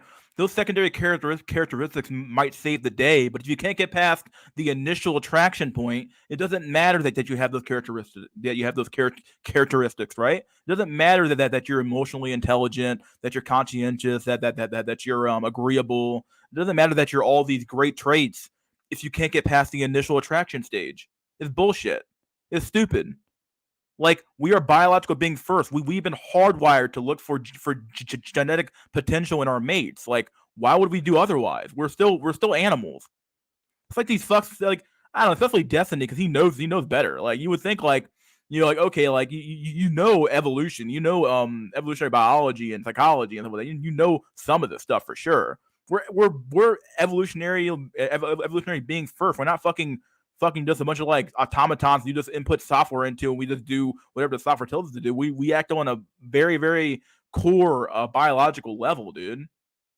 The Rolex on your Tinder profile, it's the number of followers that you've got, it's the blue tick, it's the car, it's the size of the. No, it's the fucking, it's your height and your face first, and it's not any of that stuff either. It's not the watch you're watching in your hand. Might be a bonus. The car might be a bonus, but if you're some fucking 5'5" fucking Danny DeVito looking motherfucker in your profile and you got a fucking Ferrari and a watch on, you might get some matches, but you ain't gonna be getting you ain't gonna be getting the same matches that Chad are gonna be getting, bro. Bro, dude. Boobs, it's a lit filler, etc. For sure. etc. Yeah. And for fucking men today, it's fucking TRT. It is TRT. I think guys are heading towards a world where we're finally going to start to see how negative social media can affect you in the way that has been affecting women for so long. We already are, bro. What are you talking about? Okay? Why? Because all these motherfuckers now, okay, all these guys, I don't give a fuck, 99% of fitness influencers are on fucking gear. And TRT counts as gear now. Okay. Every motherfucker does. I've seen so many videos, so many things where guys are like, oh, these are like my 6-month results for like lifting or whatever. And these guys are like, they're lean as fuck. They're getting huge. And it's like, oh, like I'm 27 lifting for the first time in 5 months. This is my, like, bro, really? So why is that? What's that got to do with the female impact of social media? Because I think for women, women see like a whole bunch of like, this is what women should look like. You should be this and that. And like everybody's using like filters and lip filler and but TRT is the. For guys, it's like, filter. yeah, it's going to be next thing. Like, oh, well, if you're a guy and you've been lifting for 6 months, you should look like this. And it's like, no shot. Yeah. Interesting. And I've seen more and more of those like pop up everywhere now where it's almost like, and because TRT is so accessible these days. Have you ever had your levels done? Have you ever checked what your tests are? They're very low. What do you think? The last time I checked is 308. Wow, that is low. Yeah. Yeah, that's like nearly subclinical, I think. Like you would. It's like, I've heard the range is anywhere from 300 to 1,000. So you've got 8. You're playing with 8. Yeah, or 350 to 1,000, so I'm already below it. But I don't have any of the symptoms of low T. So like, yeah, I'm in the gym, I'm doing my best, but yeah. Well played. In other news, this episode is brought to you by. I'm good, bro. I don't think I need to watch the ad video after this point, but yeah. All right, Larry Cuffman, go on your rant, my dude. Well, Destiny, it's kind of funny how you said that he should know better. I mean, Destiny is a byproduct of liberal university thinking points. I mean, I researched what university he went to and what he was majoring in, and he was studying something related to music, believe it or not. So I started researching his university that he attended, and there was a little bit there's this website called Niche. And it basically they did a poll for people who like attend the university, and there's like less than 100 responses, but this is like the best I could find. And it says one of the questions is, what one word or phrase best describes a typical student at this school? And 53% said everybody is different and diversity is good. And the other responses was independent and caring. 13% said keeps to themselves, cold. School is 61% white, but they also said the student body is very diverse in ethnic heritage. Like, yeah, right. There's this news report from the College Fix. Democratic professors dominate University of Nebraska Omaha departments, which is where he studied. Let's see. University of Nebraska revises Herbie Husker mascot, their mascot, I don't know what the fuck that is, to change hand gesture associated with white supremacy. Wow. Okay, what else did I find? Oh, yeah. University of Nebraska Omaha students organize walkout on campus to support transgender rights. And oh my god, let me link you this article. I don't want you to like watch the news report or anything. I don't give a shit about that. I just want you to observe the specimen that's like in the thumbnail. Like, you have to take a look at this. Like, there's this, oh my god, like what the fuck is this shit, man? you'll realize why Destiny has that weird ass blue fucking hair color. I want you to look at the. Well, he went to that school years ago, though. That's the problem. Like, I Oh don't know yeah, I mean, if you went to that school years ago, I mean, these talking points have been brewing for like years and years. It's just getting more absurd nowadays, but like they were definitely having these feminist talking points way back in the day. But go ahead. I was just saying, like, he went to that school years ago, so it's kind of like, obviously he would he'd be a little bit different now, but you know, I wasn't sure what you were going with there, but at the end of the day, yeah, he's obviously he used to be a righty. He used to be a libertarian, and then he became a lefty back during the anti-SJW era, back when the skeptic community was pretty big, and he would kind of became a lefty during that time period, I believe, and then he more or less just kind of stuck with that shit as well for a long time, and then so at the end of the day, he's kind of been in those he's called himself an omni-liberal, which he's not. He wouldn't call himself a leftist, but he definitely seems like he has a leftist tendencies for sure, obviously. So I don't know. To me, it appears to take he has pretty hard positions on a lot of things, so I'll give him that. But he just seems to take the he trusts every single study and stat he's ever seen, so he's very much into like evidence-based shit and stuff like that, looking at the data and trying to figure out what's going on. So No, yeah, I mean, I've argued with these type of people. Like, I've argued with some people in my own generation, and I already know what these type of people are. They're the type of people to where, like, if you link anything other than like a Vice news report or a Washington Post, and your source is invalid, these people will never get. They'll never get it because their sources of information are biased, and not even that. I mean, sure, it's been years ago, like you said, but like you're acting like they weren't fucking brainwashing for like beyond that. yeah, I'm just saying, like, I'm gonna say, like, just because a source is biased, that doesn't necessarily mean they're wrong. Like, you could, in theory, have a bias and still be correct on a few things. Like, I'm not gonna sit here and say like every single study on a leftist site is wrong.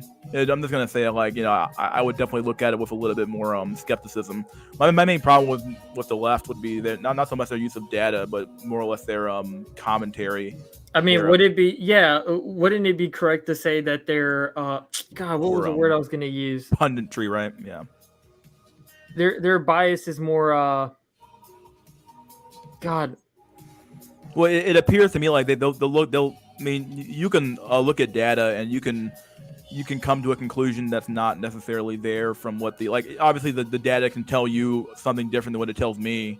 Like, we could both look at kind of like the data that came out about 18 through 29-year-old men being more single than women are, right? Mm-hmm. Everybody came to their own conclusion about, well, why is that happening? A few people in my community said, well, it's because the women are dating older men, and that could be a part of the problem. But if you're more astute readers might think that, okay, well, I think it's probably that. God, excuse me, my God, I think it's that, and the fact that women are just dating a smaller cohort of men in their own generation as well. So you know, it's a double whammy, right? You have not only are women dating up in age, they're also dating a smaller cohort of men, right? So you can come to two different conclusions. Whereas, you know, a liberal person might say, well, the men aren't improving enough. The men are emotionally unintelligent. They don't have any. The men aren't what the women want, or some shit like that. They'll come up with a very a feminist centric view of the world of why the problem is what it is. And, you know, the truth might be somewhere in the middle, but I think in that case, I think the truth is on my side more or less, because, you know, we've already seen the data talking about how you know, a lot of men are, you know, more men are sexless than ever, and that women only want to date the top. So, man, it's like the fact that we're even having to like try to comprehend the situation. It's so demoralizing. Like, what's that? Give me 1 second. Sure.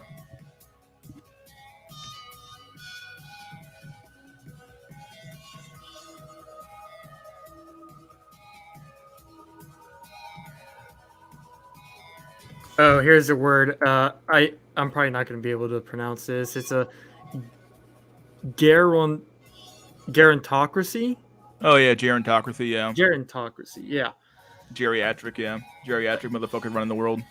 Yeah, I mean, they're so fucking out of touch. It's like by the time we ever get to a solution, man, it's a wrap. It's over. Yeah, I think the problem is that these motherfuckers are living, they're just living too long, and they're gonna live for fucking not ever for sure, but at the end of the day, they're gonna live a lot longer than we think they're gonna live, and they're gonna be a drain on the system for a long time. They're gonna be collecting social security checks, Medicare, and they're supposed to live until like their fucking 80s or some shit, which is like insane. And it's like, bro, like I don't know what the fuck you're gonna do with that many old people laying around and not a big enough tax base to support that many men and women drawing off of Social Security, right? It's just gonna be insane. So it is what it is. Ruled by the old. Yep. U.S. food isn't nearly as good as our grandparents. Yeah, that's true. There's some good comments left up here. Let me look at these comments real quick. Imagine finally lucking out and getting a decent GF only to fuck it up by expressing your feet problems. Oh boy. Also, most men do open up to their girlfriends often, and most women will eventually leave or cheat as a result. Yeah. Definitely emotionally manipulated his wife. He's straight pimping her. The Mac Daddy. The Mac Daddy. Bro, make Christian Grey an ugly, disgusting man. Let suddenly women think 50 Shades is a horror movie. These YouTubians live in the cloud. They do. That emotional manipulation doesn't work for normies only, Chad. That's true. Yeah.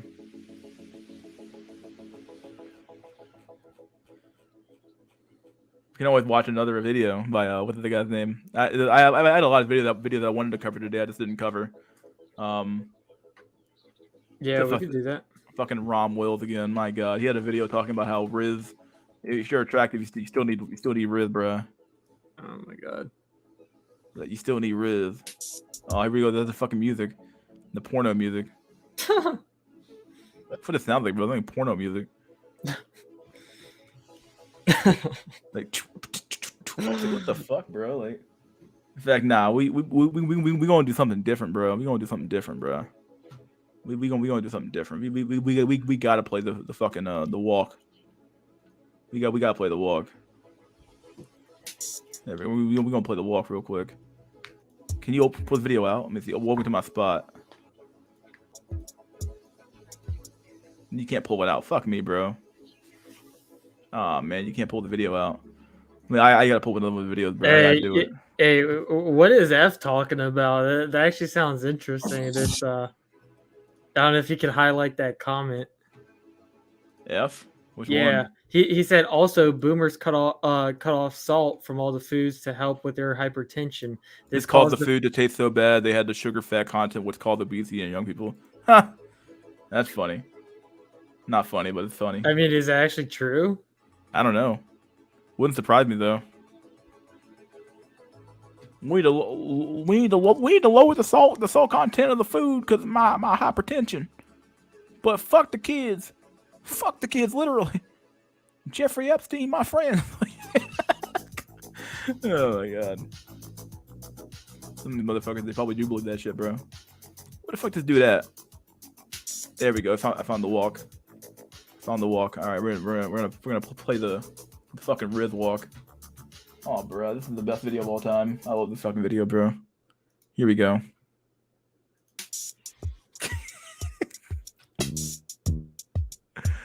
Oh my God, bro.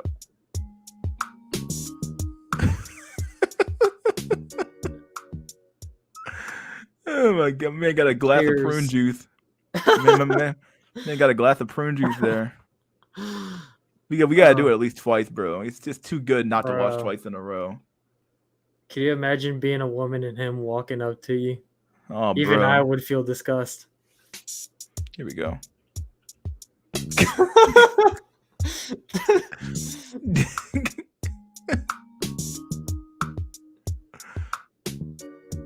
Look at his dead eyes. He's like, oh my God, bro. All right, let's play the real meat of the content here. Let's watch the real video. What's up, yo? This is Rom coming back at you with yet another car video. Man, the car videos are so fucking. What year, bro? What year are we in for car videos, bro? Like, this is some old shit. Back in the day, old shit, man. People doing car videos, man. Oof. Yeah, you're handsome. You still need some riz. Yeah, I use the young guy slang. You know, I know some guys will be like, you don't know what's going on. Apparently, I know the slang better than they do. And I said it before. All riz is what people say, well, it's just short for charisma. Well, that's what game is, really. We just use a different term. We used to use rap when we were young. Whatever the case, whatever, all that other stuff, other than your looks that you got to use and really develop to get women. And that's the thing with some handsome guys and everything. Because, like I said, that video, like, don't try too hard if you're handsome. I mean, that picked up again. It was big when it first came out in 2021, but then it's picked up again. It's still going. It's still rising. I say, shoot, it's closing in on being my all-time most viewed video. But it just speaks to, you can't just get by just on looks. I've been saying that anyway. Even when I talk about Oh my god, bro. There's so much like, yeah, like at the very least, if you're Chad, you have to at least approach the woman, right? At the very least. But other than that, though, dude, it's basically like being on autopilot mode, right? Once you get into the woman's orbit, right, you're basically done. You've done all the hard work. You just show up and it happens for you, bro. Oh, look, Alaskan Separatist, he's back. What's up, dude? What's up, brother? I'm not sure if your mic is on, but yeah. Oh, my bad. Can you hear me? Yeah. body game, I just say, shoot, that's just the foundation for everything else. But before I go further, yesterday I was talking about sex appeal. Check out Tarek Talks, a proud member of the Body Game Nation. He did a video, Promiscuous People Tend to Have High Sex Appeal. He did an audio podcast. A link for it is in the description box. Yeah, he's just growing his channel. I remember when I was pushing people to sub him just to get him to that money brink. He's past that now. He got some powerful stuff. Wait, hold on a second.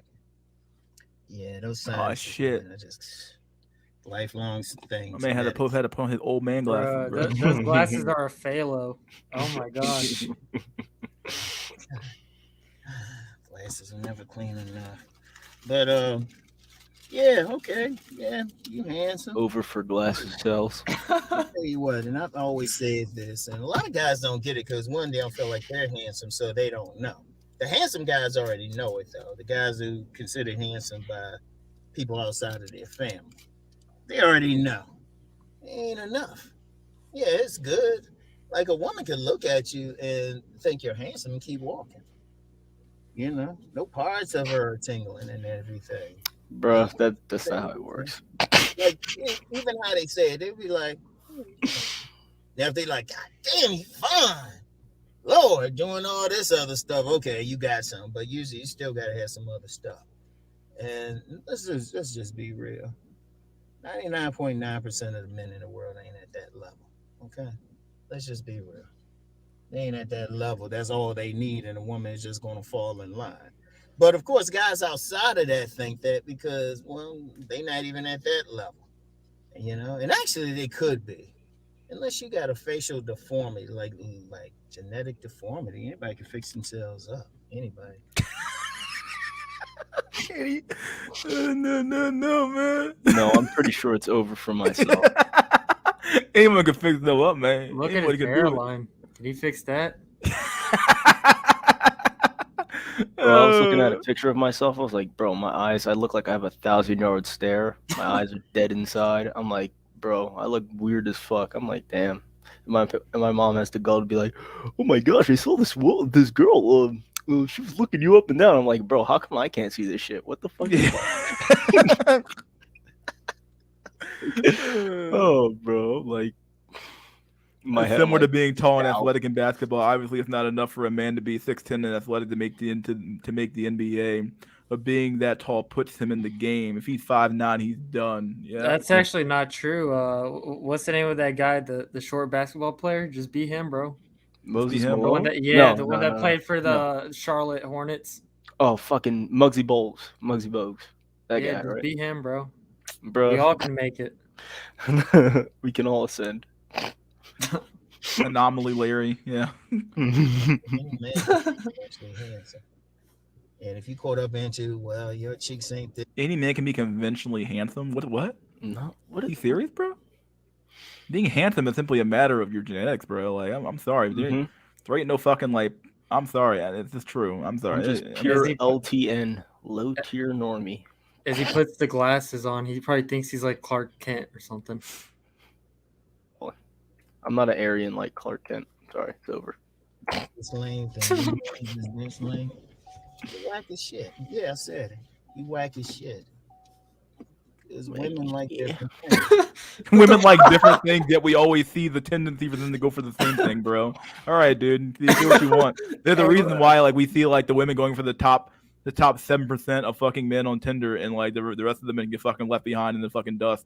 Like, come on, dude. This is obviously showing a propensity for women to go after a certain subset of men who all generally look the fucking same, bro. Yeah, as Finley has said, and I said it a million times, men like different things. Men love different things.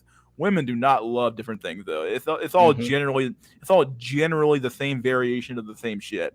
Just it might be in a slightly different form factor, but it's not going to be very far from the fucking norm of what they're going to be looking for generally, bro. His select versus non-select theory is the only good theory. Yeah, I like that theory of, but that's really it, bro. Which is basically just Chad and non-Chad, really, at the end of the day. But stop noticing patterns, bro. It's weird. Yeah, that's what people always say, bro. Shoot, even noses. Women like big nose. I talked about that in a video before. Saw this thread on that. Just say women like big noses. And the women who follow him, I didn't know if a guy got a big dick. Several of them said he got a big nose. Shit. Oh man, dudes need to be getting surgeries and make their noses bigger. Shit. Delusional. Oh man. Bro, I want to eat the delusional gun pill, bro. Boom. I just can't. Oh, dog. This is too much for my brain to handle. We use the word game. Riz. That's what the young people are saying. Riz. There's several videos. Y'all, I hate when old heads use new lingo. It's so fucking annoying. YouTube search engine. There's several videos from young guys too. Now I know, and you know what though? That's another thing. Hold up. You know how I flow in the car videos. It's really when I'm gonna be real with y'all. When I get in the car videos and stuff, shoot, I just have a title and then just let it flow. There was an idiot one time saying, "Hey, you should have an outline." Yeah, motherfucker, I'm supposed to be driving and looking at some notes and shit. You ain't wrong. Yeah, true. Okay, that's a Ron Wills dub, a rare Ron Wills dub. Common sense really ain't common. But yeah, anyway. Does Ron Wills even get laid? Like, who the fuck is he rizzing? I don't know, bro. Like I said, my man, he over here walking up with that prune juice in his hands. I'm not even sure if he's fucking anybody right now, bro. So he thinks he's a retired Chad. He's just passing down the knowledge. I remember seeing a comment section where women were agreeing they love big noses, gigacope, and virtue signaling. Yeah, that's the problem. Like, you can't. This is what I talked about earlier with the surveys, right? Like, you can't. The problem with surveys is that it's literally a survey, and people tend to, for some strange reason, they tend to lie on surveys. I don't know why. They just tend to do it. They tend to want a virtue signal on a survey. Either that, or they might just imagine the apex of big noses.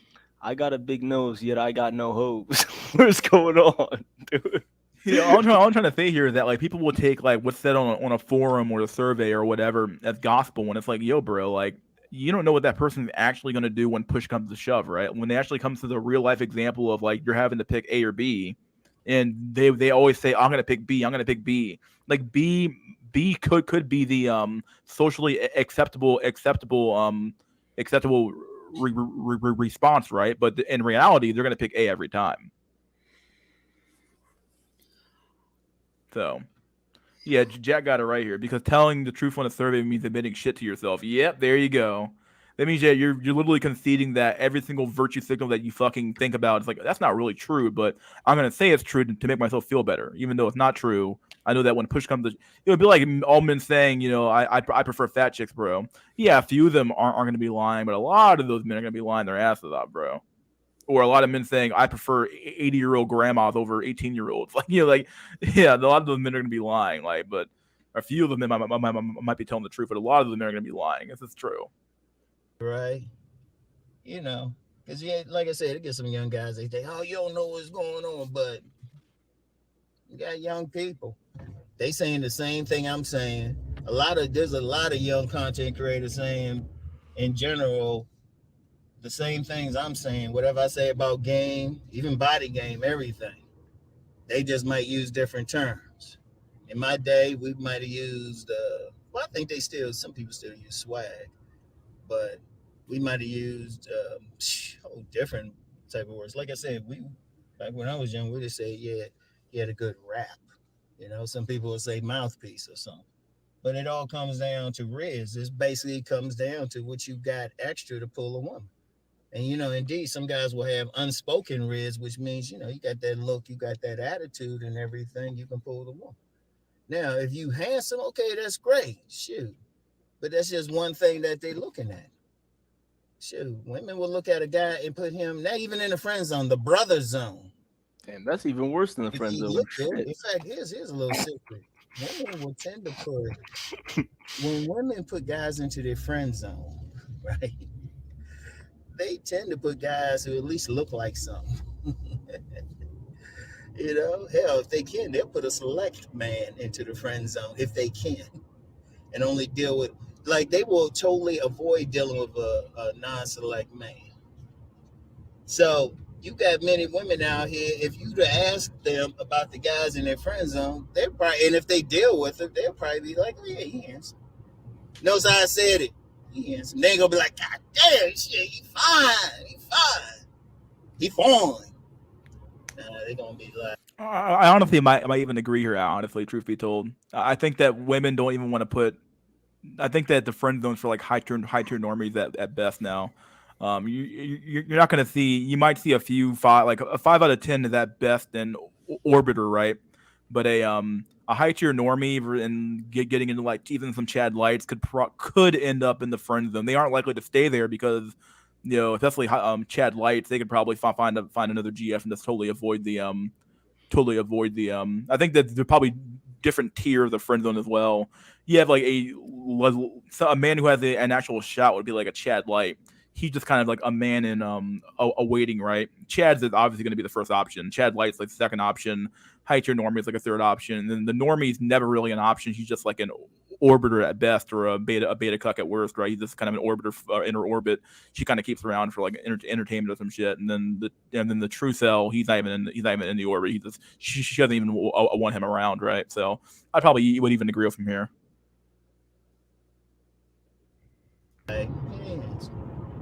say real quick, understand something.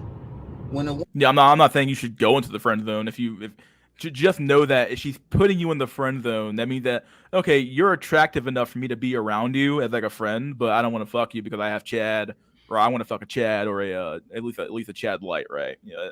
But at least you have some solace in knowing, okay, well, I'm not a complete fucking, unfuckable loser, I guess. But you kind of are to some extent, right? If you end up in the friend zone, because you ain't got no pussy, right? So yeah.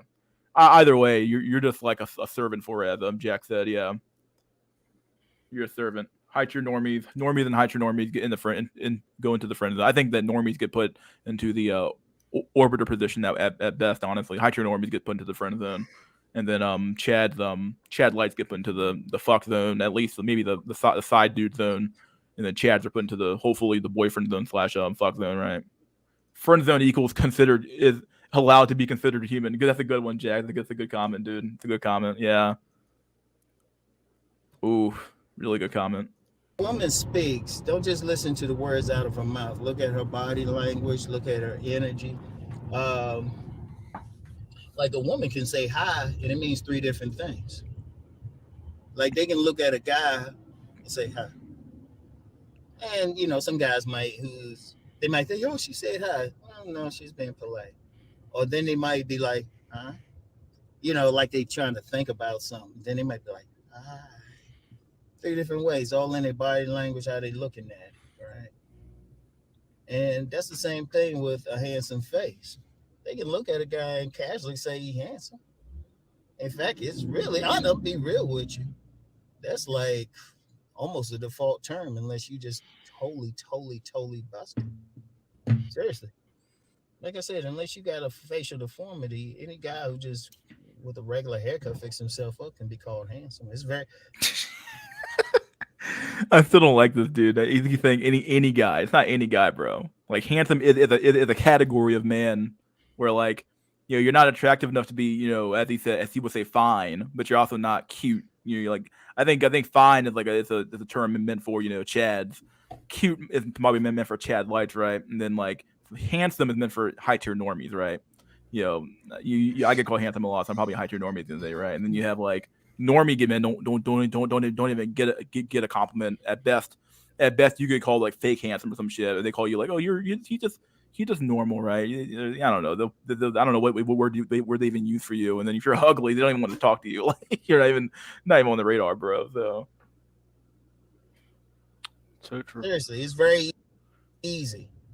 Women can hand out handsome like a handshake, despite what some guys think. So it don't mean as much. But to really turn her on, you need. Yeah, wait. If handsome doesn't mean a lot, then why even have the title even being like, yeah, sure, you're handsome. You still need Riz. Nah, bro. Like, that's the problem. Like, the word handsome has been thrown around so often that, like, yeah, there are some men out here who are like legitimately handsome, right? And they get put into the bracket of being a heteronormie. But at the same time, though, like the word handsome can be used for men who are normie tier as a way to kind of call them like so they don't get insulted by just being called a normal man. So like you call them handsome, but at the same time though, it's not the same as like being like legitimately handsome. So yeah. You need using the young people's term Riz. Oh yeah, normie compliment equals. This is a really good one here. Normie compliment equals nice. That's very true. Very good comment. Mm. Yeah, that's a deal. See, that's part of it. You gotta have more. You gotta have that mouthpiece and everything. You gotta be able to talk to them. As elders, we'll just we'll just say conversation. You gotta have that conversation. You gotta be able to talk. Everything else is just a bait. And even if you're just handsome, very, very, very, very few men are going to get them just on the face because you get some guys like, oh, it's just the face, nothing else matters. Coming from guys who they ain't getting no play anyway. They don't really know. They speculate. Women look at everything. I've said that 1,000 times. Yeah, but the problem is that if you can't get past the fucking face fucking parameter, bro, you don't get anything else, bro. What do you mean? The face is the most important part. Like it's like your job. It's like your a resume, right? Like if you can't get past the first step of them analyzing your face and deeming you attractive, it doesn't matter that you're tall or anything else, right? I mean, your height could help you out a little bit here, but not nearly as much as your face would, in my opinion. Of course, this brings up the old fucking raging debate of face versus height, right? But at the same time, though, it kind of comes down to this, right? Like your face determines if you even get to show off your quote unquote Riz, right? It doesn't matter that you have Riz if you can't show off your fucking your face and shit. But debate. I over here fucking stuttering like a motherfucker, bro. My God. So your Riz, that's going to be not just your face. Shoot, they're going to be checking your haircut, how clean you are. They're going to be looking at your teeth, size of your nose, your lips. Shit. Well, wait, why is he describing all these looks then? All the stuff on your face, bro. What the fuck? Well, how would he on one vein say that face doesn't matter and then start describing stuff on your face? What is he doing? What the fuck, bro? Oh man, this is weird. Does he know he's doing it? Does he know he's doing it? I don't know if he knows he's doing it. Like it's weird. It's like your face doesn't matter, bro, but your face matters, bro. Like your nose matters, your lips matter, your eyes matter. It's like, yeah, that all that stuff is on your what? It's on your face, bro. Like, fuck me, dude. Oh man, this dude is beyond cope. I don't know what to say, bro. He just described all this stuff on your face, and then he said earlier, "Well, nah, dude. Everyone thinks it's about your face, but it ain't your face." It's like, okay. Hell, they'll look at your tongue.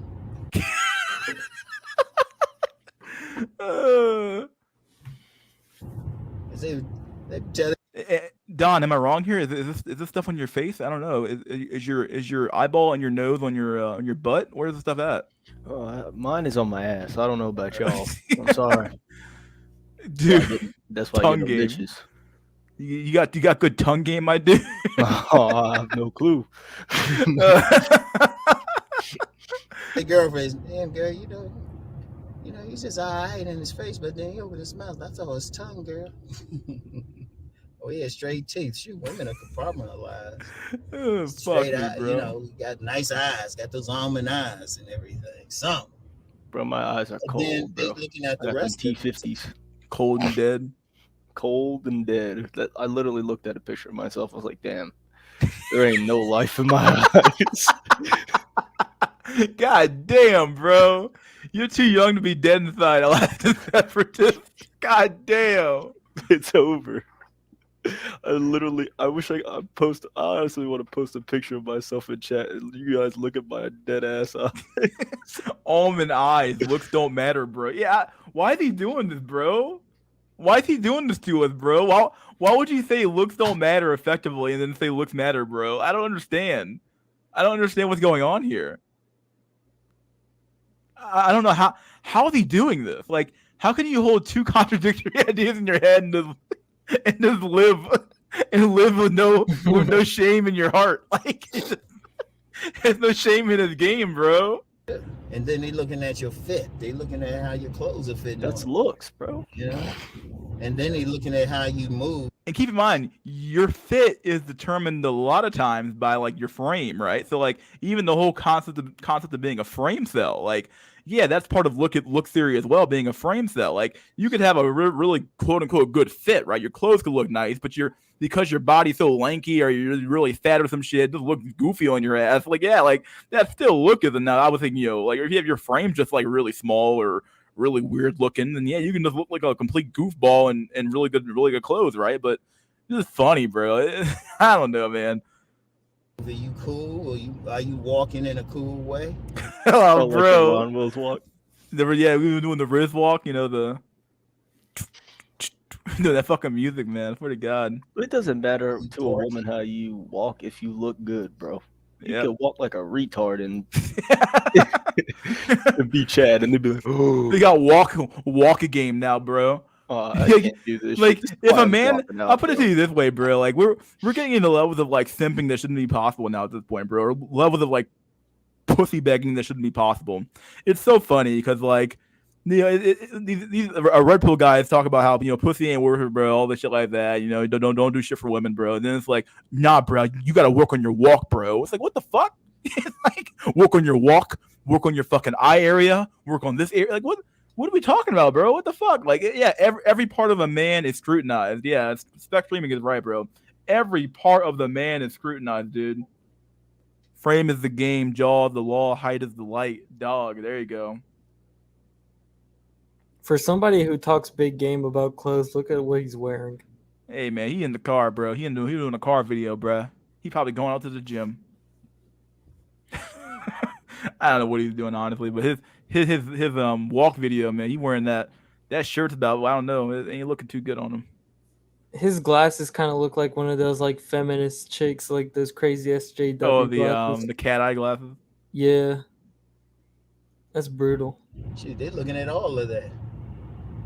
But see, some guys have gotten the wrong impression that it's just the face. Bro, you just mentioned a bunch of shit on your face. What you saying is not the face, bro. All right, dude. Like even if I didn't agree with you, bro, I'd be watching this video like, what the fuck? I'd be watching this video like, wait a second, bro.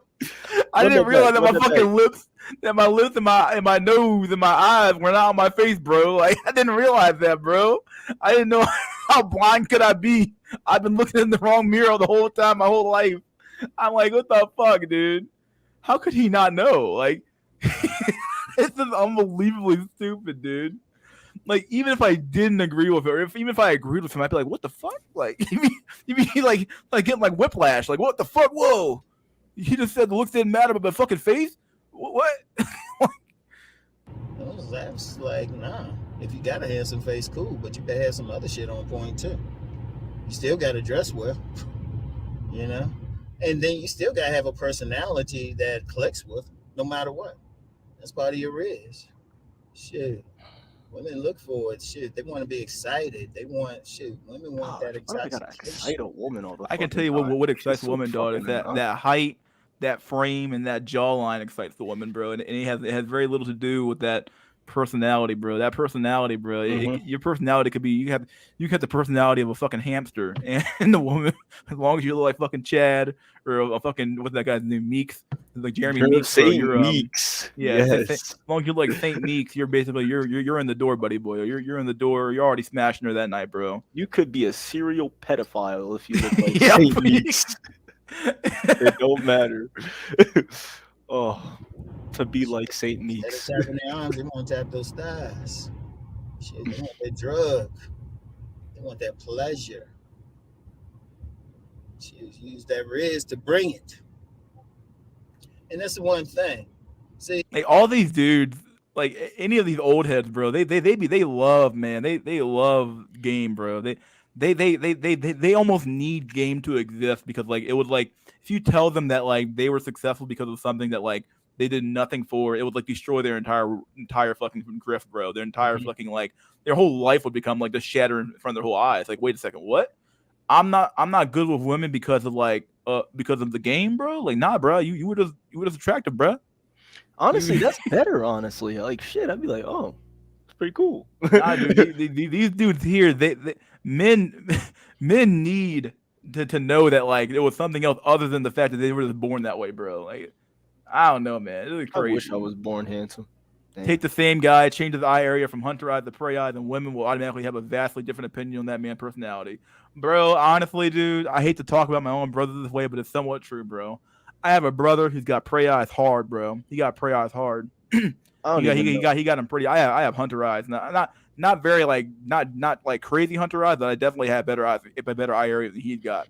And he's got prey eyes really bad. Are prey eyes basically when your eyes are like wide open, like? Yeah, they're very circular versus like being like a slit versus like not like Asian slit, but like like we have like you don't have a lot of like upper eyelid exposure.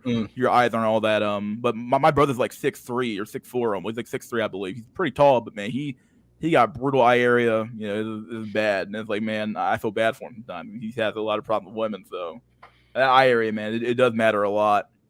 Yeah. Even though he's taller than I am, I definitely have more play than he's got.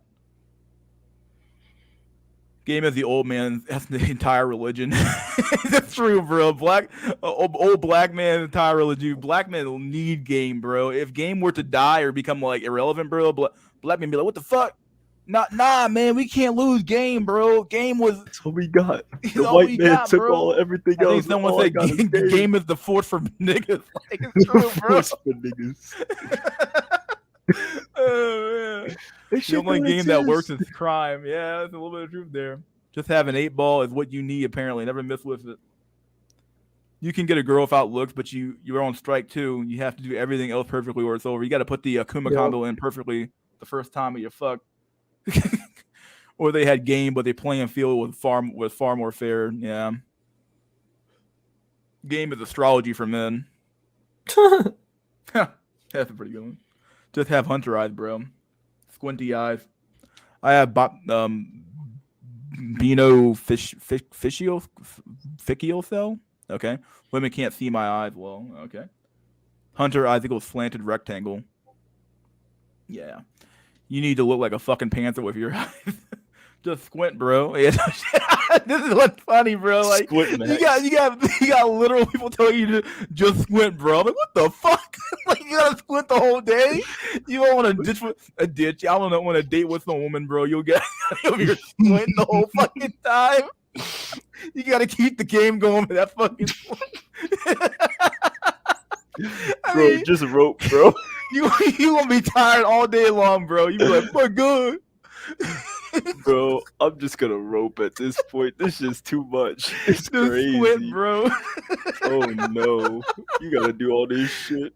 Frey, I for a look normal on fucking- women. Your looks matches on easy mode. How can you cope? Yeah, dude. I know, 6'3" right? and harder for him. Ouch. Yeah, he's got it hard. He also bald. He's not that bald, but he's balding. So he already got Bald he's got cell. that double. Just but shave he's- it off yeah. at that point. Yeah. Yeah. Just own it at that point. I give Harry Solomon a run for his money with my squinty almond eyes. Peacocking was their male initiation ritual. Oh man, Harry Potter glasses frame cell. Yeah, I actually wear glasses. But I wear contacts most of the time. People always say I look way better with contacts on, but some people say I look good with glasses on too. But I wear contacts almost every time. Bro, I Now look I don't bother retarded anymore. with everything I do. I don't know, bro. I don't know what. I'm looking at myself and I'm like, damn, this is what I look like. Imagine what other people think I look like. Shit. Fuck. Same here.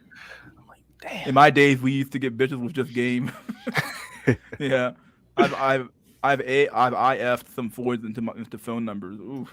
Damn. Never I am would have happened. 6'3" with bad eye area too. Ooh, yeah. It's over for squint cells, bro.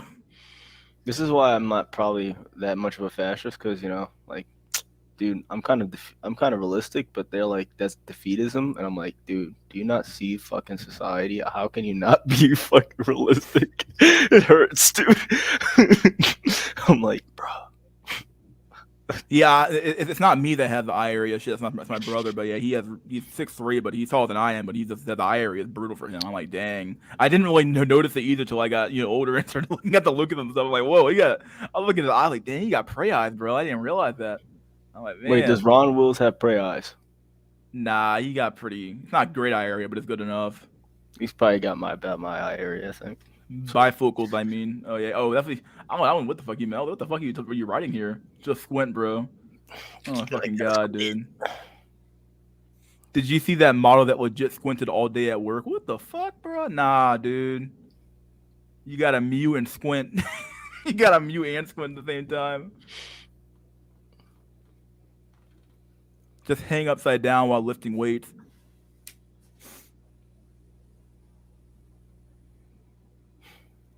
I'm a short musclehead. If it wasn't for CL and dating sites back in the day before Chad, I would have been sexed with Inkwell. Oh, I think I'm in Craigslist. Yeah. Jimmy, I gamed your grandma by dying her a $1 ice cream cone. Jimmy, I did it. I did it, Jimmy. I did it, Jimmy. Jimmy, you can't tell me I'm lying, boy. Not all women, Jimmy. Rom has negative cancel tilt. What the fuck does that mean? I think it means that your eye, the eye area Slope down. The slope outside down. of your eyes slope downwards. I'm hesitant to put my face in the chat because I'm just gonna be Don't do it, roasted. buddy. Don't yeah, do it. yeah. That's It's gonna why be absolutely annihilated. Fix themselves up. A guy need to focus on some other stuff. There's only so much he can do with his face. That's why I'm about nice guys and players. Let's say it's the least important because there's only so far you can go. It's only so far you can go. Genetics gonna play a big part, but yeah, You don't think it's gonna play a big part in your ability to have a mouthpiece or Riz or anything else in your life either? Like, come on, bro. Like, your behavior is definitely also genetically determined as well. Like, not all of it, but a lot of it is. Like, a huge portion of it definitely is, dude. you can clean it up. Definitely keep your face washed. If you got any acne or something, get a dermatologist. Exfoliate, like keep your face up as best as possible.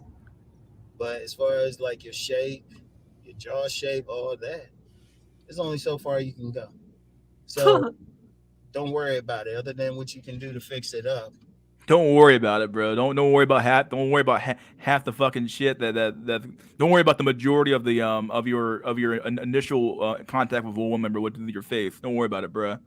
Just try to riz your way into her phone book, into her fucking phone. Like, come on, dude. I was born a mental cell. Oh boy. Because my parents were old as fuck. It's great. Let the barber bless you.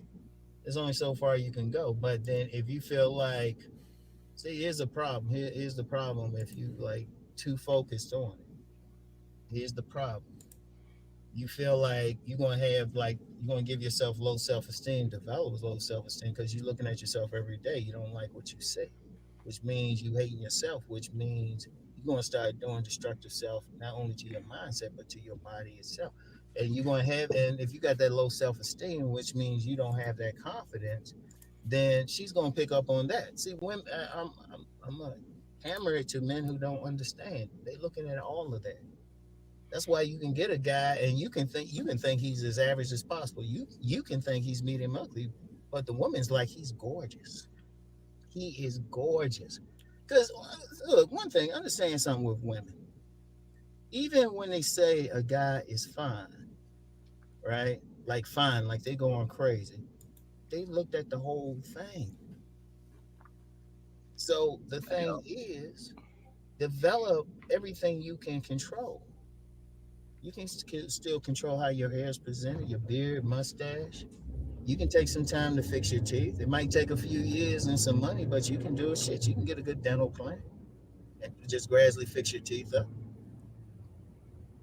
You can wash your face, and then when I say body game, you can get in decent shape and everything.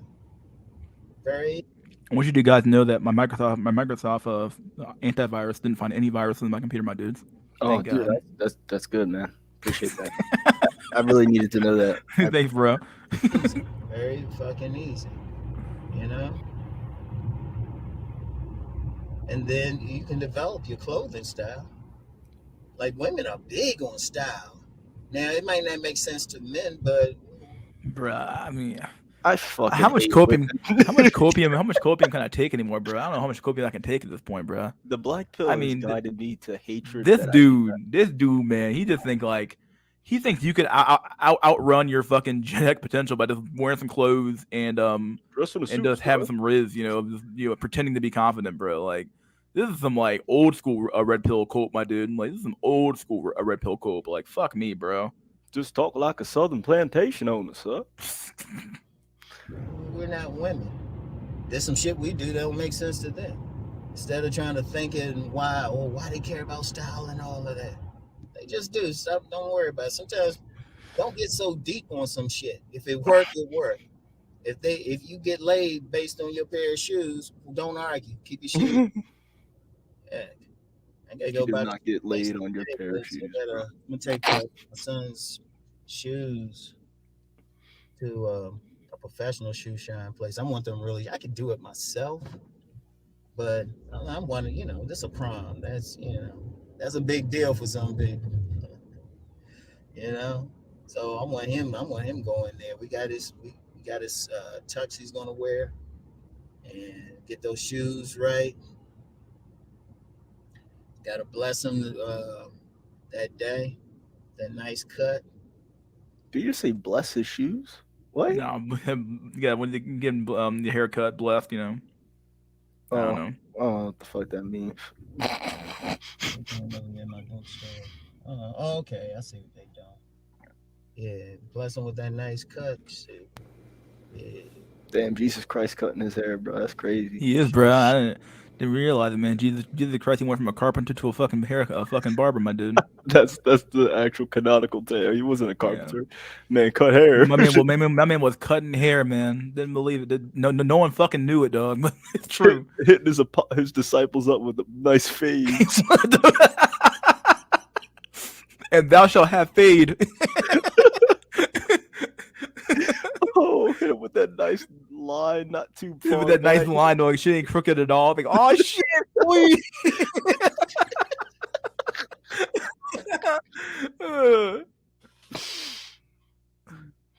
Shine. You gotta get them shine to the point you can see your reflection on those joints. And then come in there with the walk. Yeah. Play the Ron Wills walk. Yeah. Do it. Do I gotta do it, bro? I can't do it. Yeah. The fuck are you doing? Yeah. He did it again. Jack can wear dirty effed up shoes and get peacefully. It's true, man. It's true. Yeah. I always love listening to old heads that never got pussy in their prime or at their current age spitting game, bro. I know, bro. Oh, damn. He gonna be ready. Yeah. Ready. But then that's all part of it, because look, here's the thing: women look at all of that. They're gonna graze you. I've said that 1,000 times. This ain't something new. And people be trying to like act like I don't know. See, I don't know why some guys don't act like they don't have to do these things.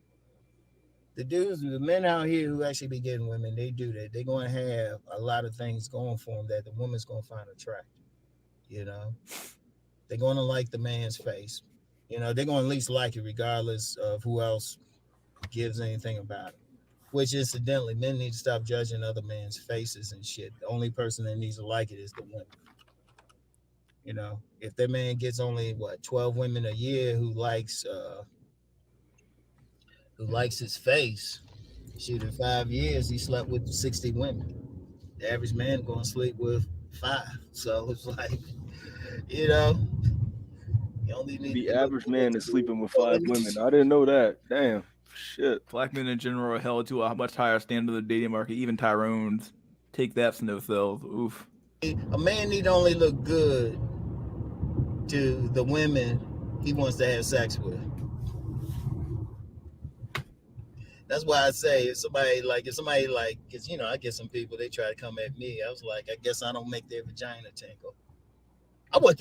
Man, I can't wait for the day I can look somebody in the eye and tell them that shit and ask them what they're gonna do about it. Oh, Ron could get petty. Like I said, if I start roasting. Boomer guys literally act as if they discovered soap and toilet paper to wipe their ass at 25 and it changed their dating life. Why the fuck do you think we aren't washing our faces or showering? Oh, bro. Dude, this is like basic. I mean, like, this is what Face LMS said like years ago. He's like, did they think we were like fucking bathing in dog shit for the last fucking 10 years of our lives? And all of a sudden, the great lords of the red pill came down from the heavens and brought down soap and water. It's like, oh, master, I had no clue, mate. I didn't know. Like, can I have some more, mate? Some fucking shit like that where we just didn't fucking know about soap and fucking water. Exfoliating cream. Oh, Oh my gosh, what is this? Rug don't know what soap is. I don't know what soap is, mate. Please. What is this? What is this? Fuck, bro. Like, They come from the bush. What's up, BBJ? How's it going? I see Doing we good, got man. How you doing? Uncle Ron Wills. Uncle Ron Wills again, dude. Oh man, I mean, God bless these guys, man. I mean, they hold. I mean, it's like the Force, man. It's like these guys they hold this ancient religion. But It's like honestly, these guys are like looking to a time capsule because it's like, what the Right. fuck? It's like, how the fuck do you still believe this shit, bro? Like, but I can see it. No, but we have to be fair here. That we got to understand, right? These men came. Okay, when Ron Wills was in his 20s and 30s, there wasn't Instagram, there wasn't social media, there wasn't Tinder, there wasn't Hinge. So from his teen years, and also too, let's be honest, more than likely these guys probably started getting laid at 15, 16 years old. These guys have been chasing box since they were 14. Mm-hmm. So then you go off into college, right? Game, we got to understand, Game, quote unquote, did have his place back in his era, even towards his 40s, right? If you're talking about Ron Wills, right, social media was probably introduced maybe in his late 30s, probably early 40s, right? He looks like he's about 50, maybe damn near even 60 something years old. So Game, being able to be good with women, your quote unquote drip and style and all this other stuff. Let's be honest, the playing field was much more even back then. But because now that we have social media, right, it's now damn near all boiled down to how you look. And Game is more or less is more or less what's the word? I mean, it kind of comes with the territory. Yes, go If ahead. you're being chosen repeatedly, obviously you're gonna have game. You have chances to practice Positive it. reinforcement. Yeah. Yeah, that's another big thing as well. Yeah, Larry was right with that one. Honestly, like the problem with a lot of men nowadays is that, like, let's say Game is a skill, right? We'll call it that. We'll call Riz a skill, and having Game being charismatic, right? If women won't even give you the opportunity to practice Game on them, then it doesn't. you can't even like even having game and riz is a byproduct of having good looks, because having good looks get you past the initial initial shit. Yeah, no, absolutely. And yeah, you're absolutely right. And especially now, because you can't, I mean, we're now having chat GPT, men using chat GPT to game to quote unquote game women. But now you can't even, as a man, if you're a normie, you can't really begin to even build the skill set of talking to a woman, because you don't even get the match.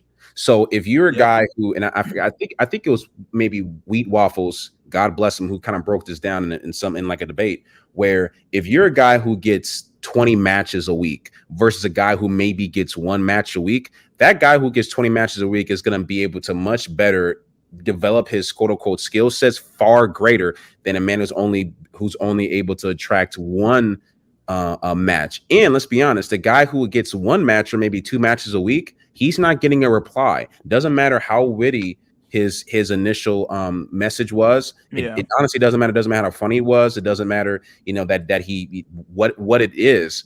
That guy, the guy who gets 20 matches a week, he puts in high, she responds immediately. The other guy puts in a very witty initial message. The woman, and here's the thing, the woman might even look at it and laugh and still ignore the guy.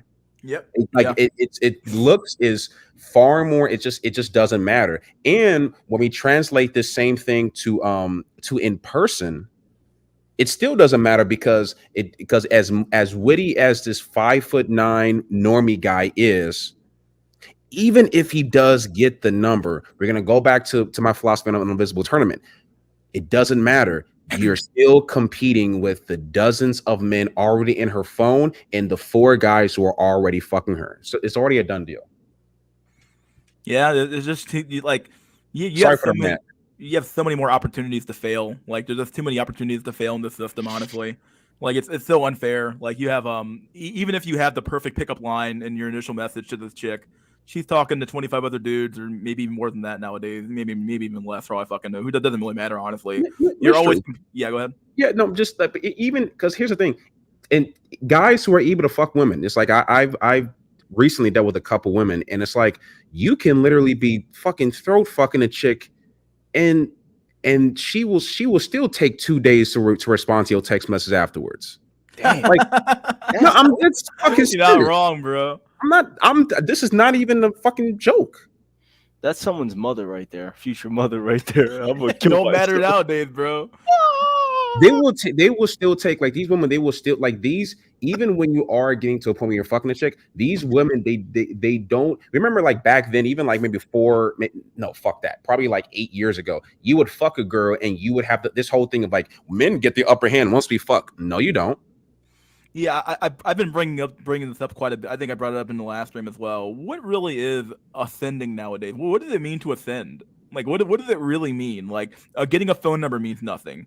Fucking Shooting somebody yourself. means nothing. What is ascension? What is it? Like, what does it mean to ascend? Like back in the day, for incel, ascending meant like you escaped being an incel and you were done with your incel life and you found a girlfriend. But even that, is that really ascending nowadays? I don't know. What does it mean? Because here's the thing. Even if you get into a relationship, I mean, you're basically quote unquote ascending into a situation that more than likely is not going to be in your favor for the long term anyway. So true. More than likely, it's like I know a guy who very good guy. He's in a relationship and his girl, he makes a little bit more money than this girl, but he's spending a lot of money in this relationship and is trying to maintain it. Damn. Right. However, here's what I would say though, and this is to the snow cells out there. Being white they still have it the best, because a white man, if you're a normie or a high tier normie, a white man has the best possible chance of getting into a relationship with their looks match and making something work. Yeah, that's true. I see it on college campus all the time. I'm like, Mhm. wow. I'm like, damn. Yeah. They have ethnic cells. They're getting ethnic women. They're getting white. Yes. Like, Well, yeah, even the data that showed that 61% or 67% of men are single shows that the majority of them are black men. So, like, Damn, even that data shows. Yeah. So yeah, because as a white man, especially if you're a white man in your early to mid 20s or even like a little bit late 20s, You know, you don't have to be. He's talking about Riz. You don't have to be the sauciest. You can just go out there with your t-shirt on, with some jeans, maybe a nice shirt or two. The measurement of Riz is a lot lower, and it allows you to save that money because so you gotta understand, a lot of black men are spending a lot of money just to reach the bare minimum, the bare quote unquote Riz minimum. But a white man don't have to do that. He can spend his money on actual shit that matters. You know what I'm saying? And still and get better results if we're being honest. Yeah. I just saw in my apartment building. I just saw a white dude with this Asian woman and they're the same fucking height. He's a normie, same height. Damn near on a looks level. Maybe the woman is a little bit, probably a little bit better looking. So yeah, I was at the y'all got a chance. Go ahead. Up this past weekend, and I saw a black and white couple, a white male, black female, and it's like, dude, it's like, and when you look at the dude, he's just some random ass white dude. And it's like, obviously it was an older couple, but like still, it just goes to show you that like, man, like these white dudes cleaning up, man, like they don't have. He didn't look nearly as like. He didn't look nearly as not attractive per se, but didn't look nearly as it seemed like he didn't have to be as like he had a pot belly. He wasn't like all fucking maxed out with fucking being fucking muscular and shit. So it just goes to show you that like they'll have much, in my opinion, much lower standards for white men than they will have for black men. That's for sure. Yeah. Yeah. For a black dude, and then we talk about like having like nigga points and having certain black like stereotypical qualities. It's still the case, and it's getting worse. So, anyway. Yeah, absolutely. Why did I have to be born in this fucking era? Well, I mean, you have to look. But here's the thing, though, man. Look, we are to be fair, we are still born in a very. It's not the best time, obviously, for relationships and dating and sex and things of that nature. But there are far more other things out there that could occupy your time. So it's about taking the good with the bad. So I just I mean, it's sort of like you have better copes, but at the same time, like it just feels like if man doesn't have a greater purpose, if I had to guess. But then again, was there ever really a greater purpose to begin with? I suppose, but I don't know. You can argue that point to the cows come home, right? White men getting ethnic chicks it's like an NBA player playing basketball in the Chinese league. Hey, let me ask you this in mystery. I've been having a with a friend of mine, and he's a pro black dude. He's a good dude, but we always get into it over this point. Hotep shit, right? Yeah, well, not necessarily a hotep. I want to go all into it, right? But basically, my argument when it comes to interracial dating is that a white man doesn't. Number one, black women are easier for white men to fuck than it is for black men to fuck. Damn. That's the first thing. He thinks that black women just wouldn't give it up to a white guy like that. And I'm like, hey, the problem is that white guys don't really try. But if they could try, your average white man, if you took a white man who has, let's say he has 5 out of 5 swag, 5 out of 5 quote unquote game, same height as his black counterpart, that white man will be able to fuck that black girl far easier than a black man could. I actually agree with you wholeheartedly here. I honestly think that the only reason why black women are quote unquote more loyal to their men quote unquote is because they're lower on the racial totem pole or lower on the totem pole than other women are, right? At the end of the day, and that if white men really wanted to clean up black women, they really could. They wanted to. But they just don't. I just don't think they're attracted to them, in my opinion. Is that I think?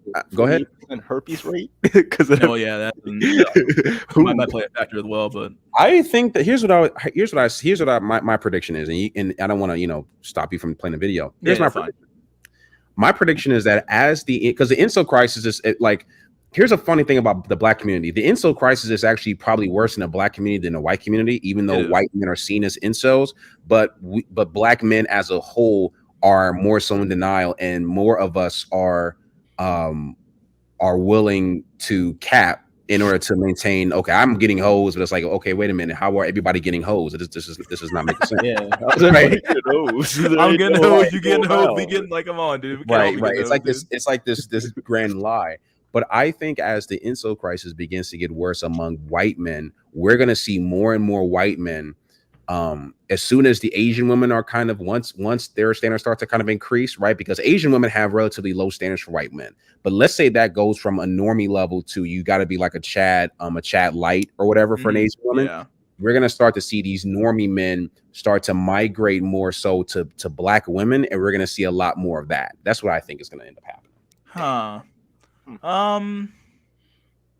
Do I see that on the horizon? I don't know. I'm not even. I suppose there could be some I'd have to I have to see it play out really, because obviously I think that Asian women's standards will go up, especially with all the all the people going over to Southeast Asia and shit like that, and even the ones who become Americanized. I think honestly the Americanized Asian women are probably already at a pretty high standard as it is, honestly, in my opinion. I think the only reason why I think, well, I don't know actually. I think a normie white dude can still pull a pretty decent Asian woman, even if she is Americanized, but only because they value the white skin so much. I don't know. I'd have to see that one play out, because I feel like there's still a little bit of I'll use the word a racial tension between the races, but that's kind of dying down as well. So I could see maybe some were drifting towards from white men going for more black women to some extent. Yeah, I can maybe see it. But it would definitely be it would be like a death nail in the black community for sure, though. My God, if black men are black community still, yeah, if you can call it black community, but if black men are already having enough trouble now that it is, and having more men, coming into into the community and poaching more women out of the community, would be like, my God, like fuck me, dude. It's already bad enough. It's only gonna get worse from here. So. Keep playing this video. Somebody they be on suicide watch because I'm cold blooded about it. But anyway, right? I'm on suicide watch. That's all you need. So don't worry about fix it up. Don't just fix yourself up, and then work on your personality. Like I've actually seen some guys say, "Oh, personality doesn't matter." You got to know this person and be around them.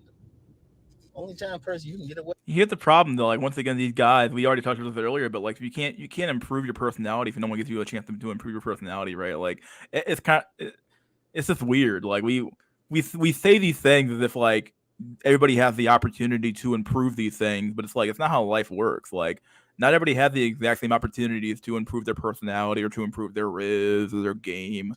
It doesn't really.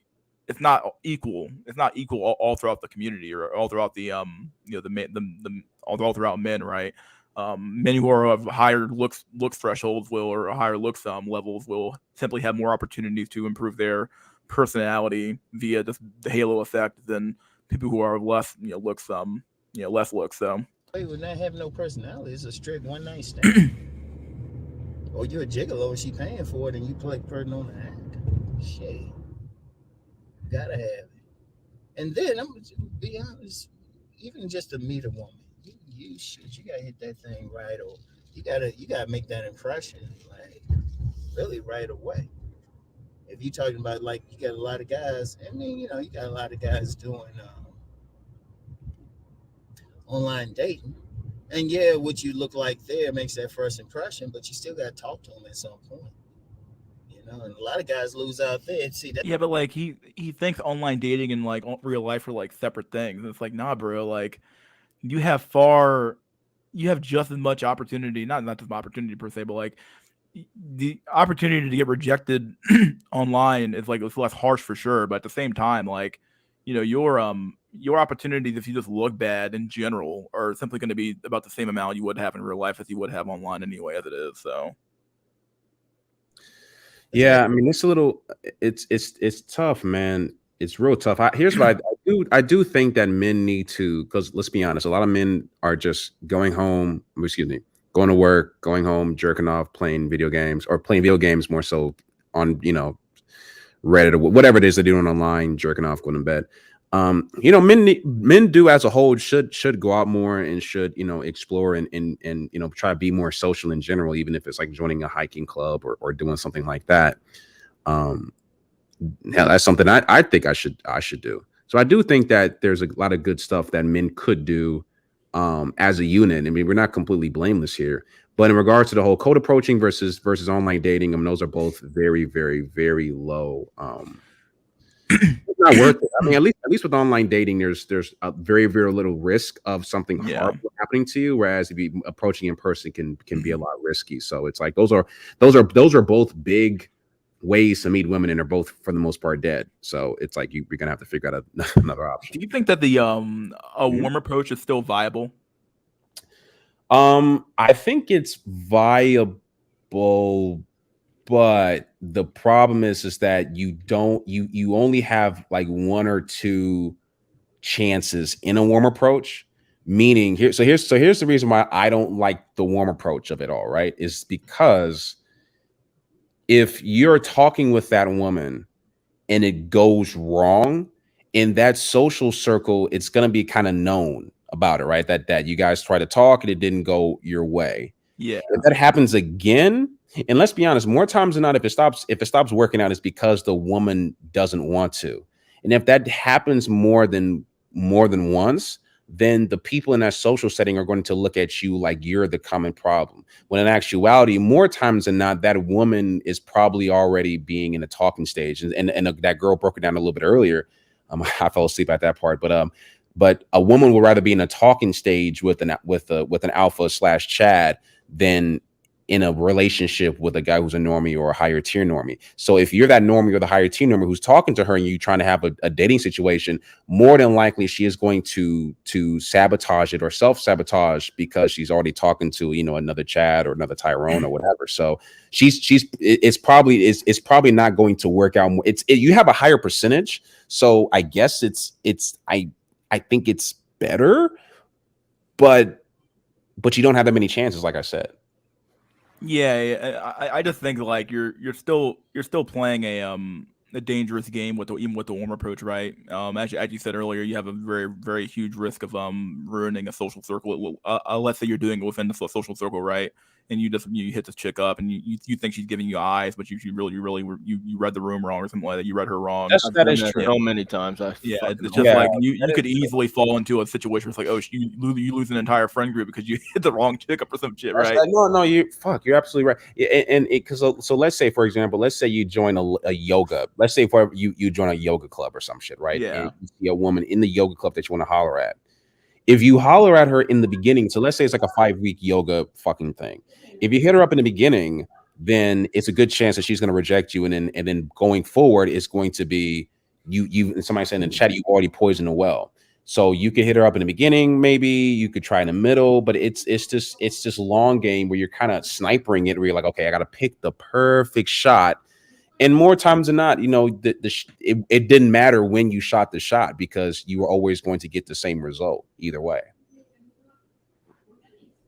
Yeah, I would say that's pretty accurate. Yeah, I mean, at the end of the day, it just seems to me like the hot approach would probably be like it's obviously just your best option because that's basically her almost initiating for you to some extent. So that's the best option. But like the warm approach, it almost seems like depending on your looks level, it's like a 50-50 shot, right? Or depending on if you're Chad, obviously it's basically a sure shot. But if you're like a high tier normie, like that's what I feel like I am right now. Like it feels like it's like a 50-50 shot of like, am I getting choosing signal? This shit is being nice.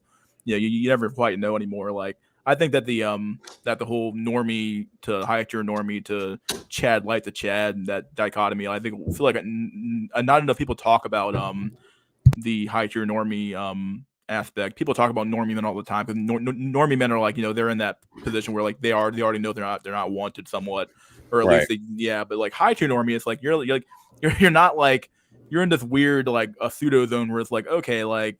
It's kind of like being handsome, right? Like they use that term like for both normie men and high tier normies, right? But like you could be like actually handsome or just handsome in the a nice sense of like I'm not going to call you normal or something like that because you're even though you really are just a nice guy or a normal guy, right?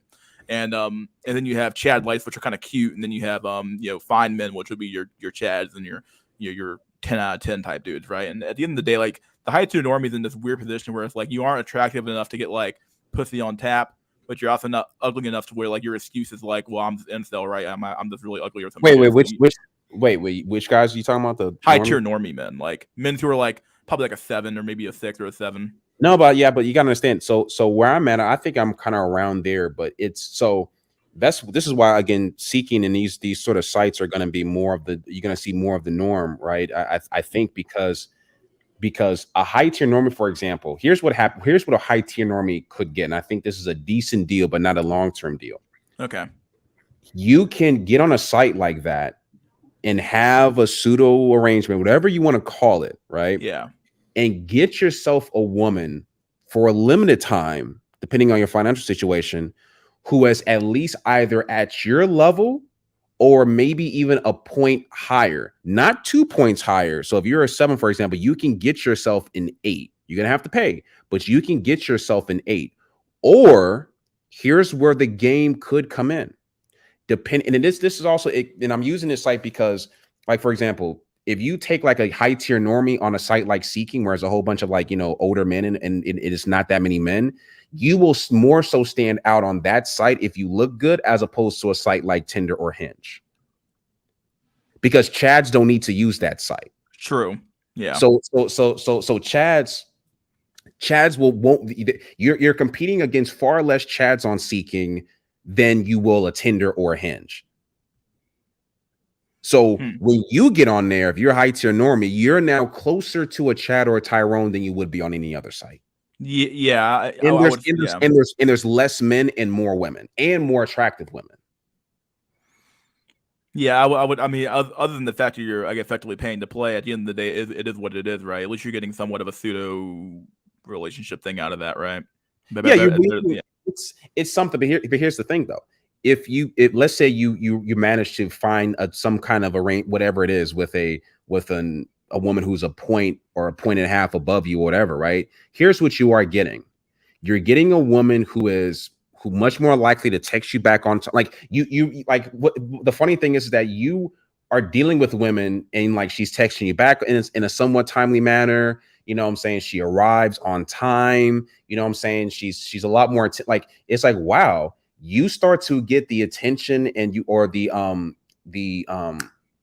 communication that woman should be giving you around your level. Like, you know what I'm saying? A woman, they're not waiting hours and hours and days to text you back. They're not flaky. It's like, it's weird. It's like, okay, so now you understand, oh, in order to get that type of treatment that you should get, a lot of these men are going to have to actually pay. And it's kind of crazy to think about it. Yeah, you're basically paying for like stuff that used to be like standard, kind of like we'd be like paying for like anti-lock brakes in a car. Like what's the point? Like they used to be standard in every car, and then now you're having to pay like top dollar for basic girlfriend privileges, right? Exactly. Now, I saw something in the chat. No, it's not about saving anybody. Like, here's the thing, and that's why I said it's for most men. This is a temporary, like, and you honestly have to look at it like that. You have to look at this like it's kind of like, remember back in the day when you bought the, I don't know, it's like a free, you get a free week subscription. It's like, this is not something that is sustainable. I don't think that any men should be in any situation like this for a long period of time. You know what I'm saying? This is look, for some men, like it feels good. If you're a guy who's a 6 or a 7, it feels good to fuck a woman who's an 8. It feels good to fuck a woman who's a 7.5. It feels like I hooked up with a fat girl last night. You don't feel good hooking up with a fat girl. I didn't pay for this. This was a girl who I just, off the quote unquote riz, right? But it doesn't feel good to fuck fat. If you're a guy who has to fuck fat women, it does not feel good to fuck fat women. It just doesn't. God damn. I mean, at least you didn't pay for it, bro. I'll put it like that. It definitely doesn't feel good though. Yeah, I mean, yeah, it's a threshold thing. Or you Chad light or above, then you play for free. Everyone from normie to high tier normie, Monroe has to pay. Sub 5, well, it's I would almost say like we use the word sub 5, but I would even say like the life of a normie man and so what's the difference really at this point, right? Like there really is no difference. Like and then like high tier normie, they're getting like, I mean they're in this weird high tier normie might as well just be the new normie, right? Like it basically is. And then Chad Light and Chad are basically kind of unaffected by this shit, or Chad Light's probably the new high tier normie, right? And then Chad is still Chad, right? Because you can't go above a 10 unless you think there's like a 13 or a 12 or 13 or some shit. But you kind of can because once you do get the Chads, right? Once you get up to that level, Yeah. there's chats with money. So here I'll put Okay, like yeah, this. I would agree with you here. Yeah, Yeah, like status with yeah. status for a chat. Like Right, if it's simply just like a look thing, then yeah, that you max out at 10. But then again, if you Yes. add the status to that, you get to Yes. 11. If you add the Yes. money to that, you get to a Yes. 12 or a 13. If Absolutely. you add Yeah. some like Yep. some crazier shit to that, you get to the fucking level 15 shit, Right. level Right. 15 fair chat, super chat, some shit. Mhm. Yeah. Yeah, you got Okay. you got broke. So once you again, because this can only go upward, right? So in the Chad category, broke Chads with decent income, rich Chads, and also too, even when it comes to rich Chads, you got rich Chads who come from well-to-do families, and rich Chads who got that money on their own. And those are a little bit different because because rich Chads come from a whole family of so those types of Chads get different types of women than the other Chads probably will, right? Because especially if you're talking about like a different types of Stacys and so forth, right? So there's all like it's like when you get to the NBA. Once you get to the NBA, once you get to the NFL, there's a spectrum. There's people who ride the bench, and there's people who come off the bench, and there's people who get in the game, and then you got the Michael Jordans, superstars. Yeah, same thing. That's good. That's a good analogy. Honestly, really good one. Yeah, really good shit. All right, let me Same apply really quickly. Same applies to Tyrones, but the difference is that for Tyrones, nigga points start to get involved, and you got guys who are Tyrones who aren't street adjacent. Then you got street adjacent Tyrones, and then you got Tyrones with who put it down in the bedroom better than others. Like a Will Smith is like probably lower than a NBA young boy or something like that, right? Yep. Or would you? Yeah. Yeah. Okay. I was getting ready to ask. I was thinking, okay, so like, how would you rank? So like, let's say you're a even if you're Tyrone, right? Like you're up in the upper echelon of the looks, right? Or you're like a 13. Some like a rapper is probably the I wouldn't even know how to rank these guys. But probably a rapper is probably higher than like a normie actor, right? Even though the normie actor probably has more money, a rapper has more street cred, right? Well, so if you're a rapper, if you're a guy like Kodak Black, right? Mm-hmm. You got the bread, you got the status and all that. You don't have the looks, but a woman will fuck you because you're Kodak Black. Because so you're basically status max. You're not money max necessarily, but you're definitely status max and hood max, right? Yeah. If you're in that, then you got your guys who have those attributes, but also has the looks aspect to them as well, right? So that will be higher than because look, there are some white women and some black women who won't fuck a Kodak Black because he's unattractive. Yeah, sure, I would agree.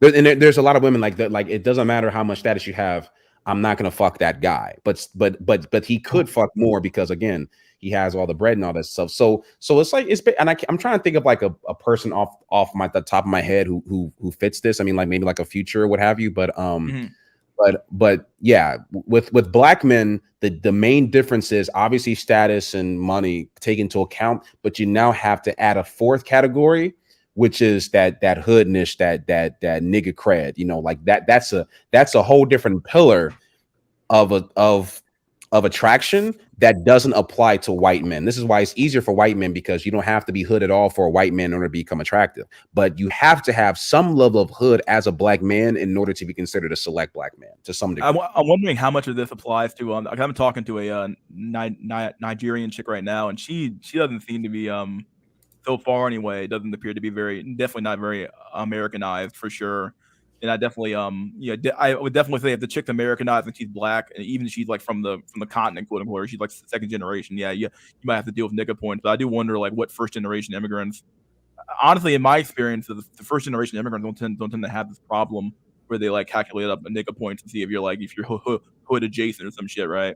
So I'm curious how that worked out, but I guess I kind of answered my own question, I suppose. Let's finish the video up. Talked about. Yep, let someone finish. That's not talked about, because just swiping right is just the beginning. But you gotta have it. It's gotta. Like I like how he says like it's just the beginning, but if like that doesn't matter at all. Like if you don't even get past the first level, you can't get to the second level, right? It doesn't matter what you think. If you think that like if you're like have good riz or good game, if you can't get past the first level, like the very first look swipe, the right swipe, right? You gotta have that style. You gotta have that smell. I'm gonna tell you what, and this is something. I think a big problem in these spaces is I'll just say it. I'm one of the few people talking about the whole thing. Even though I'm known for body game, anybody really listening to me, I give you the whole picture. People just know me for body game. But there's plenty of videos I talk about other stuff, even some stuff that seemingly don't have to do with getting women. But it's all holistic. It's all holistic. Let's just be real and don't be like, well, I don't really need a woman and stuff. Now, I did a video today saying you still have to be happy single, but you still want a woman. Let's just be honest. You got a section. You want some nine. Just that simple. You just gotta have they looking at everything. So, get that riz. Develop that riz, develop your style, develop your confidence. And that goes a long ass way. Because let's be real out here. Like so many guys are talking about like the whole Chad Tyrone thing, but how many of them are actually out here in the world? And then you get some guys still getting that cut any damn way. You get some guys who don't look like a certain thing. They ain't a fashion model, but they got that riz. They can talk to the women. Riz, game, rap, whatever you want to use. Conversation. You still got to talk. And that's really,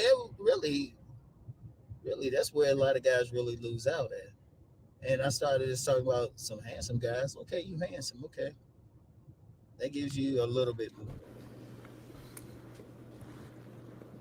That gives you a little bit more time. That gets her to look. But I'm gonna tell you what, even when a woman's checking you out, she is looking you up and down. And even your face, she's still trying to get a read on it. Like, she'll look at one man's face. Okay, like say there's twins, right? Now they look at one twin. Now, both of them, let's say they both had a square jaws, what people think is like. Wait, you're twins, bro. Why the fuck wouldn't they? Like, they're exactly the same, right? Like, that's like one of them got like deformed in some accident somewhere or some shit, but they're fucking twins, bro. Like, why don't these guys ever practice what they preach? Like, they never show videos of them going into a club or a bar and using this so-called. Because they know it's not as easy as they make it sound, right? It's not as easy as walking into a club and like just rizzing it up with these women, bro, or using riz or shit like that. They know damn well it's not that fucking easy, bro, and they know damn well it'd be fucking embarrassing to be rejected, and then walk out with like one phone number, if that. I know. It's like fucking hell, bro. You're effectively telling men to like walk outside and be like a sacrificial lamb to these women, like to boost their fucking egos. Yeah, like that's what you're basically doing. Square jaws, full head of hair, all that stuff, eye sockets, all that shit.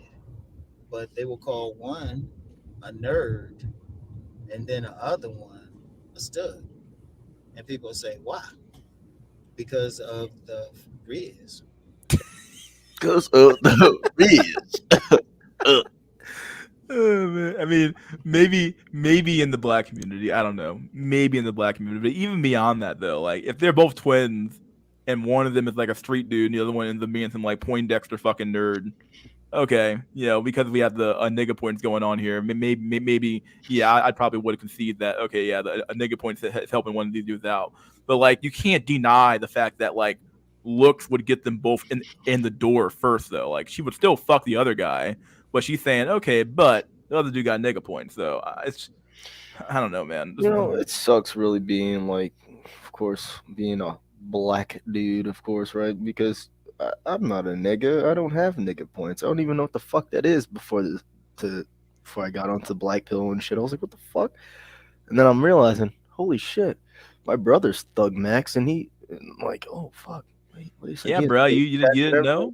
You didn't know, man? Like, I have a brother who's Thug Max too, and he's gotten way more play than I ever got. That's for sure. He's my oldest brother. He's not the one with the eyes, but the other one. Oh, my oldest brother, yeah.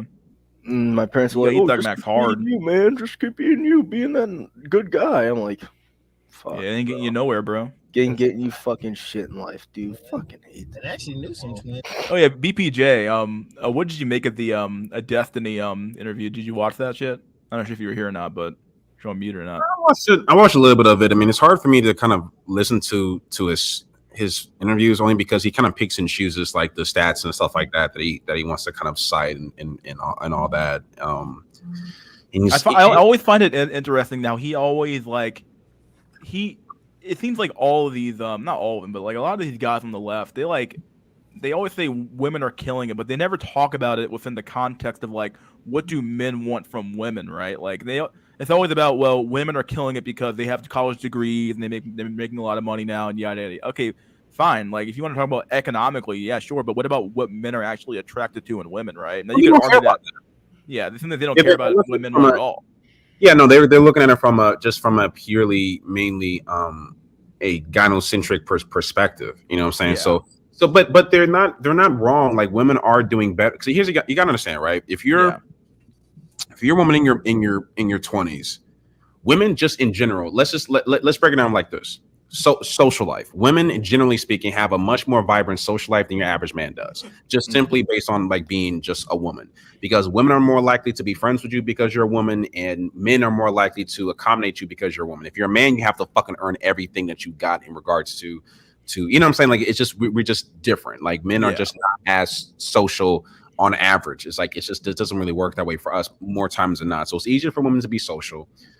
Financially speaking, women, you know, are doing a little bit better, but mainly it's like, okay, they spend a whole lot, or a lot of women are struggling, but they at least have the safety net of a man, you know, because most women who are even struggling financially, it's like they won't have to struggle financially if they just get with the guy who's at their looks match, but they really don't want to fucking do that. So they would rather struggle and fuck Chad every Tuesday and Thursday than not struggle and be with Beta Billy.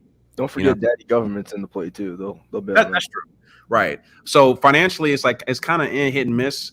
Education wise, yes, there are outdoing men. So it's like even when it comes to the sexual marketplace, like women are kind of killing it in the sexual marketplace because every woman has a dozens and dozens, if not hundreds, if not sometimes even thousands of orbiters and Chads and hell, I mean, you got even like I don't know who these fat chicks are fucking, but they got to be fucking somebody that they're attracted to, right? So I mean, fat chicks are able to fuck high tier normies because high tier normies are struggling, you know, guilty.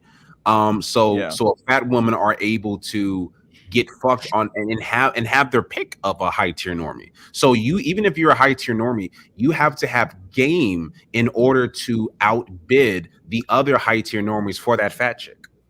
Damn. God damn, bro. It's over. We are working overtime for fat chicks, bro. Oh my fucking god! Like imagine, I don't know, bro. Imagine staying fit. You know, you staying fit. You go in the gym every fucking day, bro. And the best you can pull is a fat chick, bro. I mean, but like I see it every fucking day. I walk out in town, dog, and I see a bunch of these skinny ass white dudes, and these absolutely fucking just land whale fucking white women all the time. That woman, so. yeah, it's like fat chicks. I mean, and again, speaking from experience, they, if you got to be in good shape to get with them, you got to have, you six packs, or at least a semblance of a six pack. Got to be, look good with your shirt off, X, Y, and Z. You may not be swole, but you have to like look good. They don't, they can have the gut, they can have the cankles, they can have, that arm fat and all this other stuff. That way, look like Batman. You just try and have that same body as she does. She is not looking in your direction. Over, bro. You right? Get shit. It's okay to be a fat. Oh, remember that thing where it was like fat women don't want overweight men? Yeah, dude. It's been said for years now. At this point, it's a meme. At this point, it's true. Bro, I need Vishnu to end the Kali Yuga already, bro. Please, please. I mean, you got men. I can't. I can believe it because I've seen it, but yeah, you got men competing for fat chicks. Like it's unbelievable. Like. It's like, yeah, and they have very high. I mean, just again, very high self-esteem. These are women, and these are women. Look, when these women say like I'm a 10, I'm a 9, I'm sexy, they're not saying it out. They're not that delusional, because if you look at their DMs, if you look at there's a lot of guys who are big upping them. It's just not like this. It's not like their delusion just comes out of fucking nowhere. Yeah, exactly. Yeah. So we can't. So we have to kind of look at ourselves. But that's just how lopsided the sexual marketplace is. And then once you start to get to women who actually start to look good and women who actually, you know, are 7s, 8s, and aboves, it's They're like fucking gods on earth, bro. They're literally gods on earth. yes, yeah, women are modern day deities, but also too, it's like now you're kind of getting to a point where being even a child light or whatever, it might not be enough. Like some women are pay only. It's like a lot of women out here you have to pay something in order to play the game. So I feel like that's kind of always been the case, but it was more indirect. Right now, it's just straight up direct, like pay for play. Right? They don't even care anymore. It's like whatever, dude. I'm gonna drop all the pretense about having to take me out on dates. Just pay me money, and like yeah.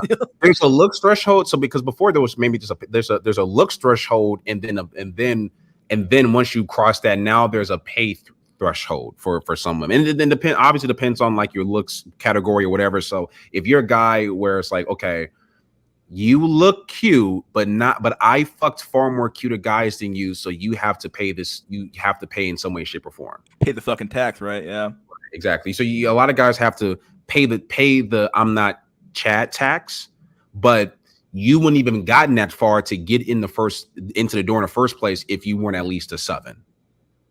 Oh boy, man. Yeah.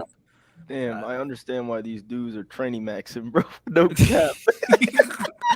I mean, but who knows, dog? Like, who knows what men would do next, right? Like, you got men out here, men in the red pill sphere. I mean, when I'm hearing talking about tranny maxing, like, I don't know, like, how much are these dudes simping for trannies at this point, right? Like, I mean, at this point, why wouldn't you tranny max? Women have an inherent value, men don't.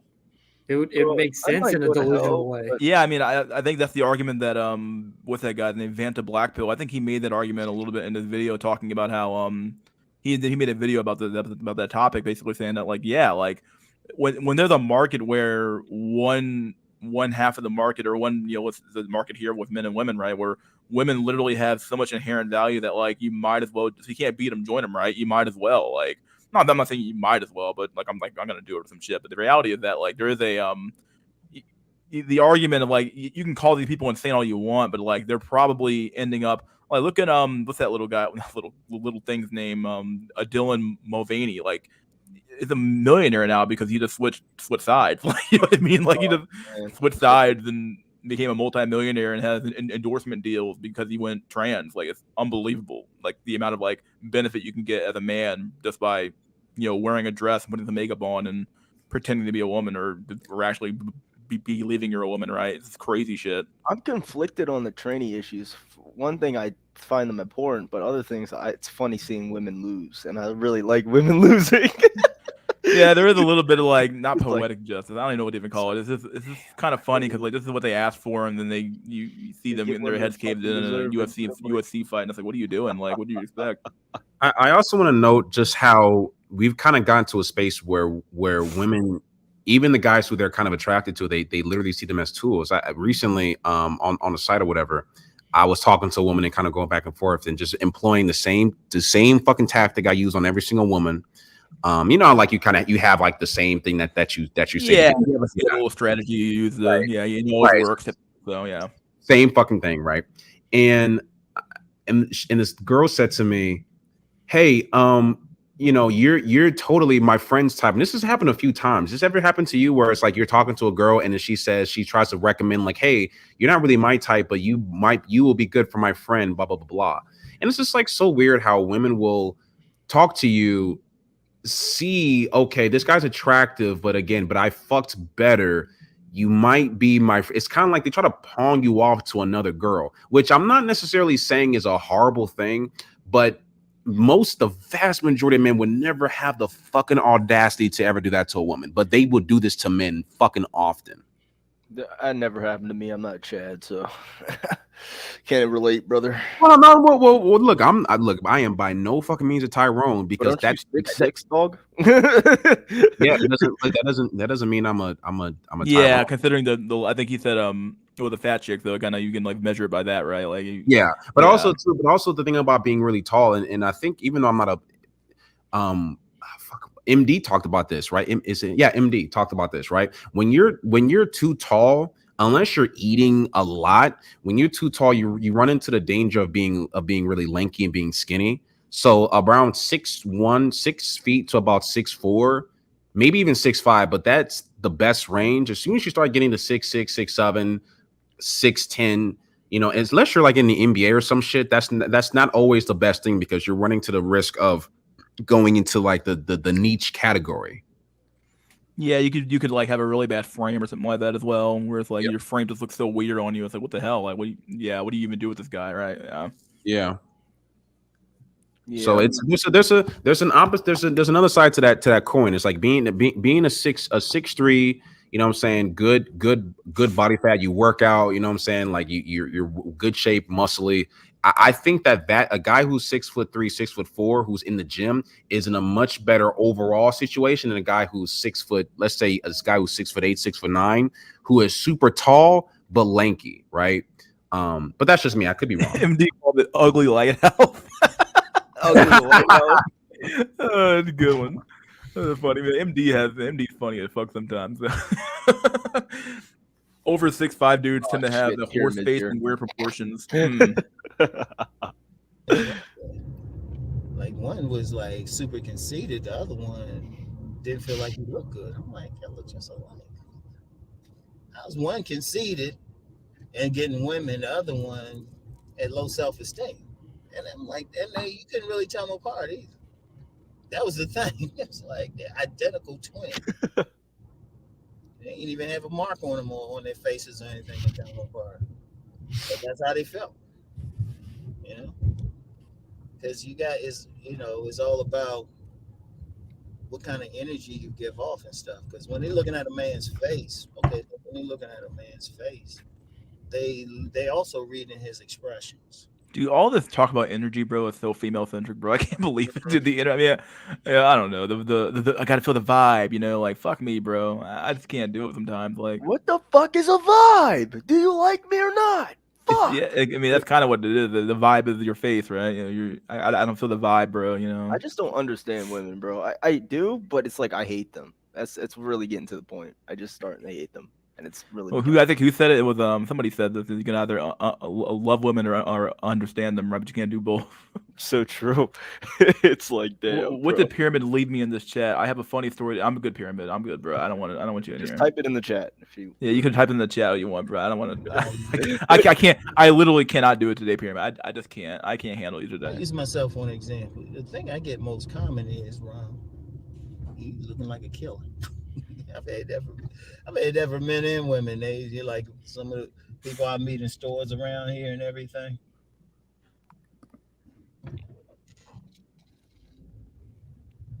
I meet some like people, men and women. They say, "Hey, Ron, when we first met you, man, you look like a thug, man. You look killer, man. You look dangerous." Because I do when I'm out and about. Man, people who met me in the real world, they'll confirm it, but people don't realize. Yeah, I can be whatever here, got to present a certain persona, but when I'm out and about, I usually got a mean look, got a serious look.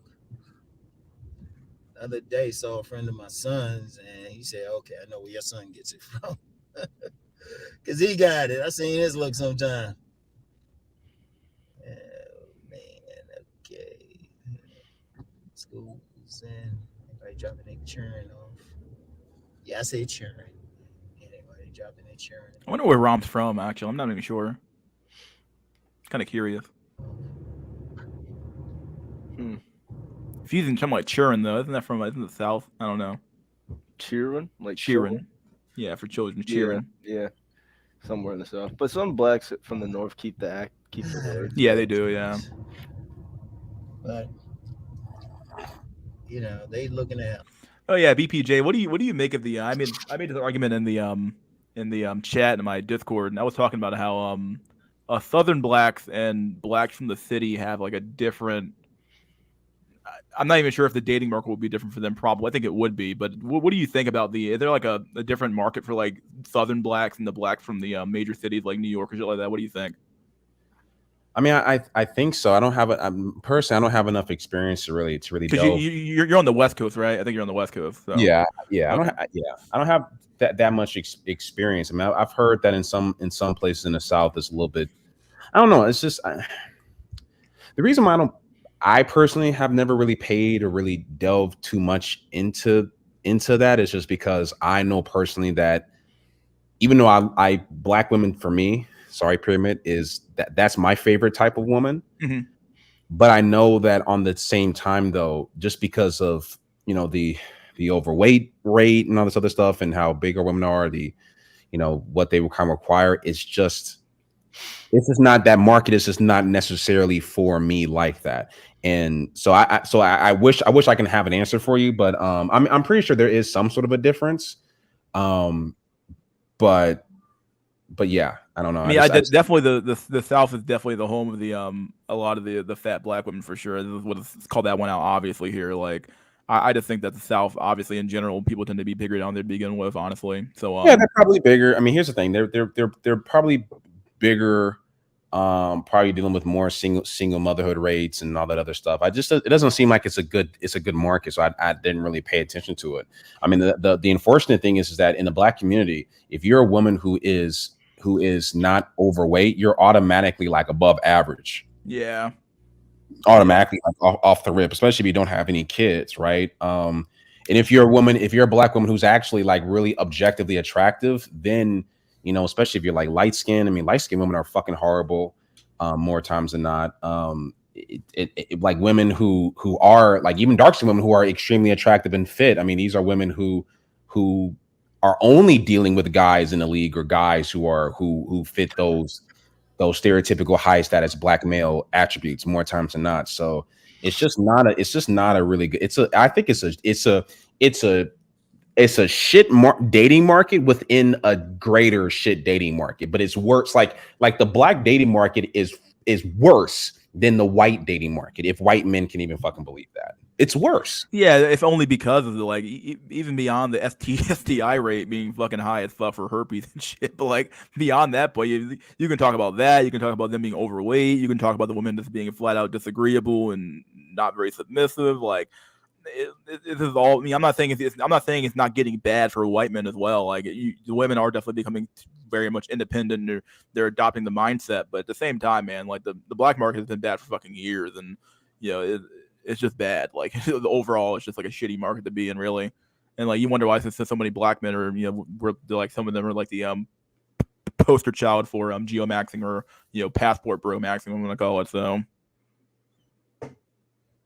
Let me how much left? How much fucking left of this fucking video? Oh my god, I think it's long as fuck. I can't believe how long this video is. Oh my god, 32. I'm good, bro. I'm good. We'll just have an open discussion still. I have a few minutes left anyway. So, oh my god, it was going forever. Pyramid, I can't do it, bro. I don't know what the point is. I have a funny story. Let me in. I'm good, bro. Let me in. Time to bash black women. I'm good, bro. You can have your own. You have your own stream, buddy. Boy, you can have your own stream. Pyramid. My god, bro, you're like crazy as fuck. I don't know. Like I said, I'm talking. He wants to come in to bash black women. I'm confused, buddy. Like, look, it's one thing. Here's what I would say. It's one thing to talk critically about black women and you've dealt with them all your life, or you dealt with them. It's like Tommy Sotomayor. Tommy Sotomayor talks about black women, but he mostly dates black women and deals with them. So at least it comes from a place of like, okay, he deals with them. Kind of like Pyramid doesn't fucking deal with black women, and he probably talks to maybe about 2 or 3 black women a year. Probably talks about the store at the store he goes to, and that's really it, right? Yeah, you're not really dealing with them on a regular basis, though, right? It's what it is. I mean, I'm not saying you can't. I don't know. It's fucking stupid. I don't know. Pyramid, I can't let you in, bro. You're too crazy. The real Amerimud experience. I won't black women. Pinky promise. I don't care. And Pyramid, you lie like a women do, my dude. I can't let you in. Black women deserve all the hate for real. Yeah. Oh my god. I wonder what type of women Ron pulled. Not saying he's lying. Just curious. He's married and has a kid somewhere, so I'm not sure if he's married or not. Actually, I think he has a kid though. Shit, I'm gonna get the true Amerimud experience and go to Walmart. Love it. Oh, bro, don't do it. Walmart is the home of the mutt. Oh my gosh, it's so brutal. Land of the free and the home of the mutt, bro. My God. I'm like, damn. Hey, What's Alaskan, going on here? are you Brazilian? No, my mother's Spanish. I was just wondering because your profile pic is of integralist. Yeah. Oh yeah, it is. Yeah, I love the integralist movement. Yeah. Yeah, we cool because we're actually the fascists up in this bitch. But no. So BPJ, you said a story earlier about how your essay what happened to her again? I didn't read the comment on stream, but you said something about she flaked on you or something or what? Nah, it just kind of dissolved. She didn't want to keep doing it anymore because it wasn't, it's kind of wearing on her or whatever. Just in general, like I guess because she didn't feel that best about it. I'm like, okay, cool. So we kind of started sort of seeing each other or was beginning to without it. And then she ended up basically ghosting. So there you have it. Yeah, there you go. But I will say, but for the time being, it was very highly enjoyable for the time being. Well, what would you rate her out of like 10? You think it said her body was like pretty damn good, right? You said she had basically like a good body, right? Yeah. I might even, well, I might just email you, but I would say about an 8.5. All right, bro. Damn. All right, that's good shit. At least you can say you smashed an 8.5, right? I guess that's probably the main reason why you would do something like that. That's basically what you said earlier, right? It's like the main reason why you would, because like you can just pay for access to like women you would never be able to get on a regular dating market, right? You might as well absolutely, and to do it, and like okay, say hey, come over at 9. She comes over at 9. It's not, you don't have to fucking like do no fucking chasing. It eliminates all of the it eliminates all that hassle. It eliminates all the games and bullshit. So you just kind of come over. It's like, you're probably gonna fuck at least a few times. Whatever, you watch a good movie. You're just kind of chilling, and it's all good. I was gonna ask, so like, how old was it? Was she younger than you by a little bit, or how? Yeah, she was like 24, 25. Oh wow, good shit. Damn, yeah. Bro. All right, hey, that's not too bad at all. Dang. Around about how much were you? If you don't mind divulging that on stream, how much were you paying? You don't want to divulge. Not a grip, but pretty significant every single time. Okay. It was one. Yeah. But you say it was well worth the money, though, right? Almost, kind of. Okay, bro. Almost. Oh, hold on, wait, I'll be right back. All right, dude. All right. Damn. Pierre, what the fuck, bro? I have a funny story. You won't regret letting me in. You won't regret it. Please, you won't regret letting me in. I have a funny story, dude. Dude, your stories are never funny, bro. That's what I'm gonna say, man. Yeah, your stories aren't that funny. I found an article that explains squint maxing to normies for photo shoots. Just fuck laugh. I can link it if you want. My fucking god, bro. The squint maxing, bro. What the fuck? I'm gonna alcohol max. Yeah, that'll get you to squint a little bit, right? Yeah. Or that weed. I can't figure out what it is, but I think it's weed. Yeah, we get you squinting like, look at all Chinese and shit. Bro. It's over. Ironically, black women don't have nearly the same standard for white men they would have for black. Yeah, it's true. Yeah, it's true. Pyramid, just date a black woman, bro. Just date a black woman, dude. I mean, yeah, like you can get a light skinned one too. You can get a light skinned black woman, dog, with all the white features you want, buddy boyo. But even then, he's like, no. Nah, they need to be white, Stacy. It's like, it's over. Junior college, like CGA says, all right, man. CGA, I know he pays for play. That's what I fucking know. So. And your kids wouldn't even be that black, dog. Trust me. Pyramid is 5'4" and sub 5 in face, though. Even Asian Floyd is a hard pass, I would think. God damn. He's basically the height of an Asian dude, right? Yeah. He's not even like a normie white guy. He's just very, very low value. To be quite hey, honest. Mystery, I sent you the just check your email. Don't put up on the stream. Just check. Yeah, I'm gonna check it on my phone anyway. It's fine. Let me look at this email. I'll be right back. All right, dude. What the fuck? Okay, this is it's a video. Should I play it? Will it play bad audio or what? Should I mute the audio? Should I mute my mic before I play this or what? No, there's no audio to it. It's just you'll just see. Okay. Oh wow, dude! Oh my fucking god, Dang, bro. Dang, dude. All right. No, right. exactly. All right, bro. No, I might but have to hop onto that, bro. Fuck it. Yo, what the fuck, bro? No. And let me. I'll tell you this. I never. Okay, so because here's how stupid I am. I think I meant to say this before. When I got on the site and I started talking to her, we started talking about the whole PPM thing, the paid thing or whatever, right? It like in the early beginning, but we kept talking, flirting, and I was throwing my game out, whatever the fuck you want to call it and shit, right? I had her come over, mind you. I had damn near. I thought that maybe I was able to get her over without doing the sugar, whatever you want to call it, arrangement, right? Yeah, sugar baby or sugar. I thought maybe she just. I just wasn't really thinking about it. Like she came over, she came over with like, in I think that was the lingerie that she was wearing when she came over, right? If you could fucking imagine, like literally having that at your place and shit. Yeah, dude, the fuck. We watched the movie. You watched like fucking Spider-Man or some shit. We watched the movie. Spider. No, we really did, bro. Oh, It was a fucking great. Like I'm telling you, man, it was a fucking great night, and we ended up, like fucking 2 or 3 times and shit. And then I walked into her car. Man, it was a great night. I had a great day at work. And then I ended the night off with that. And then as soon as I walked into her car, she said, "Are you gonna cash at me or blah blah blah?" And I was like, "Ah." But then, dang, bro, it made you feel real as fuck, dude. That's a pro, bro. That's a pro. You gotta know she knew what she was doing, bro. She's like, I'm gonna get into the day of his life and the night of his life, and then I'm gonna make him pay. Oh shit! But then I thought to myself, I'm like, damn, I really had a fucking good night. So that's why I kept doing it, because in my head I'm like, well, wait a minute, I had a really good night, and you know what I mean? Like that's why I wasn't tripping that much about it. Dang.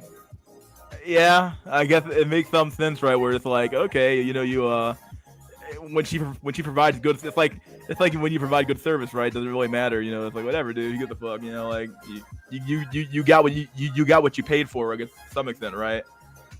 I mean, fuck but me, bro. Let me actually just looking at, okay, because her face, she's like cute, but what would you rate her? Let me look at the video again. Give me one sec. Yeah. I already have it up again. Let me. Was she Hispanic? No, she looks Hispanic. She's half black, half white. Yeah, I can kind of see. I definitely can't. I cannot see the black in her. Like maybe because of her skin complexion, but god damn, her rack is huge, bro. I mean, God, exactly, and at least from what she but she has like a big ass. I don't know if you could tell. Yeah, I can just tell from looking at her legs, bro. My fucking god.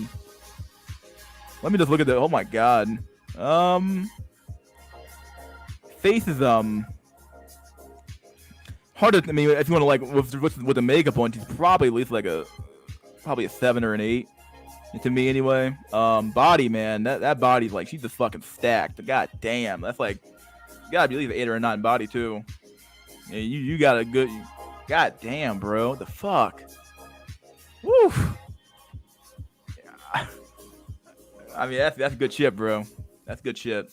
No, but that's what I'm saying. Like, if you're gonna go down that path, if you're gonna spend the money, you might as well spend the money on something good, right? Why would you get some nasty shit? Like fuck it, Oh shit, dude. This dude BPJ is a fucking clown. What? Musty Dusty. Well, that's why you're fucking named Musty and Dusty, my dude. BPJ is what he's one. He's the OG here, bro. But you paid for a good experience. You did, yeah. I hope you did. Well, I would like oh boy to. And here's the thing, man. I'm certainly open, and I will say this too. I did not go into the situation. That was my first time doing it. I would not. I don't think I would have gone into the situation like knowing that it was all that. At least the first time, transactional. I don't know if I would, but it was alluring of it, like which is something that somebody pointed out. But no, Musty Dust, no, please. I don't. I would love to hear. I'm open. Might just be a troll for all I know, but she got you hooked like a damn fiend. Ooh, well, I guess it's over now, but oh yeah, no, it's cool now. No, but here's my whole thing, and this is what I'm saying. And I think Black Ram, and also I sent you another email. Black Ram broke this down too, right? Is that you know, it's especially this whole thing of like, oh man, like you know, you this or you trick or whatever. It's like if you have a good experience with another woman, especially, I mean, you saw. I'm kind of figuring out where's the harm in it, unless I'm going bankrupt doing it, and I wasn't, you know what I mean? Yeah. I mean, there's no real harm at all for you, honestly. Especially like if you have the money and if you ain't going fucking broke doing this shit, there's no real exactly. There's no real reason not to do it, like especially because like if you have the cash on hand, you can literally have a new chick on tap like every night if you wanted to. Like exactly. 1 or 2 chicks on rotation, right? Like, Exactly. okay, fine. I don't want to bang that chick tonight. Let me get the chick over here tonight. You know, like it's a good deal. So because like if you, I didn't get your email. I'm not sure if you sent it or not, but yeah. I mean, all I know is that like when you consider the fucking headache and all the crap you have to go through for women nowadays to even get to get a chick like that, bro, you probably had to be like, I don't know what level of looks you had to be, bro. At least Chad or Tyrone for sure. But all I know that, man, to get a chick like that for you probably wouldn't even happen, right? So like for you to have 2 of those chicks on rotation, if you have the cash to support that shit though, you might as well, dude. Like there ain't no reason not to, man. Well, these some I mean, at least it like on like occasion. Yeah. Like it's not something you do on a regular basis, but maybe you have like once every 2 weeks, something like that, or who knows, you know. What was the ethnicity of these chicks? This one was just half black, half white, and I sent you should got it in mystery. Let me check it. I keep refreshing the email, but it doesn't come. It's weird. Yeah, it's weird. What was you saying, sir? No, what were you saying? I'm sorry, we missed your comment. Me? Oh, I just said it. What were the ethnicities of the chicks you were piping? Oh no, this one it was just one. It was just black, half white. Okay. Yeah, she looks good too, bro. I mean, I can't even cap on that one, dude. Can't even lie. Okay, you should. Okay, check now. God damn it. I don't know, bro. I'm like, what's going on here?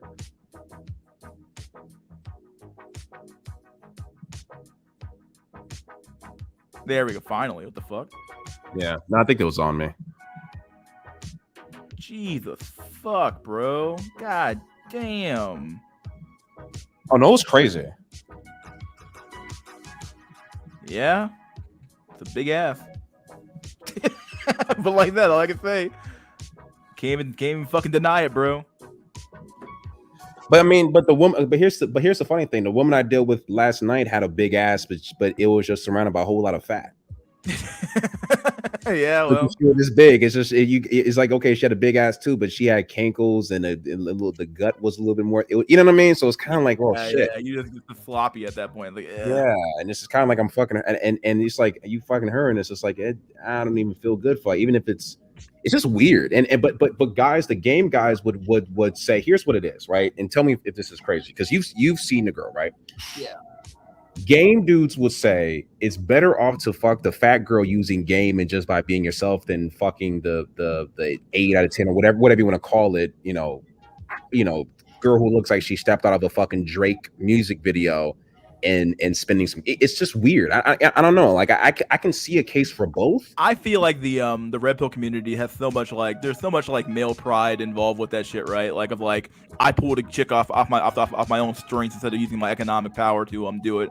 And it's like, bro, like in today's market, bro, like who gives a fuck anymore, right? Like these chicks are already out here fucking, you know, doing the shit anyway. You might as well take advantage, right? Like there's no reason why you should feel any shame at this point for doing it, right? Because like women have OnlyFans, and if a man wants to indulge in a little bit of pay for play, I don't criticize that at all. But I think a lot of it comes down to like a lot of these do think like you're a lesser man for paying for it, and it's like, bruh, like you know, like, but it's so funny because like once again the red pill contradicts itself again, where they always say, well, every man has to pay, yet somehow paying for it directly is considered to be like a, you know, it's a sin, right? It's like, come on, bro, fuck out of here. Like if you're paying for it anyway, you might as well just cut to the chase and just use the money to get what you actually want out of the deal.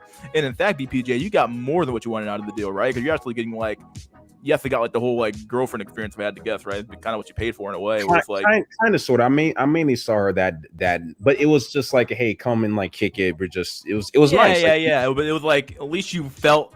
At least you had like the illusion of like, dang, this is going somewhere. Even if you knew deep down in your heart it was going nowhere serious. Obviously. Yeah, no, I don't. Yeah, the connection. Yeah, once it kind of all dissolved, it's like it's totally like it. Well, also too, you can kind of cut your losses because it felt like you broke even a little bit more because I wasn't all that emotionally invested anyway because I knew what it was. Yeah. Mm-hmm. Damn. Whew. God damn, bro. I'm surprised I'm not an alcoholic yet. That's crazy. That's actually wild, man. Wow. But there was a few women mystery. Like there's this one woman who I messaged, and maybe if my quote unquote riz was better, it could have went more so my direction. Because some girls on there, I mean, I wasn't paying this fucking much, but some girls asked for $1K per meet. Woo. Yeah. All right. And I'm good. I'm all the way good on that. Oh, what the hell? God, Hey, what's the name of this website? I've SA Seeking Arrangement, I think was called. Yeah. I just want to take a quick look. 1K? I can save up for a new battle rifle. Holy shit. Yep, a lot of women on there, but yeah, no, that's I'm like, yeah, that's nah, no, I don't think it's not even close to that. You know what I mean? 1K get on a plane. Oh man. Yeah. Nothing above 400. Somebody said. Bro, I need me a SVD and a PKM, bro. I'm not paying that fucking money for a woman, bro. But like, okay, so let me ask you this. Let's get into it. What would be worth one fuck of a woman who's so mystery? So you would give the old girl like what would you give her about a 7? I give her face like a 7. Her body's definitely like an 8 or a 9, bro. I mean, that's my type of body. Overall, I mean, combine that, probably an 8. Yeah, okay, so that's why I gave her about an 8. Yeah. But she So if you were to deal with a woman who's like a legit, and mind you, mystery, like a woman who's like a legit solidified 8 or 8.5 around that, and this is a caliber of woman, and let's be honest, the vast majority of men will never get a chance of fucking ever in their life. If going about their natural lives, they will never fuck that woman. How much should it be? Will be the standard rate for one fuck of a woman who's an 8 for your average guy?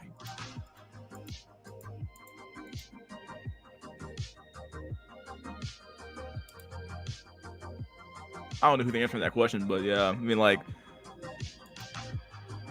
I'm asking like what would be like? Would it be like 100, 50? If the way I view it is like you have to factor in like, you know, what would you normally have to do to get a girl like that to fuck you, right? Like, assuming you're not Chad, right? Like, how many dates would it take? How much work would you have to put in for all that shit just to get the good skill to fuck you, right? And assuming she even would, right? Assuming she even would, and a lot of and it's like.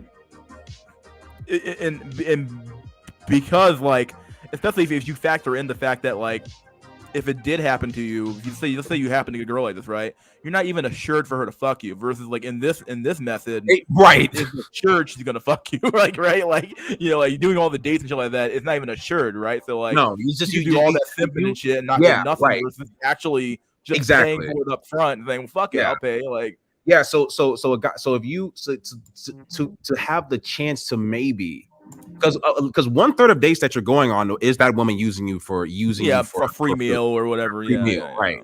So already, so it's 1 out of 3. You're not there. There's no chance because she's already looking at you for a free meal. Just take a woman who's an 8, and you actually are able to luck yourself into a date with her, right?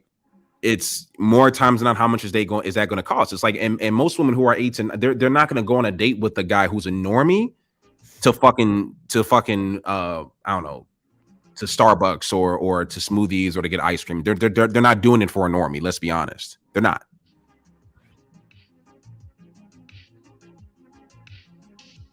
So I don't know. I could be a big ass simp. I don't know. I'm just breaking this shit down logically. Oh man, simp sometimes, bro. It's okay. Hey, I just created an account as a woman, and I want to check out how high status do you have to be to? Wait, hold on. What's your what, are you a normie? What are you? No. I created an account as a woman to see like the level of guys on this app. Oh, okay, yeah, okay, well, because I'm just curious. I want to see if there's like actually like fucking multi-millionaire like normies on this fucking app. Because that shit would be insane. Scam the shit out of these dudes. I wouldn't mind doing that. Bro, I do this shit in a heartbeat. There's like a bunch of like balding like normie guys. Oh, they definitely wouldn't care. Not that they wouldn't care. They probably wouldn't even like assume that I'm scamming them till it's too late. Till it's too late. Till you got them right by the hook. All right, let me fill out the fucking account, but y'all could go on. Wait. Look, I'm just saying though. You're not as a dude. You're not competing with a lot of chads on there, bro. You're not. No, yeah, but you need to be money max too. Like I'm looking at the fucking well, profiles no, of these guys. That's why I was asking. Well, that's why I was asking where are you? Because if you're a high tier, if you're like a normie or a sub 5, it's not going to do you any fucking good because you are going to have you're competing with other normies and sub 5s who got far more fucking money than you. But if you're a guy who's a high tier normie or even a Chad or a Tyrone Light, you will have a decent shot on there of even. And there's I've met with women on there even recently. Who I met with, and I didn't give her nothing. She just met up with me. Even the big girl I just hooked up with again or whatever. I met on there, and she, you know. So you can meet women on there, and not depending upon how she views you, whatever. She's not gonna see you as that. Yeah, I mean, I live in South Carolina, so this app is probably less popular here. But like, I'm searching some profiles, and there's this guy from Canada. He's like 51. His annual income supposedly is $1 million, and I fucking believe it just judging from his pictures that he's taking. And his net worth is $10 million. How do you fucking compete with that? It's simple. Again, you compete with it by being significantly above him in your looks and height and all that. Mm-hmm. It's so that's why I transition on there, because when I'm on there, women will see me, even though on an app like Tinder or Bumble or whatever, I'm not really that much special, because there's other far more attractive guys. You put a guy like me or maybe even Mystery on that app, and then you now become, you shouldn't be on this app. You too sexy to be, you too good looking to be on this app, because you're not being as mogged as you would be on a Tinder. I get that all the time. I get that often. It's like you shouldn't be on this app. You too young. You too this. You too that. I'm gonna search up like the nearest accounts in my area to see what. But the competition is not fucking fierce. Just judging from the profile pictures. The competition of you're talking about for looks, right? Yeah, for like that's what I'm everything, saying. Honestly, because like I was expecting to see a lot of rich guys, but there's like a bunch of like kind of brokish guys on here. Bro, I'm gonna become a mercenary in South Africa or some shit, bro. But I'm saying, but the amount of women on that app to men is like 2 to 1 or even 3 to 1. Because what would happen is you got women on TikTok talking about it and talking about being a sugar baby and all this other stuff.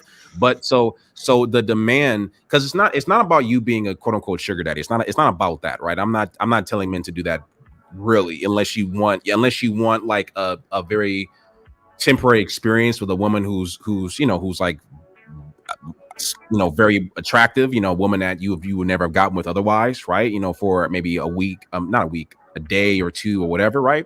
If you want to, if you got the extra income, but you can utilize it to find women kind of on the fence who was like, like you can talk to her and like, and they find you attractive, and you have, it's just a better space to do that, as opposed to a Tinder or Hinge or Bumble, where they're getting so many messages. Like the demand for sugar daddies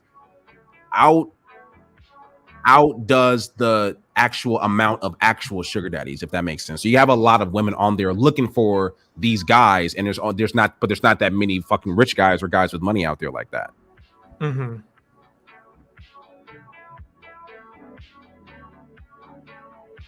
Is there any like statistics that state how, like, what's the percentage of women that use this app compared to the men? I mean, obviously it's going to be a lot higher for the men, but like, is there anything concrete or? Of the amount of women to men? Yeah. On for that, I don't know, but I know there's just more. I don't know. I don't know where exactly it came from, but there's just know that there is more women on there. I mean, yeah, if the guy has money, he's going to be more willing to travel or like pay for a ticket for her to come see him. I do wonder if this is even true though. Just legalize prostitution so the average man can get his jollies off and keep his spirits up. Wouldn't these women just simply deny men who are average looks and below, like, and find a reason why? Like, yeah, sure, you could make it illegal to do so, but like in theory though, you would just be like, well, come. This is how people get around discrimination all the time. They just make up another reason why and go. It's a conundrum. Excuse, yeah. It's a conundrum because if you legalize prostitution, then you the balance, there will be a much greater balance of power, and women won't be able to deny a man because of his height, and that man will be able to he would sue her. It's like, hey man, you deny my services just because I'm short? Discrimination, right? So that's true, yeah. So they can't really do that. I'm gonna put a whole bunch of fucking filters and see what happens. It's not gonna be as fun as you going on Tinder, and it's not gonna be the same. Yeah. So you can do that, I guess, but it's just. I'm not gonna lie. I'm kind of doing this from the perspective of a scammer. I'm not gonna fucking lie. It's probably easier. It's probably, to be honest with you, it's probably easier to scam on fucking Tinder or Bumble than it is on. It probably is at this point, yeah. Yeah, so many men are still fucking desperate to get anything on that app now. They're like, whatever, dude. Like, because so many men view that as being their only opportunity to get anything, right? So like they don't even see like SA or any other type of like arrangement as being viable. So like they'll only do Tinder or something like that, right? I'm going to need the 3 digits on the back of your credit card. Hey, Mystery, I'm gonna email you I just fucking looked at my messages. I'm gonna send you this message I just got from a woman who's about 19, and she might be, even though like I know we talk about like younger women, but might be too young for me. I don't like to do 9. She got to at least have a fucking 2 in her, at least 20, 21. 19 is a little bit too young for me, like the optics wise. Bitches are tricking themselves out at 19. It's bro. Bro. Oh no, dude. Oh, this is so black pilling, bro. Oh my god, bro. Oh, dude, it sucks being a trad. I just sent it to you, Mystery. So look, and it just proves what I was saying earlier. So you can read it yourself, Mystery. Let me look at my email. Give me a sec. BPJ. Wait for the email to show up. There we go. Got it.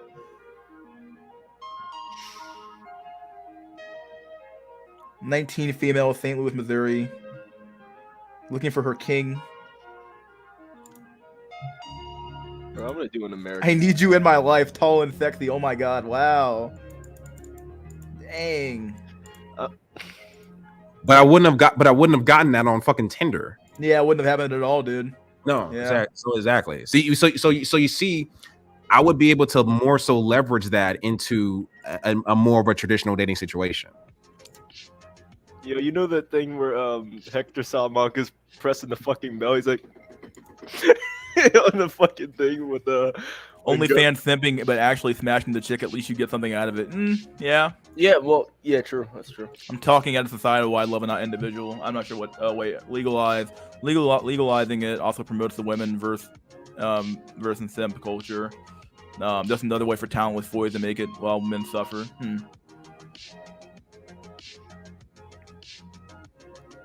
How is paying for what you want simping? Going on dinners for endless pursuits of coochie you will never get, and pigeon dancing is simping. Yeah. Mm-hmm. Pigeon dancing. I love that term, dude. Probably Hag raised the age of consent in 1900s to stop men from marrying virgin girls. Yo, that. Either way, you're paying. Yeah. Is that F? Oh wow. BPJ is giving a clinic on sourcing. Shout out to him. Yeah. Oh, bro. I'm gonna Wait, end the stream. hold on, mister. What do you say? He's giving a clinic. You're giving me a clinic on sourcing. Shout out to him. I'm gonna end the stream pretty soon. Let me do some. Oh boy, I keep burping all the goddamn time. My God, some fucking last words from you guys. BPJ, last words, my dude. Oh yeah, man. Yeah, I try not to go too deep into this because I don't think that. I think that as a young man, you know, you should just be focused on, you know, whatever your purpose is and the things that make you happy, the things that are good for yourself, your family, and so on. But obviously, we have needs. So if you're a guy, and look, if I'm not speaking for guys who are quote unquote average or even, you know, below average. I'm not, you know, I can't. And I can't. I'm not even gonna begin to know what that is like. But if you're a guy who's more so of a high tier normie, maybe you have something kind of going on like me and Mystery does, then, you know, maybe, you know, the way that I was talking about could be for you. And it's just about, you know, trying to even the playing field for yourself and having a good time and having, you know, different experiences. So yeah, and so I know people have their thoughts on it, but Mystery, you've seen for yourself now. I've seen So the results, buddy. Yeah. All right, man. Thanks for coming on, my dude. Always a pleasure to have you on. We'll get you out of here. All right. Alaskan Separatist, my dude. Last fucking words, my dude. Mercenary Max boys, and one final thing. Say Akabo. All right, buddy. See you next time, my dude. Larry Cockman. Last words. Bros, it's fucking over. I wish I was never born. Fuck. The great stream, though. All right, man. Thanks for coming on, my dude. All right. Thank you. All right. What's the website, BPJ? It's Seeking Arrangement SA, the old website. Oh my God, buddy boyos. We are live and alive.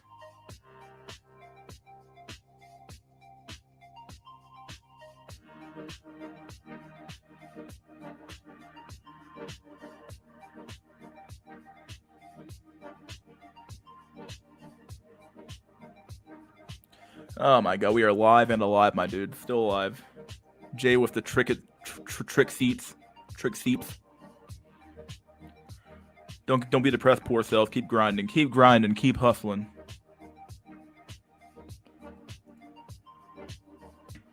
Valva Torres. Yeah, that's the end of the stream, basically. Yeah, I'm gonna end the stream pretty soon. Got 67 people in here. My God, people have been these streams have been doing pretty good for the last few weeks. Honestly, I normally maintain my viewer count pretty well, so feels good to have a good, consistent group of people who show up here every week. So feels good, man. All right, my dudes. This has been SNC Sunday Night Cope Weekend Chat Random Discussion episode 27 of season 2. Please like, share, and subscribe. Leave a comment if you liked the video or maybe you hated the video. And never forget, buddy boyos, that wisdom is fucking gold. Let me shill my Cash App real quick so people can send me some money if they want to. Send some shekels to Cash App, $MysterySchoolMS. That's the Cash App, my dudes. Cash App, $MysterySchoolMS. Do you want to send me some shekels or not? Who gives a fuck, right? But send some shekels if you like what the fuck I'm doing here, right?